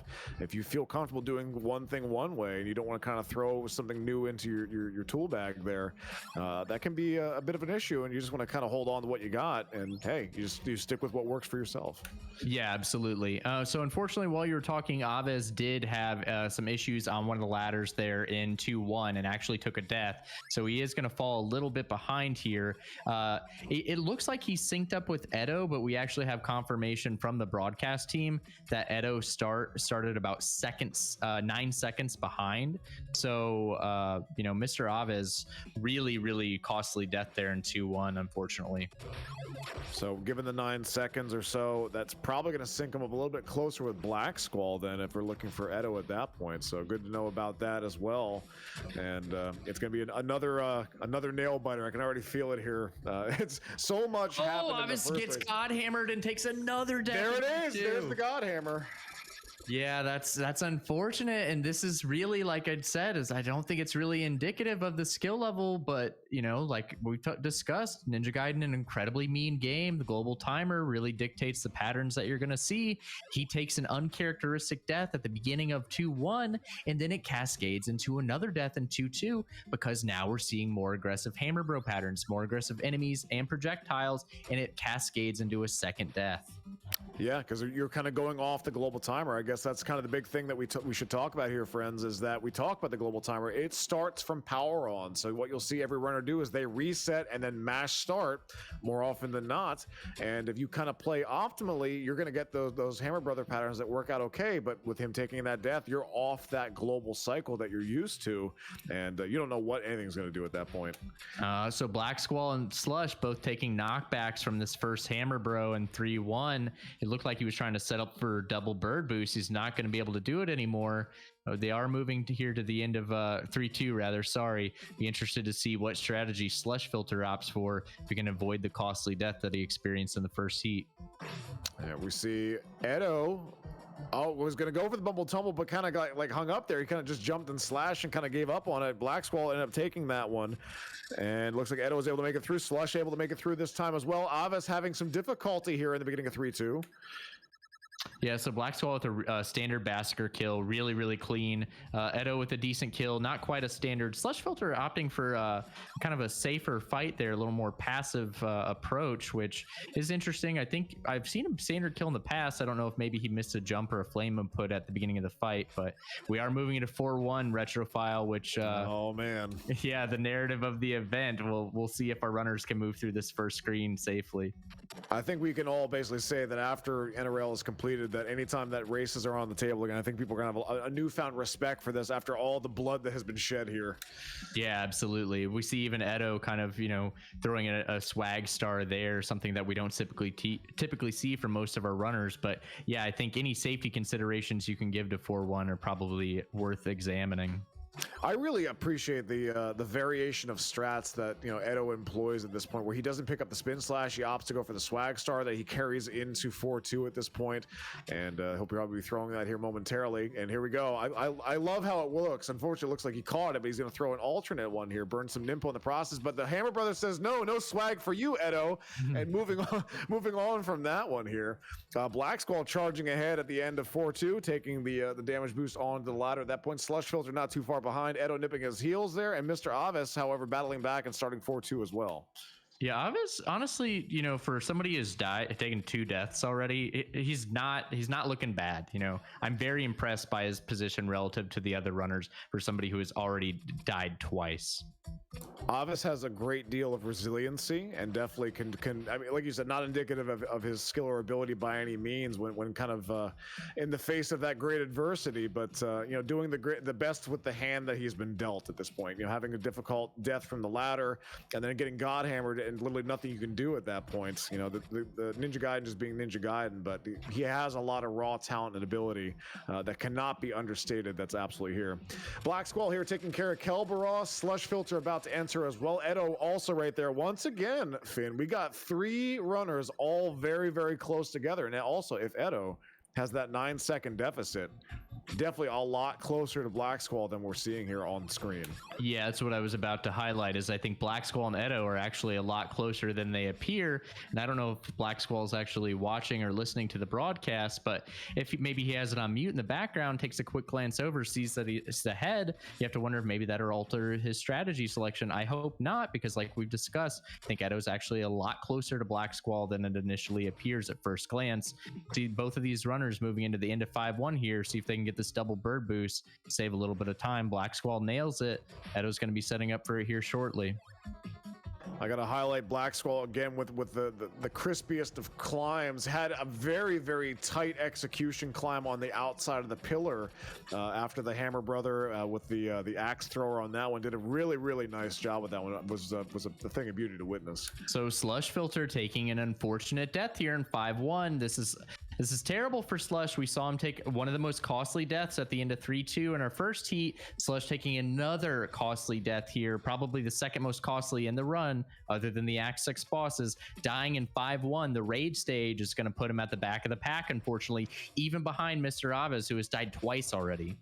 Yeah, Aves just continuing on with that consistency, trying to climb back up. Slush having some difficulty here, trying to get back on pace at this point. Black Squall moving into 5-3. Edo coming down to the drop, does that pretty nicely. Let's see if he sets up for the bird boost here, and does so, and gets pushed back. Does not die though, but takes that 3 damage there at the end. His health looking pretty rough going into 5-3. Yeah, Squall also kind of in a similar position, little low on Nimpo, little low on health. Oh, Mr. Aves taking a game over for Aves. And once again, we got the leapfrog there from Slush. Slush coming back. Yeah, kind of constantly swapping positions here between 3rd and 4th, but they are going to have a difficult time catching Black Squall and Edo at this point. Black Squall hitting the SP boost cleanly, Edo setting it up for it here. Aves and Slush Filter just kind of, furthering that gap. Edo nails the SP boost. It's going to really be... Oh, Slush Filter takes another death on the ladder of 5-2. Oh, now they're synced up. But now he does not have spin slash. Slush no longer has spin slash to go into 5-3, so Av is going to have the advantage going into that. Malth down on Black Squall's side. Edo one screen away at this one here. So Edo definitely within striking distance to take advantage of any sort of mistakes that Black Squall may happen to make here as we go into the final stage. Yeah, really, really unfortunate. I would have loved to see Aves and Slush have some cleaner run here in our second heat, because at this point, I think they might be a little shook. You know, I've seen both of the runners. Oh, Aves takes a God Hammer on the ladder. Oh my God! That's just the Hammer Gods are not pleased with Aves in the slightest at this point. I'm not sure what he did. Maybe he went to a hardware store and was just a little rough with the merchandise. I don't know. Ooh, it's an incredibly stressful race for them. Ninja Gaiden has been so mean. I think this is probably the most deaths we've seen in a single heat so far during this event. But just like I said, you know, furthering the lead of Black Squall and Edo here. Unfortunately, Aves and Slush Filter probably have an insurmountable disadvantage to overcome at this point. But we still have those anything can boss happen. fights. Exactly, Anything can happen. That's the thing. But it looks like two separate races now. One on the columns we have on the screen here, with Black Squall. Crispy climbs up that ladder. Edo trying to keep pace as best as possible. Black Squall trying to get back-to-back wins here to try to solidify that tier 1 position and kind of flex on that one. I know he's trying to go. He grabs it onto the fire wheel there. Good read on that. If he would have went for the damage boost, he would have killed his ride and actually died in the process. So good situational awareness there that he didn't fall into the trap of muscle memory. But Retrofile, now he's lost spin slash. Okay, so he doesn't opt to grab the backup spin slash. He says, I can just mash out the clown nose before the mass devil starts shooting fireballs. It is going to be a little bit of a time loss, but he said, I think that it's better for me to forego the spin slash entirely and just mash it out rather than the associated time loss of picking up the redundant spin slash. Bold strategy, Finn. Let's see if it pays off. Well, we saw Black Squall's mash be so fast and so consistent in our first heat. If he can recreate that kind of execution, should have no problem moving into the Jakio fight cleanly. Nice job with grabbing the time stop there. Edo charging, though, right on his heels. He's going to grab the Art of the Fire Wheel to take in with him to kind of supplement the damage, possibly, or is he just going to mash it out? Let's see. He's going to mash it out. Here we go.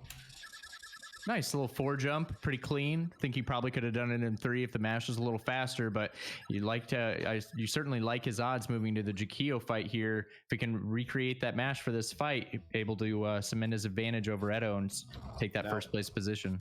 Finn, what about that 9-second deficit though? Spin slash versus having to do 3 jumps on the clown nose on that one. Not sure about the deficit. Black Squall taking down Jakio. Let's see if Edo getting a nice kill on this side, doing some middle strats there, getting some good damage in. Possible that Squall's kill was better. Yeah, I think those couple knocks that Edo took there before that final hit on Jakio might be the difference. We'll see here. Black Squall getting knocked into the heart. But able to close it out there. Now going into the demon at this point, I think the 9-second deficit though will not be enough to surmount. I think Black Squall is firmly going to be in first place on this one, but Edo trying to close it out for the second on this side. Slush Filter and Aves. Look at this race between those two right now. Yeah, I'm excited. I honestly, just an incredible battle and experience that these two runners have had to endure just to finish Ninja Gaiden one single time. And it's also such an incredible testament to their ability, because look at them. They're still on, 13 3x pace. I think they've both game overed at this point. Aves is taking like 3 or 4 deaths. Yeah, unreal at this point. We'll see what the final time shake out to be, but Aves and Slush going into Jakio. Congratulations to Squall and Edo for closing out the second race on this side. We'll see what the times turn out to be. Here we go with Jakio. Aves, doing a very plate kill kind of start on this one, almost getting it. Yeah, it was a really, really good Jakio fight. Slush opting for something a little safer on the right side, but he does chase Jakio down, finds a nice kill there on the middle platform. Comes down to the Demon Fin. We'll see how things shake up for it. Aves and Slush going into this one. Aves looking to slay his demons from the last time here. Taking the death. Does not have spin slash this time. Getting a veritable mountain of shrimp dumped on him at this point. And getting pushed back. He's getting hit. He's got 1 hit, but takes care of the demon. Aves is down. And Slush takes care of the demon as well. Very, very close. We'll see what the time shake out to be, Finn. What a freaking race. What a wonderful set. God, it was so stressful, Retrofile. There's so many deaths. Like I said, I think that's the most deaths we've seen in a single heat. The game was so incredibly mean to both Aviz and Slush Filter. I'm just glad to see them beat it before the 15-minute Mercy DNF timer. Looks like we do have our official times. Looks like Squall posting a 12:01, Edo with a 12:08. Aviz with a 13:22, Slush with a 13:25. Kind of two separate races going on there, but both incredibly close. Yeah, we only promised 3 races for you guys per group, but apparently we're going to get 4 today. There was 2 packed into this one here. I love the narratives behind this one, but look at this. Squall versus Edo, 7-second difference. Aviz versus Slush, 3-second difference. 2 very close races within the same heat. Yeah, it was kind of 2 races within a raceception, if you will. Yeah, exactly. But go ahead. It was so good. I mean, we expected great things from this group, and this one has been just absolutely entertaining from top to bottom. And we still got one more race to go, Finn.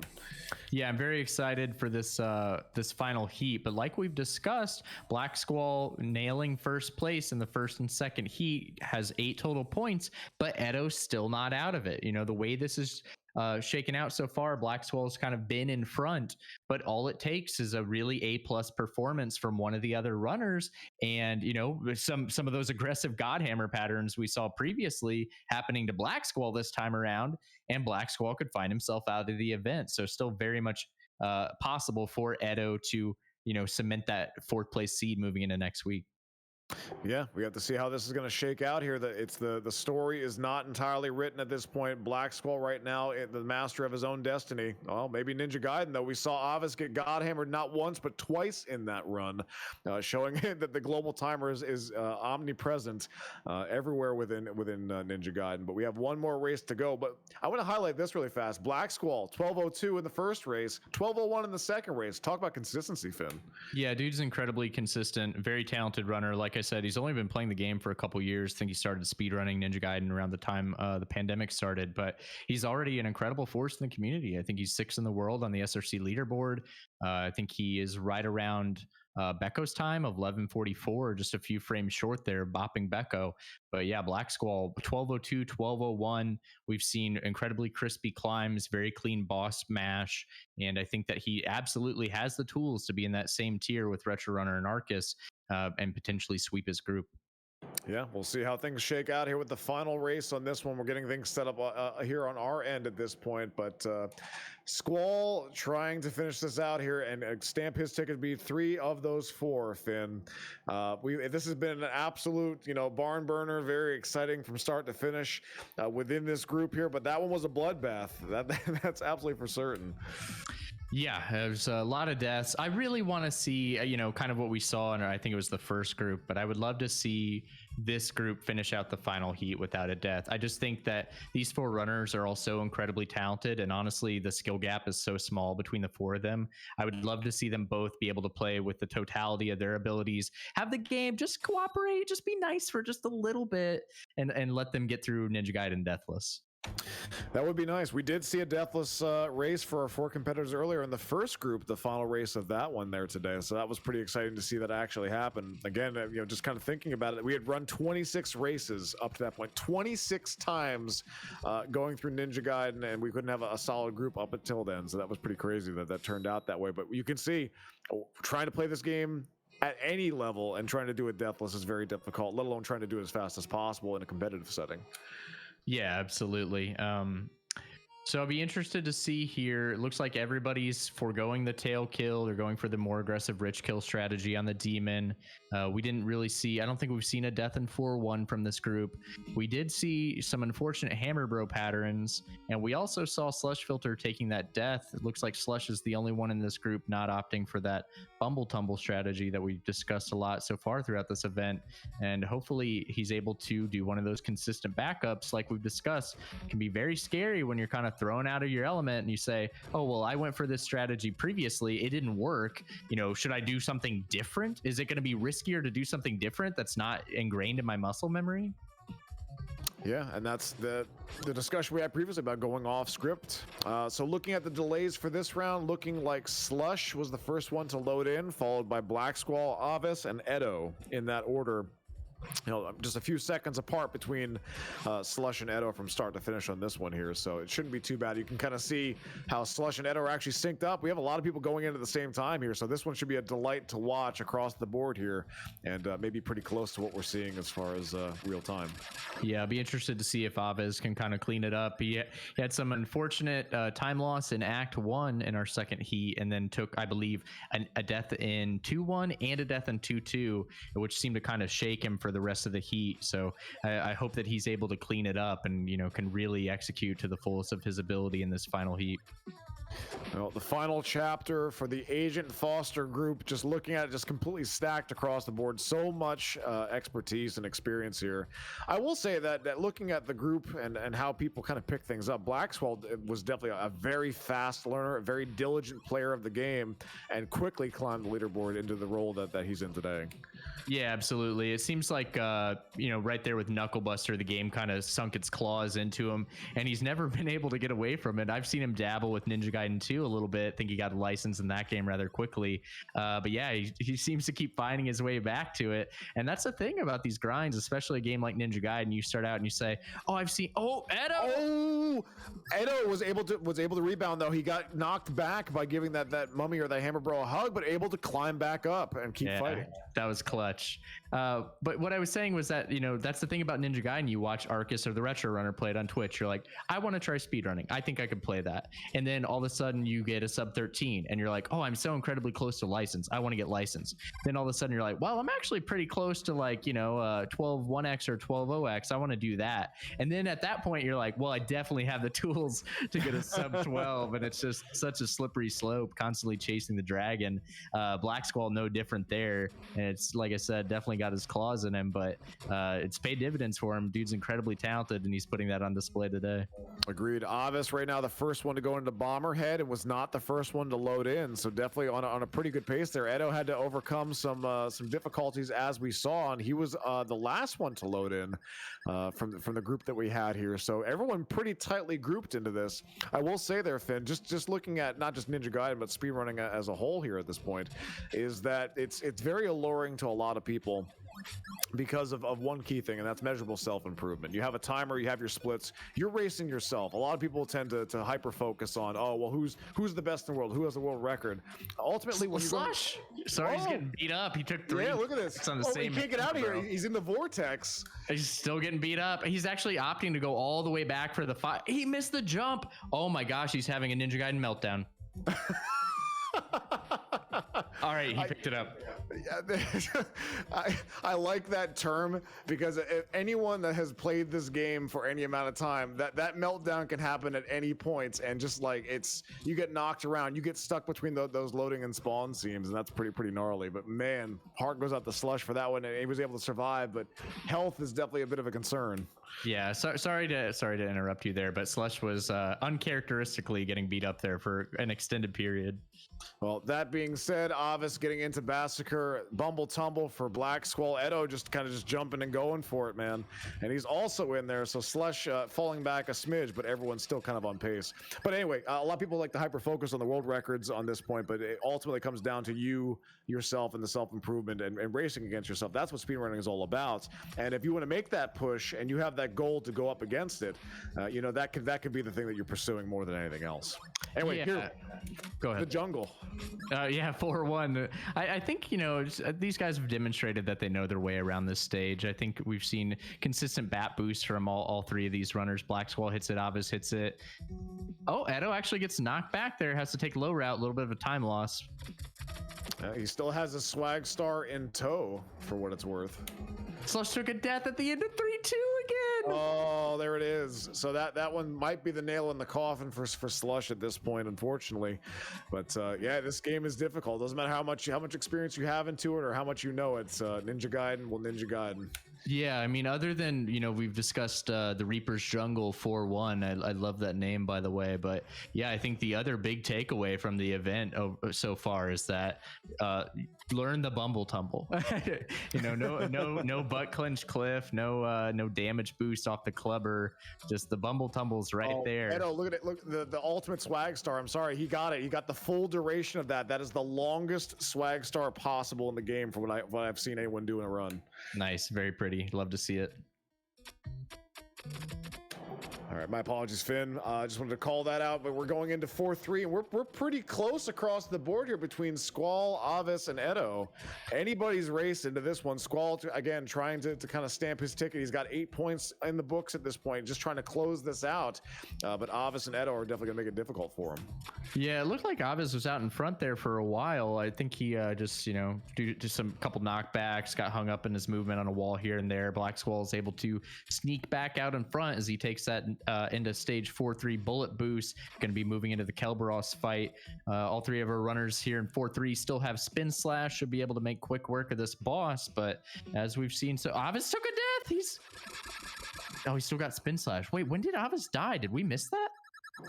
We must have. It may have been something as small as a ladder. Yeah, I think he must have died on like a ladder transition. Must have come really quick, probably in 4-2, because he still has spin slash, thankfully, so he's able to make quick work of Kelberos.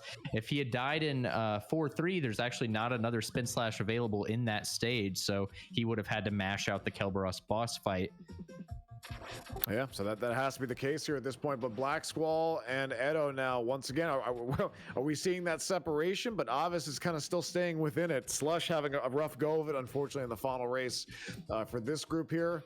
We see Black Squall, wow, clutching out that kill, getting the double bird boost into the end there. Very, very nice. Yeah, it's probably my favorite trick in this run. It just feels so good to execute, and it looks so cool, especially if you do the swag star variation as you're rising up. Really, really neat trick. It's unfortunate because that trick's not even optimal anymore. You lose frames during the swag star startup animation. There's a way you can move through there with just taking a damage boost and then a jump slash. Yeah, very nice. Edo getting through here as well. Squall charging forward. We have Avis starting 5-3, trying to close that gap. But yeah, that death that Avis must have taken was a blink of an eye, potentially on a ladder.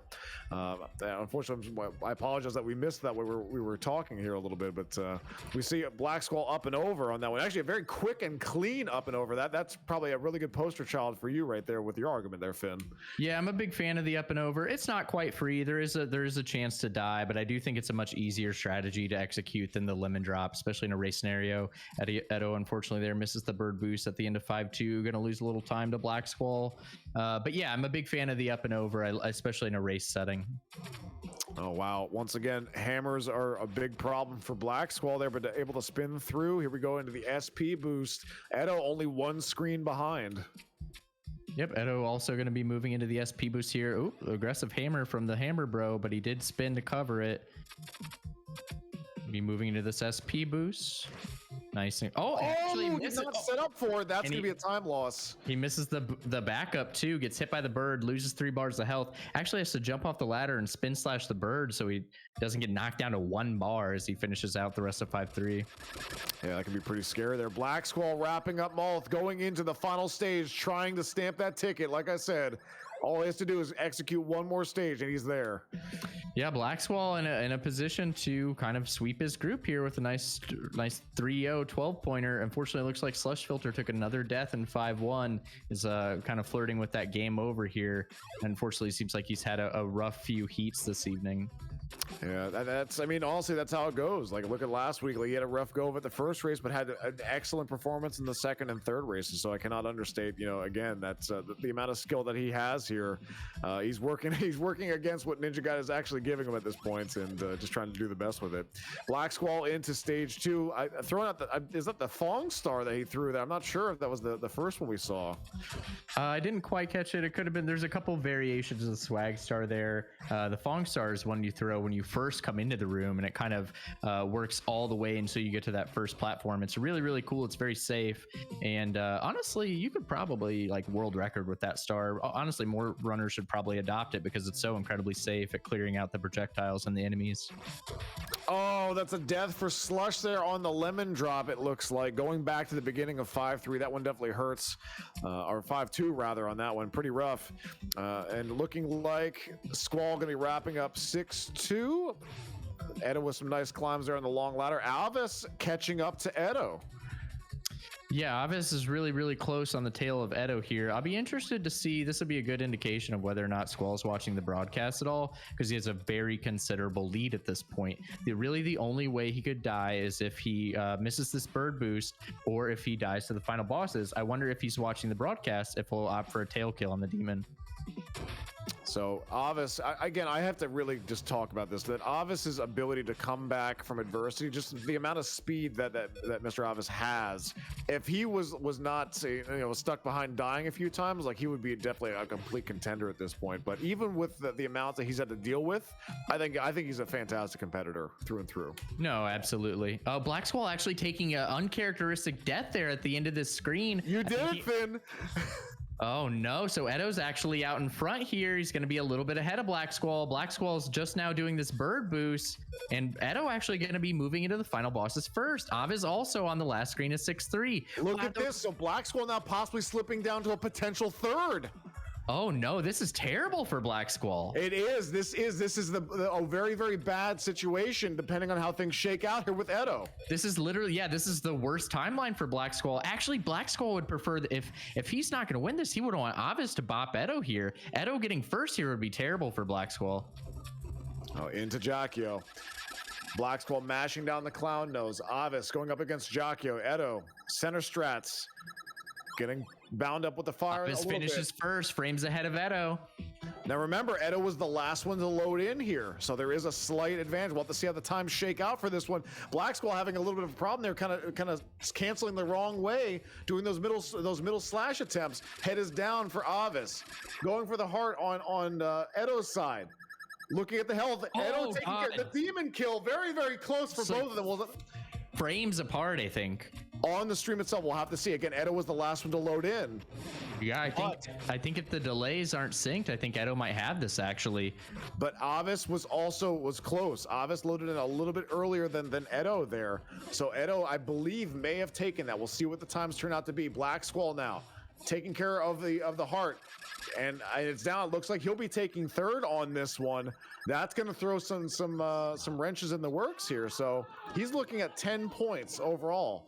Edo had second in both races. He takes first. We have a tie at 10. Yeah, I think we're going to have a tie at 10 points, which we'll have to confirm with the backroom staff. I think that's going to come down to probably higher average, I would imagine, which I think Black Squall will still have, but we need to see how everything shakes out and confirm.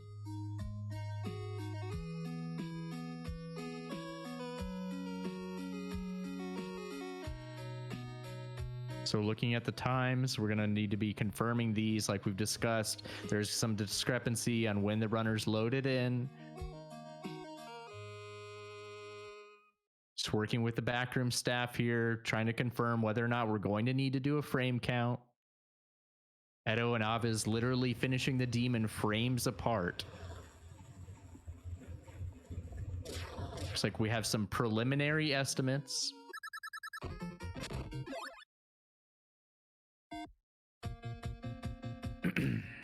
All right, so our preliminary estimates for this final heat of the Agent Foster group.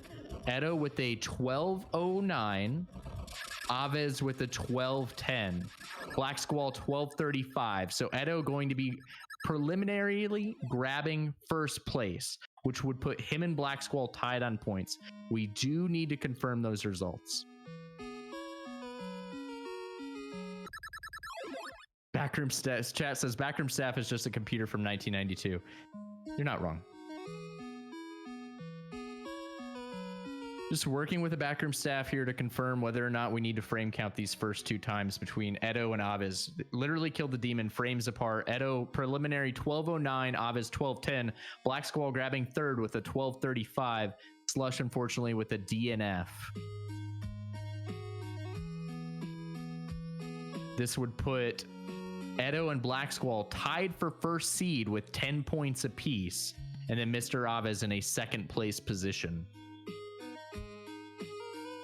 If we consult the rules, I believe that Black Squall should have a higher average at this time. We will need to count and confirm. Higher average would be the tiebreaker for him and Edo to determine who would move on to our final four.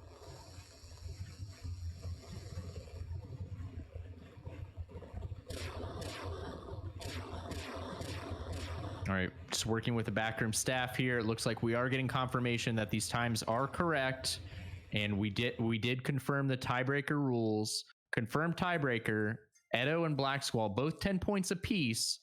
Black Squall with a 12:01 average, Edo with a 12:10. So Black Squall going to be advancing to the final four, tying Edo with 10 points, but going to be advancing on that tiebreaker. Black Squall with a 12:01 average, Edo with a 12:10. So incredibly close. What a fantastic development there, Finn. Unbelievable. What a heat. We knew it would come down to the wire and then we would have a lot of surprises there. But, I mean, Edo and Black Squall, they have to feel really good about the performances in this one. Yeah, absolutely. I think we're going to double and triple check, our math here to confirm. We do need to, confirm that this is correct. But I think we're going to move to a BRB here so we can sort things out. Unfortunately, it sounds like one of the backroom members is having some internet issues, but we're just going to double check and make sure. All right, while we take care of all of that here, friends, we're gonna get things taken care of on that side and sort things out. We do have one entire group left to go, friends. Ken Hayabusa got some big names in that one, Finn, but that one's gonna be coming up after the break.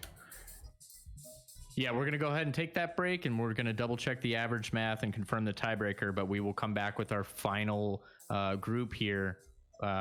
We apologize for the confusion. We are having a couple issues here on the back end, but we will be right back, and we'll get the tiebreaker sorted out for you all. Appreciate it. All right, guys, be right back. Thanks.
Okay, welcome back everyone to NRL 2022. We got some news to bring up here for Group 3 for Agent Foster. As has been pointed out in chat, after doing some math and also we did some frame counting to verify that Edo did indeed best Avis in that race. So that was taken care of. With that in mind, Edo does tie Squall with 10 points. The averages are Black Skull with a 12-12, Edo with a 12-09. Average time is the tiebreaker in NRL for group stages based on points. So that being said, Edo will be moving on to top 4. Black Skull unfortunately will not be making it. We apologize for the inconvenience, the confusion there initially. It's an honest human error. It does happen at this point here, but to confirm that is the case, we have frame counted it, verified that Edo's average 12:09 to Squall 12:12, and the times came out to be Edo 12:09.06 to Avis's 12:10.45, just over a second difference between the two on that one there. So congratulations to Edo being able to stick with it and pull it out on that one. A 3-second difference on the average is his ticket to the top 4. What a group, Finn. Whew, yeah, a couple of things there went wrong at once, unfortunately, but real quick before we start this next group, I want to talk about, we saw Black Squall go for some less aggressive strategies there on the final bosses. He took that death, he went into the demon, he opted for a tail kill. You have to wonder if that tail kill would cost him, because that absolutely nerfed his average from those 3 heats. And you have to wonder if that literal last decision he made from all 3 heats, if that made the difference. Hard to say with the averages in place. That death that he took at the very end of 6-3 on the second to last screen, that's a really rough death to overcome. And just Edo was just a more consistent player throughout there, based on the average at that point. So I honestly I can value the stick-to-itiveness of Edo and persevering and getting through it, but that's definitely a heartbreaker for Squall on that one. And again, friends, we do apologize for the inconvenience on this one and the confusion, but that is the case here. Edo moving on, stamping his tickets to the top 3, tying Squall with the points on that one, the average being the tiebreaker, moving on and taking Agent Foster. Yeah, incredible group. Honestly, more than I had bargained for when I was trying to sell it before we actually witnessed it.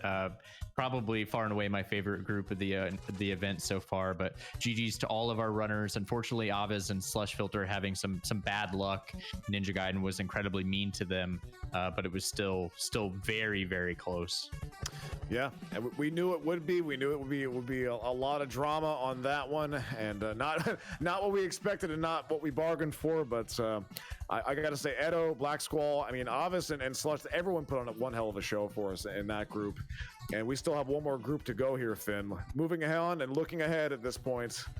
Yeah, so the Ken Hayabusa group, we have 4 very, very strong runners here.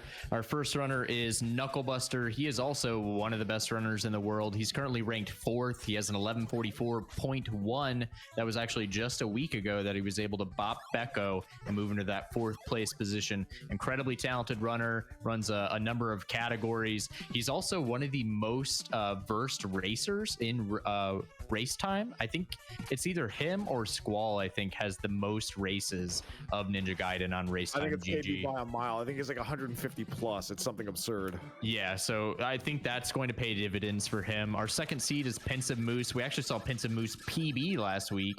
I think he PB'd with an 11:51. So Pensive Moose kind of really making a name for himself in the past year or so. Went from being relatively unknown new runner to really making a claim to be one of the best in the world at this point. I think he's currently in 8th place. Looks like he actually has an 11:47. It must have been offline during race practice. It says it was 6 days ago. Third seed is Fabricator General, NRL's own incredibly talented runner. Has recently been struggling with some hand issues, been working his way to learning into a hitbox derivative style of controller. Fabricator, an incredibly talented runner, also has a very competitive 12:02, which is good for 26 on SRC. And our 4th seed, Spiker 1, really well-versed NES speedrunner, has incredibly competitive times, not only in Ninja Gaiden 1, but Ninja Gaiden 2. Castlevania, and a 456 in SMB1. Spiker's current PB is a 1208, and that was 3 months ago. So this group is incredibly tight. Yeah, this is going to be another doozy and a great one to close out here on this evening. Here we've got 3 races to get through, Finn, and KB second place for NRL last year, looking to possibly get that crown, but going to have to get through some stiff competition and in the top 4 if he advances at this point. And also we're trying to shake out the picture for what we're going to know now. We have the averages for Arcus, Retro Runner, and Edo now, so we know roughly what the tiers are going to be moving into that, or the seeding for the top 4. But this is the big question mark about where whomever is going to win this one ends up. So the average time is going to pay some big play a big part into actually deciding what that picture looks like. Yeah, absolutely. So Fabricator General actually loading into the Bomberhead fight first here. Knucklebuster and Fab both making quick work. Pensive, Spiker following right behind. Everyone spin slashing through Bomberhead. Going to be moving into stage 3-1. So far, relatively uneventful. I think Pensive Moose took a knockback there, which is why he's, a loading transition behind. But incredibly tight race so far. Really have my eyes on Knucklebuster. He was my pick to win it all last year. He went incredibly far. I think he lost to Beerful Belly in the finals. So KB, absolutely no slouch and no stranger to this level of competition. I'm not gonna lie, I'm a little disappointed to see Black Squall take the exit that he did. But KB, I've also kind of got when I hedge my bets, I have my horse tied to his wagon as well. He's incredibly talented, and I'd love to see him take it down. Yeah, KB is almost like a human task at this point. Like he just kind of just runs his race, and he's devastatingly consistent when it comes down to it. I mean, the fact he got bested by BFOB, I mean that in and of itself is it's nothing to be ashamed of or sad about. Like BFOB is a legend in his own right, and definitely someone that's very difficult. Now taking a look at this, KB not going for the Bumble Tumble, but we do see Fabricator General going for that one there, and they're going into Massacre now. Yeah, KB kind of giving me some heart palpitations. We saw Slush struggle with that Cliff derivative, earlier in the event, and so I'd really like to see Knucklebuster also pick up that Bumble Tumble strategy, and maybe that's a consideration going into the second or third heat. Speaking of struggling, looks like a lot of people kind of struggled with the Massacre kill there. Fab had a really impressive one overall, very, very nice, and I'm not sure how the delays shake out here, but Fab may be out in front. Yeah, just as you say that, unfortunately, Fab does take a knockback on the first Hammer Bro 4-1. But yes, Fab did have the cleanest Massacre kill of the group and actually was able to gain a little bit of time. That being said, whoa, yeah, that was scary. Wow, that was really scary. The wherewithal to actually know to use that slash. Fabricator General right now jumping into a bullet and spin slash at the last possible second. Yeah, and Fab kind of demonstrating his race knowledge. I think, we discussed race time experience. I think Fabricator's, I want to say, third all time on the Ninja Gaiden race time races. He also has over 100 races under his belt. So definitely no stranger to, kind of flipping the script and being thrown off his typical muscle memory. Yeah, again, a student of the game, and even problems with his hands and his thumbs, like it hasn't stopped him. Again, I have to mention the controller that you kind of brought up earlier here, that he's using like kind of that hitbox style, but the D-pad is actually like it's mechanical keyboard switches, but the buttons themselves are almost like arcade, like Sanwa style that he has on this. It's actually a gorgeous looking controller that he's using, that was created, I believe, by Punkin Pirate, and has a PCB in it that prevents left and right inputs, which we know can cause some pretty wacky things to happen in Ninja Gaiden. But this thing's a thing of beauty, and the fact that he's able to use this even with this and play at this level is just absolutely phenomenal. Yes, unfortunately, while you were indicating that, Spiker did take a death, lost spin slash, had to finish 4-2 without spin slash, so he's going to fall a little bit behind the rest of our runners, but thankfully he died in a place where he was still able to pick up a backup spin slash in 4-2, so while he is behind, he is still going to have spin slash for the Kelberos fight and predict that additional time loss. Oh, I love this sync. Look at this. We got 3 people now going into Kelberos here. We had sync between Pensive Moose and KB, but we have Fabricator General in there. We're going to have 3 3 Kelberos blowing up at the same time here on screen here, Finn. Yeah, so KB actually does us a little favor there. I think he was ahead. He accidentally Stanley slashed before Spin Slash and Kelberos, and now him and Fabricator are basically perfectly synced loading into 5-1. Oh, you love to see it. Look at this. We got the Manip on both sides, the synced Manip on this. Also, Pensa Moose also in there. Anybody's race here into 5-1. KB with an interesting swag start here for safety. I like it. Unfortunately, it does cost him some frames during the startup animation, so he falls ever so slightly behind Fab, but gains it in the climbs. Those crispy climbs, him and Fab are synced up again. Going for the potential bird boost here. On Fab's side, getting pushed back. The backward boost, unfortunately. Oh, well, Fab very lucky there. Getting hit back by the bat, but did not fall in the pit. Was able to land safely on top there. Getting kind of pushed back there, but that's putting KB out in front. Pensive Moose and Fab all clustered together as we're going into 5-2. Yeah, so all three runners actually missed that 5-1 double bird boost. Spiker, the only one getting the bird boost, but gets knocked back. He's taken 2 hits. He's down to 3 or 4 bars of health. He has to be, yeah, smart choice. Smart move going for the back of health. I like that. That's good. Yeah, you burn a little bit of time there, but you're giving yourself a lot of safety. Again, anything's faster than dying, and having that little extra cushion of health after getting beat up by that bird. So that's a good thing overall. But here we go into the Dragon Cannon boost on this side. This one always looks really impressive to me. This one kind of scares me. Yeah, there's so many sprites on the screen between the cannons themselves and the projectiles, and like we've discussed, Ninja Gaiden not really known for having generous iframes, so the screen does look incredibly treacherous, but thankfully the iframes are just long enough. No, Pensive Moose taking a death, by the way. Unfortunately, falling behind there at this point. No spin slash going into 5-3. KB and Fabricator General moving forward. It's a really unfortunate death. It's an incredibly difficult screen, and now he's going to have to navigate the rest of Act 5 without spin slash. We've talked to, this is arguably some of the most difficult screens.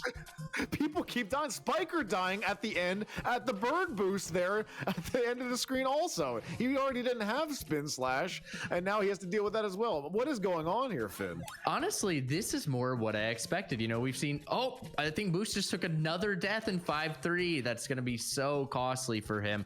But Retrophile, this is something that Moose dies again. He takes a game over.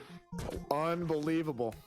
This is something that I've expected. We haven't seen runners struggle with that screen. It's Fab! Just the deaths keep coming. The God Hammer off the ladder. Fabricator General getting knocked off. KB taking care of Maul. And we have a death from Spiker. What is going on, Finn? So KB is the only one who's gotten through the game cleanly so far. He's at a huge lead now because runners can't stop dying in 5. They've lost spin slash. They're low on health. They just keep finding their way to these pits because the enemies are so difficult to get through without that spin slash sub weapon. Spiker and there's another death from Spiker. This is a bloodbath.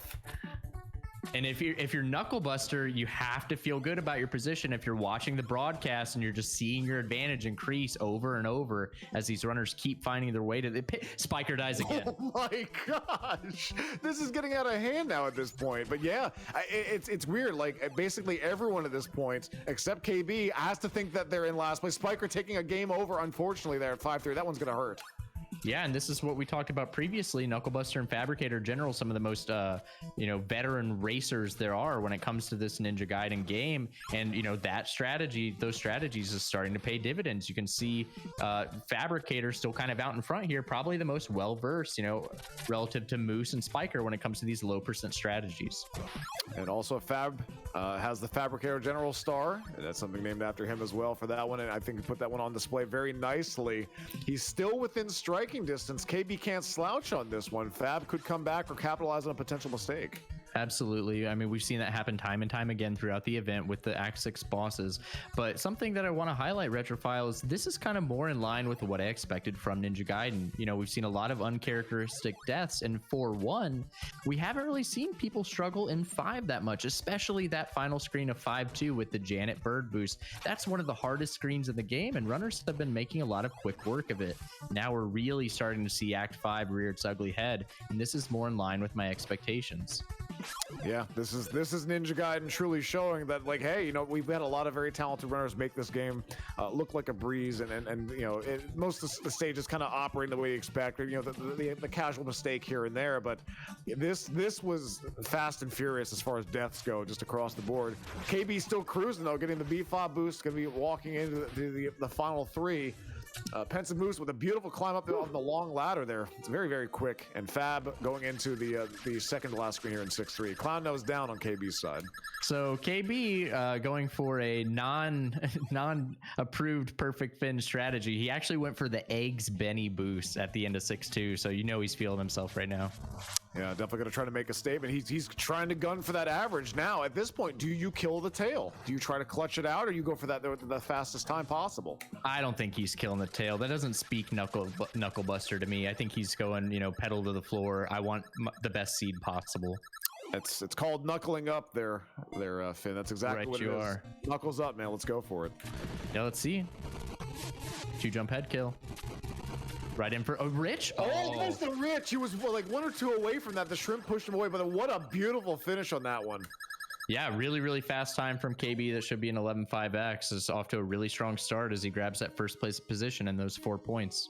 Making an absolute statement as bodies lay around him. He stands victorious. A pristine run with a fantastically fast time. Fabricator General here in second position. Going to be going into the Demon. Let's see how he fares here. Yeah, Fab's had a really strong showing, really recovered from that death. We've seen he's demonstrated a lot of resiliency, opting for a tail kill here. Really, oh my God, the shrimp pattern, those. Wow, awful. Wow, he's had to dodge a bunch of these, just not having a lot of peace on this, having some difficulty with the mash, but able to take down the Demon. Nicely done there, Fab, securing second position. And looking over at Pensive Moose side, it looks like the clown nose is down. Yeah, Fab did it, kind of shades of Aves there. He took that death, but then Fab just demonstrated incredible resiliency and able to just kind of, collect himself and really close it out strong. So Pensive Moose going for almost like a plate kill-esque opening on Jackio there, but getting kind of pushed back and now going for the left side kill. A few cycles, giving a hug to Jackio. Got to get a few more slashes in to take care of it. Another hug there. Health kind of low on Jackio that we've seen as Spiker takes down the Clown Nose into the Demon here for Pensive Moose. Yeah, so thankfully Moose is going to get a health refill here during the cutscene, which is something we haven't highlighted very much. So it should allow him to close out the Demon, pending any sort of aggressive shrimp patterns. Does take a hit on the tail there. Oh. And there it is. There's your podium, though. But KB with an exceptionally strong showing amidst the death that surrounded him there. Fab taking second, Pensive taking third, Spiker wrapping up. Jackie, let's see if he can take care of the Demon here. We'll get you guys those official times. So many deaths, Retrophiles. Incredibly stressful group, especially after the group we just came from. Yeah, this was hot and heavy out of the gate here on this one. Game overs, flickering. I mean, we had a rapid succession of deaths. I think the amount of deaths that we had in the course of 30 seconds was probably the tightest clumping we've had in all of NRL history. Yeah, absolutely. 5-2 and 5-3 were incredibly mean to the runners. I think we might have seen, game overs kind of happening simultaneously on the screen. It was like a disco rave there for a minute. But thankfully, Spiker able to finish it out before that DNF mercy timer. Agreed. Okay, we're just waiting to grab Spiker's time here at this point, and we'll get you guys the results on this one. But man, what some fireworks to open this up with. But KB making a wonderful statement on this. So here's our times, friends, from what we're seeing reported. Looking like Knucklebuster here with a 12:01 to finish up on that one. Fabricator General in second with a 12:44. We got Pensive Moose with a 13:40 and Spiker finishing with a 14:06. Yeah, it's incredible. Not really what I expected at all. Like we discussed, so many deaths were happening in 5-2 and 5-3, especially with Pensive Moose and Spiker. Once again, this is kind of shades of the group that we just came from, where I don't think that's those times are necessarily indicative of the runner's strategies. And I think that while KB put on an especially impressive performance, I think that Moose and Spiker and Fab are all capable of matching that time. So KB really going to have to continue to put the pedal to the floor if he wants to cement his first place advantage going into the second heat. Agreed. Yeah, he's definitely got himself in a good position. That's a fantastic time to start with. So he's built himself a nice foundation, but now he's going to build a house on top of that and see where he can get himself slotted for tier 4. Not for the top 4, I should say, at this point. Basically, at this point, depending on how things shake out, I mean, you're trying to just run as fast as possible to avoid getting paired up with Retro Run in the first round. Yeah, so an interesting consideration here is that the 1201 is weaker than the times that Arcus had posted, but if KB opts for these more aggressive rich kill strategies on the demon, he is absolutely capable of posting some times that are better than what Arcus did.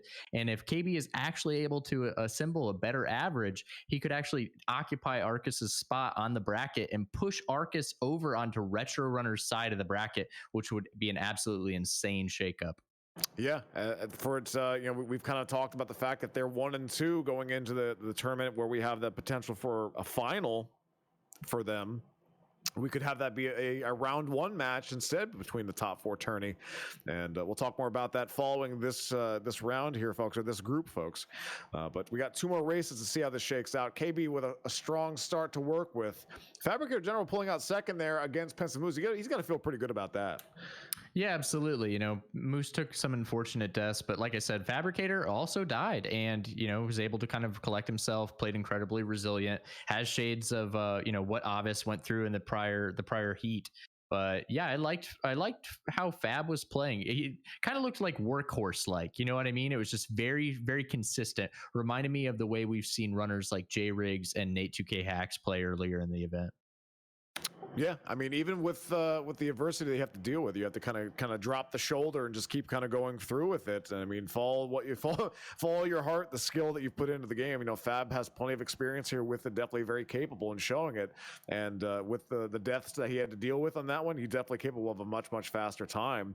And if KB slips up, Fab would be right there. Yeah, absolutely. This group is also incredibly close, and I think any of these runners are capable of taking it down. But you have to wonder if KB and Fab have, an innate advantage over Spiker and Moose, just with their wealth of race expertise, like we've discussed. Knucklebuster and Fabricator, I think, have 2 of the top 3, most races on Race Time GG for Ninja Gaiden, and I think that's probably going to pay dividends for them moving into the second heat. Yeah, not only from just knowledge of the game itself, but just that psychology of going into a race. If you have yourself some race strats to fall back on, I mean, Pensive Moose, back when he and I were doing the commentary initially, he was the first one to say, "Hey, I don't really have a lot of race experience," but he felt really good going into the group stage. He's like, you know what, I'm kind of finding my own and hitting my stride. And he had a fantastic and very impressive showing last weekend. So he's definitely got a lot of talent to work with here, and a lot of promise that I think a lot of us have seen. Yeah, I think he just needs to avoid dying. I think, based on what we've seen, he maybe doesn't have some of those low percent strategies nailed down like Knucklebuster does. But if he can avoid dying, he absolutely is capable of posting, comparable times. Knucklebuster's PB in 11:44, Pensive Moose's PB at 11:47, literally right there with him. Yeah, it's anybody's race here going into the second heat here. We'll see what the narrative has to hold on this one. Can KB stay fast and consistent? Will Fabricator General be able to bot Moose again? Will Moose come back on this one, dial things back in? Or Spiker be the spoiler on this one? We had a lot of death in the first race, so I'm sure that a lot of these runners here at this point are feeling kind of hurt and bruised and beat up, and definitely want to see a better performance here in the second race. Yeah, we're just letting our runners get readied up here. We should be underway momentarily. The 60-second warning is out. I do have to say, Retrophile, like I said, I really like Knucklebuster moving into this second heat. He played well last weekend, and he's continuing his streak. Like we discussed, he did finish second place in our inaugural NRL event last year. And if he can continue to play like he is, I like his odds. Yeah, there's definitely some mountains to climb, though. I mean, if he is the final of the top 4 that we're going to have, I mean, you're looking at Retro Runner, Arcus, and Edo. I mean, those are some big names to overcome. Oh, absolutely. And one thing that we didn't really discuss, I think I touched on, very briefly during the actual heat. Knucklebuster going for some aggressive strategies here. I don't think he opted for the Bumble Tumble. I think we also saw him go for Eggs Benny. And, it's just, we've seen those strategies kind of punish some of our runners previously. So we'll have to hope Knucklebuster can execute consistently. So I want to call this out here. Very little delay across all 4 racers here. So basically what you're seeing is what you get. Fab got bullied by the Three Stooges in the beginning there, hence why he fell back a smidge. So that's kind of what we're seeing there. So Three Stooges, Finn, we haven't really talked about them. A lot of the runners have kind of made quick work of them or done some damage boosts to get through them. But what do you know about them? Yeah, so the Three Stooges can definitely be problematic, especially when you're doing PB attempts. Their opening patterns kind of always vary a little bit. They're never quite the same. You can get some easier variations and some tougher variations.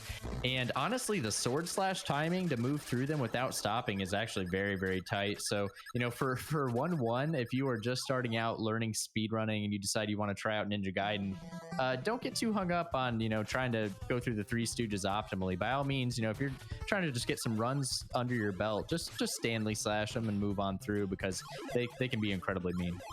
Agreed. Yeah, there's actually a myriad of safety strats that are a little bit slower but way more consistent, that if all you're looking to do is beat the game and you know, put up a time that's, you know, under an hour, you know, you can march your way through stage 6 multiple times and just take spin slash to jack you. Like, you don't even have to know how to mash. If you can play consistently, you can beat the game. Just have to learn some basic strats on this one, and that'll carry you through. Yeah, absolutely. So KB here looks like he's out in front. I think he maybe had a slight lead when we first started, but you know what you see is pretty close to accurate here. He's going to be moving into this stage 2-2 transition. Moose and Fab though right behind him. Spiker as well. So looking pretty good for 2-2. All of our runners getting into it, throwing the swag star out of the guy. I like the extended swag star personally. I know that Retro Runner and a few other folks like kind of like the half swag at the end of it there.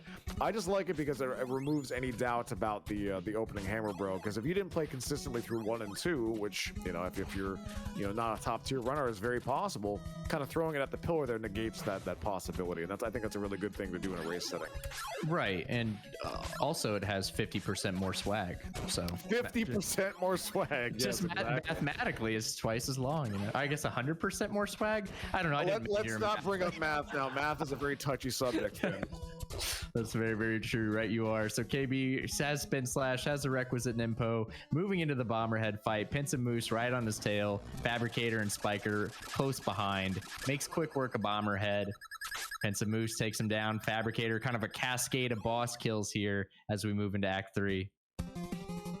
Looking good across the board here. Synchronized kills. KB the first one to load in on that one. Pince and Moose not too far behind. Fab, Spiker, they're all following their current tier listing in this group then appropriately, but still anybody's race. Yeah, kind of by the PB, by the book, so to speak. Knucklebuster, oh, really cool damage boost there to get up to. Oh, is he gonna boost forward off the bull? Oh, that's a lot of swag. Knucklebuster really feeling himself. So that is a strat he's very proud of, and it's something that I called out previously when he did that also, and he thanked me for mentioning it. So I'm sure he'll be elated to know that you were able to bring that up, Finn, as well. That one is it's absolutely beautiful to look at, and also it makes me like it's just like gasp or like hold my breath, you know, every time I see that. But it's so beautifully done, so well executed by KB on that side. Yeah, while we're on the topic, absolutely unnecessary, but you know the guy can play the game, and it's incredibly fun to watch. I have to say, I'm kind of inspired to maybe learn that now. Just kind of upping your game. Here he goes on the safety cliff on this one, taking care of the bird, getting through. We see the Bumble Tumble getting set up for Fab side. Pince and Moose going for the jump and slash method. Spiker not going for Bumble Tumble here either. Let's see how this fares for him. Stopping and going. There we go. Into Basker for 4 of them. So it looked like KB got a standard kill on Bassiker. Pince and Moose slightly slower. Fab also about half cycle slower, but still an incredibly tight race. Yeah, all 4 Basker kills down. Welcome to the jungle once again, Finn. Yeah, we'll see if these runners can move through the screen without any hiccups. Be interested to see if any of the runners opt to take low route here and avoid that problematic bat boost that we've seen a lot of the runners struggle with so far this event. Oh, look at this. So KB did jump. He jumped down to the low route on that one there from what we saw. And also we saw that quick decision from Fab in the last race. Let's see if he goes for it. No, he gets the boost on the top route this time. Yeah, so KB actually, you can stutter step there and pause to make the bat boost easier and more consistent, but I think he must have paused too long and over maniped it and ended up missing it, unfortunately. Fab getting a little hung up here, has to be careful. Pince and Moose hopping down now into 4-2, but Spiker and Fab pretty much in lockstep here as we're going into 4-2. Yeah, very, very close so far. We did see, I think Spiker died on 4-2 previously. Hopefully he can avoid a similar death here. Does make quick work of that problematic bat that we have seen some runners take deaths or safeties to avoid. It's looking like stage 5 is going to be the bane of existence here in this group, though, from what we saw in the previous rounds. I'm very curious to see how that one will shake out. KB moving into 4-3. Pensive moves pretty close behind on that one as well. Fab getting there soon. Spiker and Quick Toe. We're going to have everyone going into 4-3 all at once here, it looks like. Yeah, it's incredibly close. Should be rather uneventful. 4-3 is what I call like the brain pudding of the run. It's a really, really fun stage to play. You get to do a kind of a cool trick on every screen, but it is, relatively easy. That being said, there are some pits and there are a couple hammer bros here and there. I think we did see someone. As I say that, KB getting knocked back. Yeah, I was gonna say, KB. So that's so uncharacteristic of him. He should know that once he takes that first knockback, the bullet boost is no good anymore, especially with the race time experience that he has. Agreed. Just a little bit of a misstep there, misjudgment. Once you drop frames here, you can't go for that bullet boost. He's making the same mistake. Same thing again. Now he knows, but wow, that was uncharacteristic. Nice little hammer there he got to boost up there. But look at this now. Pensive Moose out in front. Spiker going into there. Fabricator General now in third, and now KB just from that now down to 4th place. Yeah, now all of a sudden Pensive Moose out in front, already in 5-1, making his way through the rage stage, and you have to like his odds. And that you have to wonder on that one for KB. He had a very clean and consistent run on the first one there. That's a pretty costly death he just took on that one. That could potentially throw his average out of whack. Yeah, that's true, and it's unfortunate because he was kind of putting himself in a potential to maybe, even best Arcus and move over to a more favorable side of the bracket. So that's definitely going to hurt his odds to do that moving forward. Yeah, very scary on this one if that's the case. But Pensive Moose now charging forward, getting through 5-1 into 5-2. Yep, Spiker and Fabricator making their way through the double bird boost here at the end of 5-1. Spiker gets it. Fab opts for a safer strategy. Let's see what Knucklebuster can do. I want to kind of see him pull out all the stops at this point. Well, he's painfully aware of that one. That was probably like a forehead slap on that one, because he has the knowledge about that. If you stop holding right, I wonder if he thought he could save it or just roll the dice and hope for the best on that one. But yeah, unfortunately, he got pushed back there. He fell down. He had a chance to get at it, but the Hammer Bro said nope, and he got pushed into the pit, and the deed was done. Yeah, it's like we've discussed, sometimes you get thrown into these awkward scenarios that you've never really had a look at before, and all of a sudden, it can be difficult to, a lot of speedrunning and video gaming in general is like dynamically assessing and processing and making these very almost micro decisions on the fly within, milliseconds. And sometimes when you're thrust into those unfamiliar scenarios, it can be difficult to do that. It's also another thing to point out here is that, KB, when's the last time he messed that boost up? I mean, if Right. you played that a bunch, like, it becomes automatic. Yeah, you have that knowledge, but again, it comes down to that muscle memory, that mental script that you're running through. And that boost is pretty free for the most part, but when it goes wrong, it goes very wrong. Yeah, it's unfortunate too. Not only is the death costly, but just missing that boost because he missed it the second time around as well and had to opt for a slower backup. So Pensive Moose knocking at the door here for Malth. KB going up for the SP boost, and we see Spiker not too far behind and Fab not too far behind him as well. So 1, 2, 3 clustered pretty closely together here, but KB battling back. I'm going to throw that out there here, looking pretty good. Yeah, it's impressive that he's really just right there with Fabricator. You have to wonder what happened to Fab for KB to be like right on his tail like this. But yeah, once again demonstrating kills B-Fob's ghost. Why not? Yeah, shouts to him. That's always a fun one to bring out on that point, just to kind of have some fun with it on this point. But Pensive into 6-1. The first one to charge out there, KB not too far behind. Oh, I'm sorry, Fab also right there. So Fab and KB, we got Spiker there. Everyone in 6-1 now, Pensive in 6-2. This is his race to win potentially on how this shakes out. Yeah, this is kind of going exactly like I illustrated before the heat started. I said if Pensive Moose can avoid dying, he absolutely is capable of posting a time that could bop any of the other runners, and he's actively demonstrating that right now. Yeah, good adjustment there. That was very scary with the jetpack ninjas. Yeah, unfortunate knockback there, but he did have spin slash and was ready to kind of clear out the riffraff and make his way through. That being said, we still have a couple screens that have proved rather difficult for a runner so far over the course of the event. We saw Black Squall take a tournament-ending death here on one of the final screens of 6-2. So Pensive Move's definitely not out of the woods yet. So Fab Gen getting very lucky. He actually his his toe hit that shuriken from the jetpack ninja, but he got boosted forward instead of backward into the pit, so he was able to keep himself going here.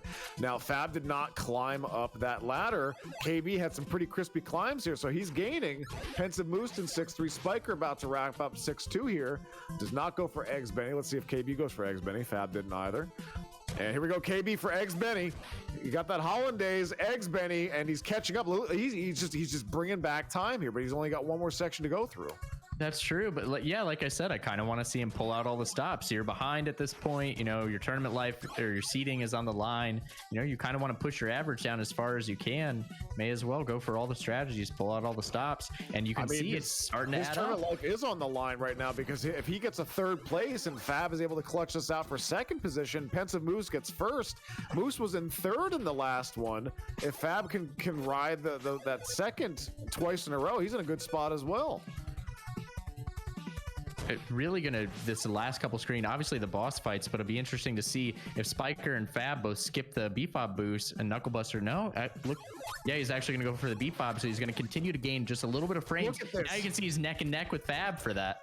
Into the door transition, it's going to come down to bosses here, and KB has some very strong bosses overall. Pensive Moose now taking down Jackio. Clown Nose dead on 3 of our screens here. Look at this. Yeah, Pensive Moose has a nice little buffer here with an already dead Jackio. He's going to be moving into the demon fight, but honestly, second place is literally anyone at this point. So it all comes down to boss fights. How aggressive and how clean is your mash at this point? Let's see who pops first on this point here. With a great Jackio kill. Knucklebuster and Fab frame perfect. And Pensive Moose gonna pull this one out here, gonna take first on this one after going from third there. Pensive Moose with the upset against KB, but we got 3 demons on screen here, Finn. Let's go. Spiker with the 3-jump head kill. KB 2 jumps. Gets knocked into the heart. Spiker's going for a tail kill here. You can't afford to do that. KB, you gotta face the enemy. Oh, God. Oh, look at this. KB actually snakes it away, I think. KB may have pulled that one out there. Fab was kind of getting bottled up with the shrimp. His health was pretty low. Opted for the tail kill. Spiker went for the tail kill. KB risked it all and may have pulled a second on that. Let's see what the times are here, Finn. Yeah, so we're going to have to, obviously this is all preliminary, but just going off of what I'm seeing on the screen, it looked like KB was actually able to bring it all the way back and grab second place. And I think Spiker might have just edged out Fabricator General for third. Well, I'm seeing in chat we may have potential frame counts depending on what this is here. Let's hang tight, friends, before we go look. Yeah, we're gonna get a frame count to figure out what's happening here with it at this point. But looking like Pensive Moose is posted with a 12:01, so a fantastic showing from them. But as for everything else, friends, that's currently up in the air. We'll report that as soon as we have it. Yeah, that one was incredibly fun to watch. That was honestly probably one of the closest races we've had so far. You know, Pensive Moose was at a considerable lead there and was able to snatch first without much issue. But that heat for second was so incredibly tense. KB actually able to bring it maybe all the way back. So I got to throw this out there, though. Definitely dialing it in. Definitely a very close race throughout. Much less deaths that we saw. This is looking really, really good. Yeah, and what's neat is it was such a perfect example of some of the things we've been talking about so far, where, you know, some of these runners opt for safety strategies due to some difficult, you know, precarious situations, bats that enemies have or players have struggled with, pits, you know, preventing hammer RNG, things of that nature. But we see Knucklebuster kind of forego all of that and implements these more aggressive strategies that are honestly really, really minuscule time saves. Things like double bird boost, you know, the manip, Eggs Benny, fast B-Fob boost, just eking out these 0.2 and 0.3 literal frames here and there. And it actually makes a difference. We see it add up over the course of the run, and it actually brings him all the way back. Yeah, think about that again. So if right now we're kind of contesting Fab versus KB for what that position looks like. Fab didn't go for a climb, the climbs on the long ladder where we saw KB go all the way up on it. The Eggs Benny, like this, like you said, just it shaves tiny bits of time here, but all of that definitely amounts to over a second. So depending on how close this is and what the frame counts shake out to be here, KB could have snaked it with a few extra tricks on this, which is unbelievable. Yeah, and it goes to show that kind of stuff adds up over the course of a race. Looks like this race incredibly close. I think we might need to frame count all 3 runners, unfortunately. So there's going to be a bit of a delay here, but it just goes to show that, you know, every decision counts when you are in these race scenarios. Yeah, this is going to take us a while, friends. Just kick back, relax, and enjoy here. So, Finn, let's talk about the picture that we have here in front of us. We know what first place is. We know Moose got first. Moose got third in the previous one, so he's sitting at, let's see here, he's sitting at 6 points. 6, yeah. Yeah, so we're at 6 points for Moose, and we have a lot of things kind of hanging in the balance here. If KB got second in this, he's sitting at 7. But if Fab happened to get second for some reason on this one, he'll be sitting at 6 because he got that as well. So again, I mean, Moose is in a pretty good spot here, it looks like. Yeah, it would possibly be incredibly interesting if Fab actually took it over Knucklebuster, because I don't know if we've had a point tie going into a third heat yet so far over the course of the event. So it would be really interesting to see. There's also some contention about what Spiker's time was. Looks like Spiker may have been closer than what was shown on screen as well that we're currently looking into. So we have 3 frame counts happening to sort out what the actual standings are for this one aside from first place. So Pensive Moose securing that, but there's a lot of questions up in the air here that all could really directly change the narrative going into the final race. Yeah, it looked like those long ladder climbs, from Fab, like you said, or the lack thereof, rather, kind of could have potentially be the difference maker if he was able to implement those. He might have been able to certainly edge out Knucklebuster and nab that second place position. And that's, something that we were talking about previously, controller difficulties or switching controller layouts. Fab used to have a pretty decent wall climb. He used to play on an NES brick with rubber membranes and had a pretty decent wall climb. And now he switched over to this hitbox derivative due to this RSI. And, now he's not wall climbing because he just hasn't found the consistency yet. And he's not comfortable implementing it in his race strategies. And unfortunately, that could be the difference maker here. Just something as simple as, that not being comfortable with the race strategy due to a controller style switch. And that could potentially be the difference in somebody's tournament life. Yeah, I mean, this is definitely a more recent development than the amount of experience he's had with a regular standard controller. But as we've seen with Mr. Avis, you can dial in climbs on, keyboard style controls on that. So just maybe just something that he hasn't had a chance to kind of put a lot of experience into yet or doesn't feel comfortable with. I think relearning that muscle memory, it's not impossible, but it's also very difficult to kind of readapt on that one. But, Avis has proved it to us that it is very possible and very possible to do it at a very high level. Yeah, absolutely. So I guess removing the frame count from the scenario, Knucklebuster taking a death there, finishing behind Pensive Moose. Who do you like moving into our third heat here, Retrophile? What do you think? Ooh, that's a good question there, Finn. Now, I really like KB from just a standpoint of just the amount of experience that he has. The death in 4-2 just blows my mind. Just throwing that out there, because basically if he had not taken that, I mean, it would have been a heck of a lot closer against Pensive Moose. I don't know how much time that loses in the process, but I mean, you lose Spin Slash at that point. You have the low percent down Kelbros. I know he has a very consistent and clean mash, but that's a really big hurdle and a big tall order to overcome. Honestly, I mean, I love KB's chances here overall, but Pensive Moose could be the Cinderella story here on this one to pull this one out. Speaking of Cinderella stories, we're not 100% finished with the frame counts. I think we're waiting on one more, but I think this is a little surprising. Well, the developments are being double and triple checked at this point because obviously there's a lot at stake. This is a pivotal race again that determines how things will flesh out for the third race. As soon as we have the final details that are decided upon, once we have the frame counts verified, we'll let you folks know. So hang in there. And once we get this taken care of, we'll work on getting the next room set up and move into the final heat for the evening.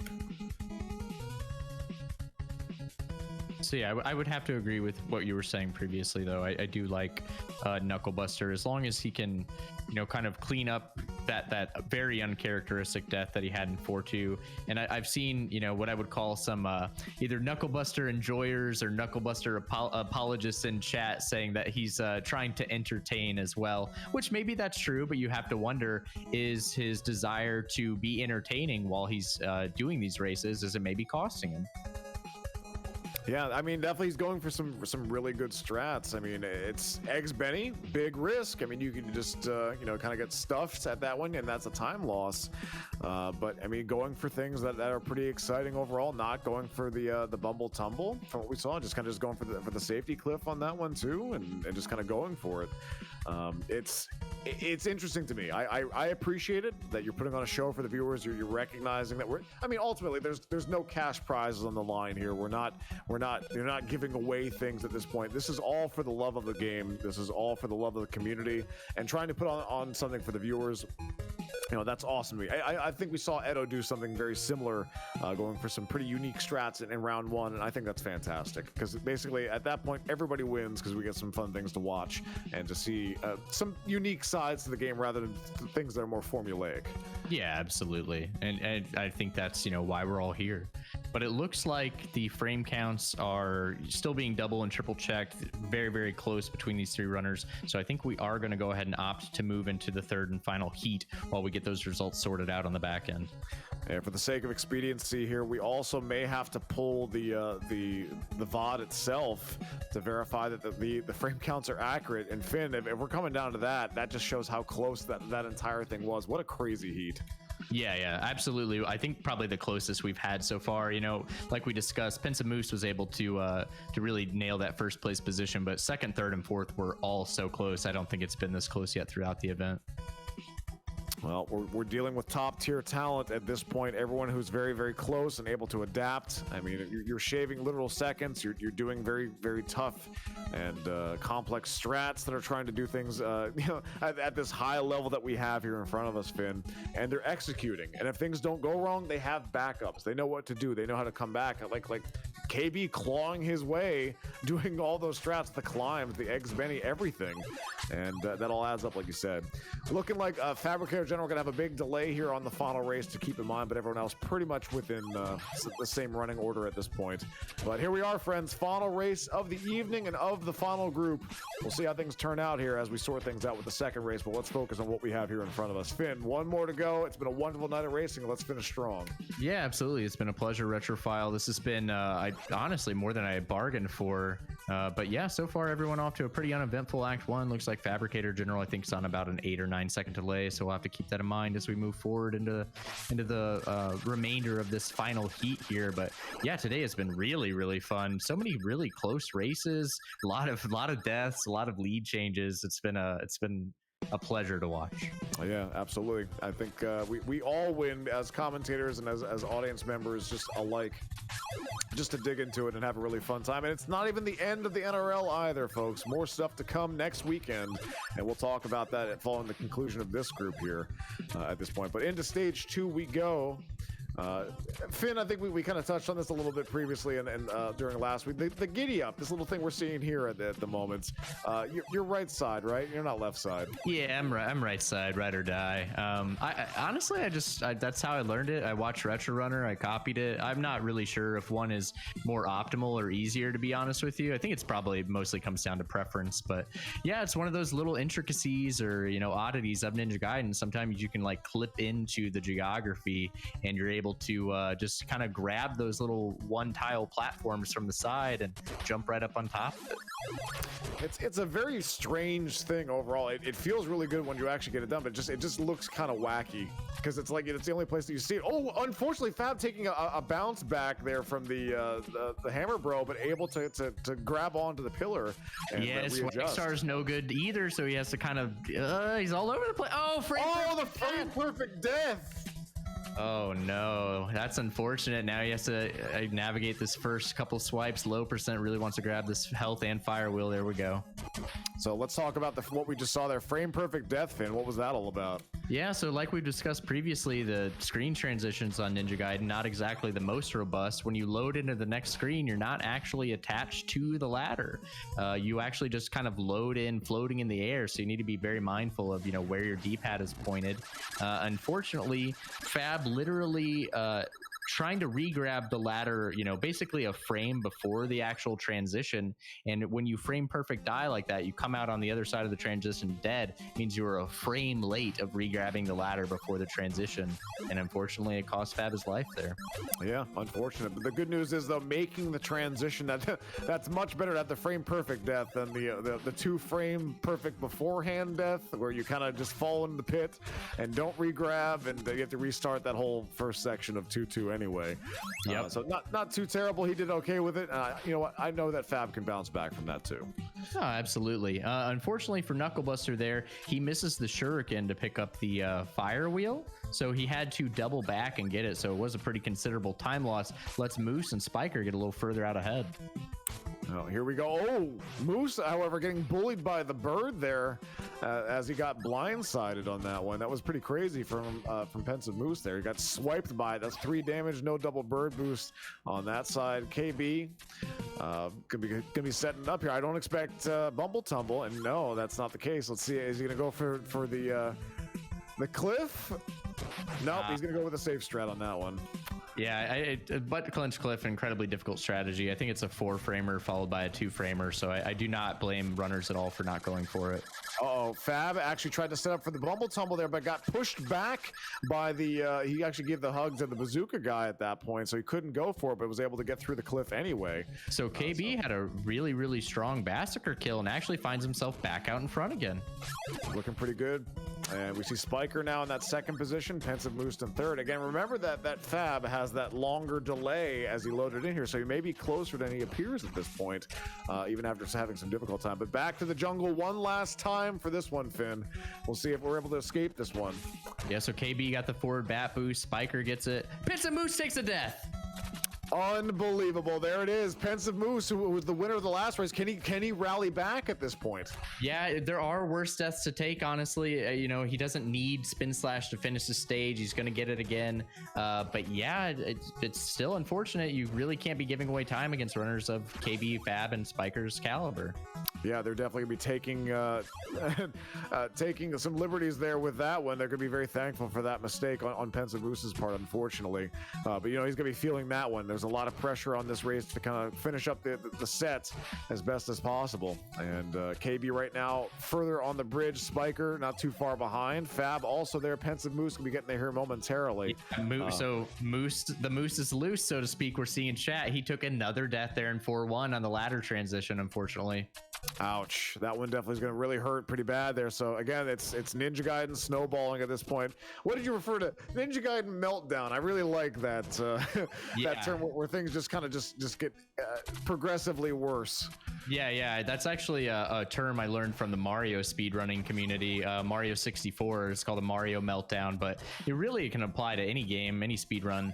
But yeah, Ninja Gaiden especially, just because things can go wrong so quickly, especially with the little iframes that the game offers the runner. Pretty incredible overall. All right, so here we are in the final screen then for KB, and Spiker hot on his heels as well. Depends how things will go here on this side. Pensive Moose into 4-3, and we see Fabricator General setting up for the bullet boost there, executing it perfectly. Kelberos down on KB's side as we see Spiker transitioning in. So a nice little lead there for KB going into the rage stage 5. Yeah, really impressive from KB so far. He found himself a little behind. 3-1, he missed the shuriken for the fire wheel, had to double back for it, but ever since the Basker fight, he had a really nice clean standard kill, and he's found himself back in first place here as he moves through the first screen of 5-1. We saw that cool swag star too that you'd pointed out previously. Having some difficulty with the climb there on that one, and it could be death by paper cuts if Spiker's still nipping at his heels there. Fab's also starting in stage 5, and we see that Pensive Moose now wrapping up Kelberos. Yeah, Knucklebuster actually forgoing the double bird boost here, just goes for a nice standard 5-1 finish, takes a little knockback there. Spiker also forgoing the double bird boost. Let's see what Fab opts for here. Gets the first part of it. There it is. He's opting for the kills his ride. Yep, and that's fine. Like I said, that strategy not one of the most consistent or safe, so I don't fault him for opting for that strategy selection. So with Pensive Moose taking those 2 deaths, though, he's riding with 0 lives at this point, which he has to be mindful of. And it's like, you know, I'm in a race situation. I can't really take that tactical death and get a fresh set of lives. You just kind of have to play it where it lies and hope for the best. Yeah, play it where it lies, Gilmore. You got to see it through. KB moving into 5-2 here. Nice lemon drop. Let's see if we can get this Janet Bird boost. Oh, he actually misses it there. It's not a huge loss. You know, you're probably giving up a couple seconds there. Spiker also moving into this 5-2 screen. Nice lemon drop there. A little lemon flip-flop, rather. Just gets the Janet Bird boost. Going to gain a couple seconds there on KB's lead. KB looking a little shaky. He got kind of bound up with the Tyson there for a second. Got pushed back. Oh, he took a hit there from the Jetpack Ninja. Gets through the Hammer Bro okay on that one. But just small things here. Looks like he's trying to. He's going up top there. He's on that showing one. off. Look at him. Nice SP boost derivative. I think that's a low percent or pacifist strategy there. It was really cool to watch. I think we've saw that one before. I'm not sure if it was from him or from Vigo, but definitely that's within the low percent or pacifist realm. Yeah, absolutely. It might be an Edo strategy, actually. That sounds about right. Yeah, he may have shown that one off. Well, anyway, KB going up to Malth. Spiker working his way up there as well. Pensive Moose has made it to 5-3. Fabricator General also up there as well, not too far behind. So we got a few people here in the standings that could definitely take advantage of any potential mistakes. We'll see how things go as KB starts 6-1. Spiker taking care of Malth and Fab being in there as well. Yeah, KB got himself a nice lead. I don't love the idea of him betting it all on Eggs Benny here at the end of 6-2, but you know, I do respect his desire to both entertain and, you know, play true to his heart and the way he wants to play the game. I hope that he's able to continue to execute because he's on a hell of a pace right now, and I think he's going to be able to cement his seed going into the top 4 if he can, you know, just play clutch and close it out. Yeah, we'll see how it happens. Pensive Moose starting 6-1 as we see Spiker finishing 6-1 into 6-2, and Fab also doing the same. So everyone's kind of within running distance at this point. So KB has to finish strong on this one for this to actually, you know, look pretty good for him. But he's in the spot where he needs to be. He's in the driver's seat on this one, Finn. Yeah, absolutely. He's moving, grooving. He's about to approach this one of these long ladders, see what his wall climb looks like. Really nice. Very nicely executed. Into Hell Hallway, plenty of Nimpo to work with on this side, so not really a whole bunch of risk on it. But let's see if he goes for Eggs Benny one more time for us. See if the hollandaise sauce is available here as he jumps the first gremlin. Looks good so far. I think he's got Pretty it. late for it, but he gets it back to back, baby. I think that's what, 3 in a row for this. Yeah. He went for all 3 times. What a madman.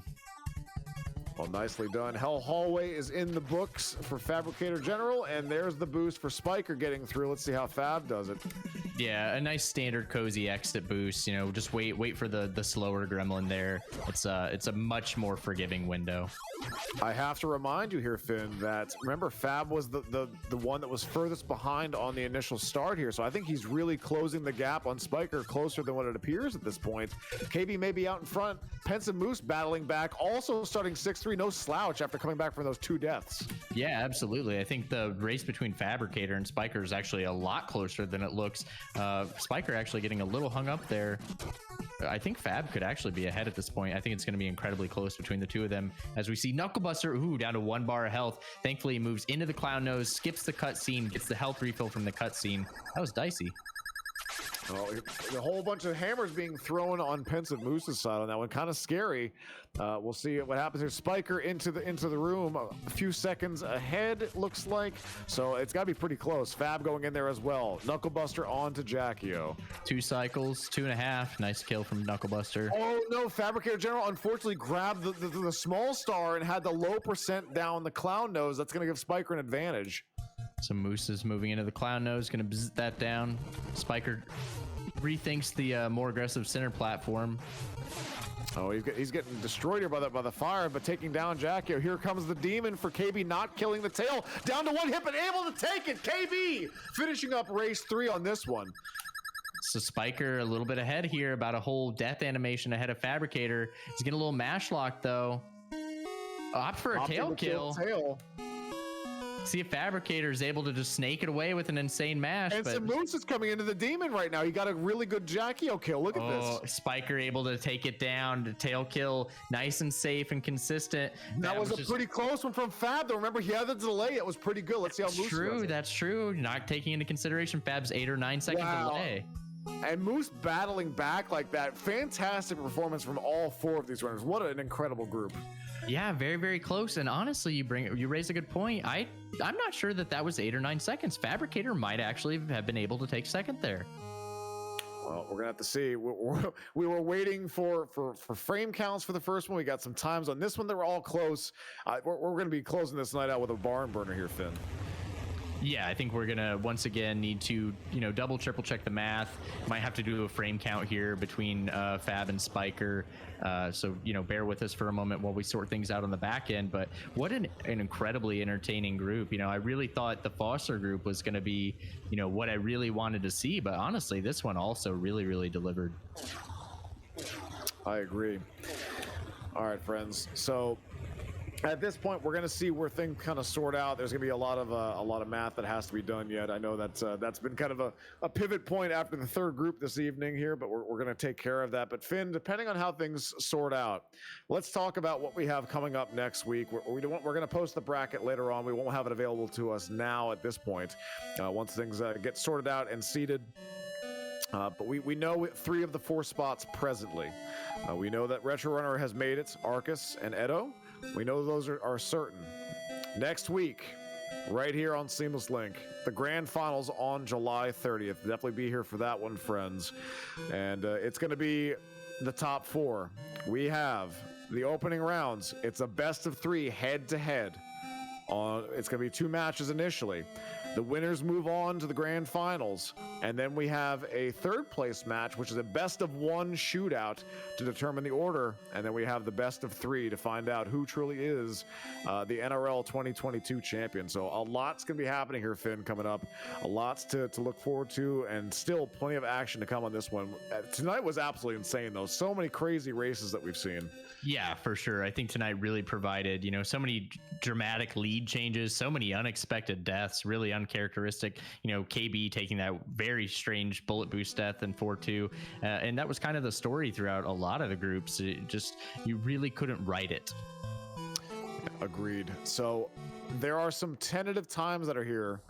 I don't know if we're going to bring it up on screen yet or not, or if it needs to be verified, but I can throw these out there. It looks like, based on the delay, well, we know that KB posted a 12:04, by the way. The fact that KB put up 12:0X's is pretty fantastic. But if this is correct here, Finn, it has Fabricator General with a 12:22 in second place. Yeah, I think those times are correct. I think this will cement Knucklebuster's position as our final competitor moving into next week. The interesting question is, where his seed is relative to Edo, because I think their averages are going to be incredibly close. Yeah, pretty fantastic job from KB across the board there, pulling that group out, though. But man, it blows my mind. Like, looking back at these times here, what we have posted with Spiker and KB and Fab in the previous round. Look, I mean, the times that are posted are 12:23, 12:24, 12:25. Look how close that is. It's just absolutely insane what it comes down to. Yeah, literally 1 second apart for each runner. And, the KB took a death there. So very incredible showing from him to bounce back and still grab that 3rd place position. But yeah, honestly, we're talking about KB and Edo and their seeding relative, to their race time averages. But we're kind of splitting hairs, if I'm being honest. I don't want to race against Retro Runner or Arcus. Yeah, absolutely. It's going to be pretty insane based on how things work out. But the basic confirmation we have, just looking at the times that we've had throughout the night there, that we're going to have Retro Runner be the 1st seed, and it looks like Arcus going to be the 2nd. 3rd and 4th is still up in the air between Edo and KB. We'll verify that to make sure that's the case. But bracket is forthcoming, friends. You're gonna have to tune into the Discord this week and keep an eye out for that once we get the bracket posted. But it's looking like, Finn, based on what we're hearing here, just knowing the fact that Retro Runner and Arcus are the top 2, they will be on opposite ends of the bracket regardless. So we very well could have an Arcus versus TRR grand final. Yeah, I think that's the match everyone would love to see, and we might be fortunate enough to get it 2 years in a row. Last year, they did face off for that third place position, and I think the Retro Runner got the better of Arcus that time. But it is a new year. Arcus has been actively grinding the game just as much as TRR has, so be interested to see how that potential opportunity shakes out. It's pretty incredible to think about on this one, Finn. But what an incredible evening! I just all the races, everyone that came out to compete, it's just a fantastic group of folks. 16 ninjas up here, 12 races across the board, and an infinite amount of action. I was hyped the entire time. My house lost power in the process. It's just it's just absolutely unbelievable, Finn. And yeah. No, it was an absolute pleasure. Thank you so much for, doing commentary with me. I've had a great time. Thank you so much to Fabricator General and Seamless Link for having me. Unfortunately, I won't be available next weekend to commentate the finals. You will be in good hands with Fabricator General and Pensive Moose and the rest of the NRL staff. But I've had such a good time. Please tip your bartender. Please follow your runners. Find your runners. Find the NRL staff. Find these people on Twitch or their associated platforms, and drop them a follow and say, hey, this is very much a labor of love, and I'm very fortunate to be a part of it. And it only continues to happen with you awesome viewers hanging out with us. Agreed. And unfortunately, I myself will also be indisposed next weekend. I know that Finn and I have kind of been your commentator team throughout this journey to get here to the grand finals, but I assure it'll be amazing. Fab and Pensive Moose in the booth will do a great job overall, and it's gonna be a great time. But friends, thank you very, very much for being here. Big shout outs to the viewers, the runners, to all the staff that are working to make NRL here possible. It's very amazing. You can see on the credits, it takes a village overall, my friends. But yeah, thank you, everyone. Have a great rest of your evening. We're going to go raid Stuff is Stuff. You want to talk about an amazing individual here, Finn. Stuff is a wonderful person and truly worthy of it. But my friends, bottom of my heart, thank you very, very much for being here. Definitely be back here again next week for the top 4 and see the conclusion of NRL 2022. Much love, everyone. Have a great evening.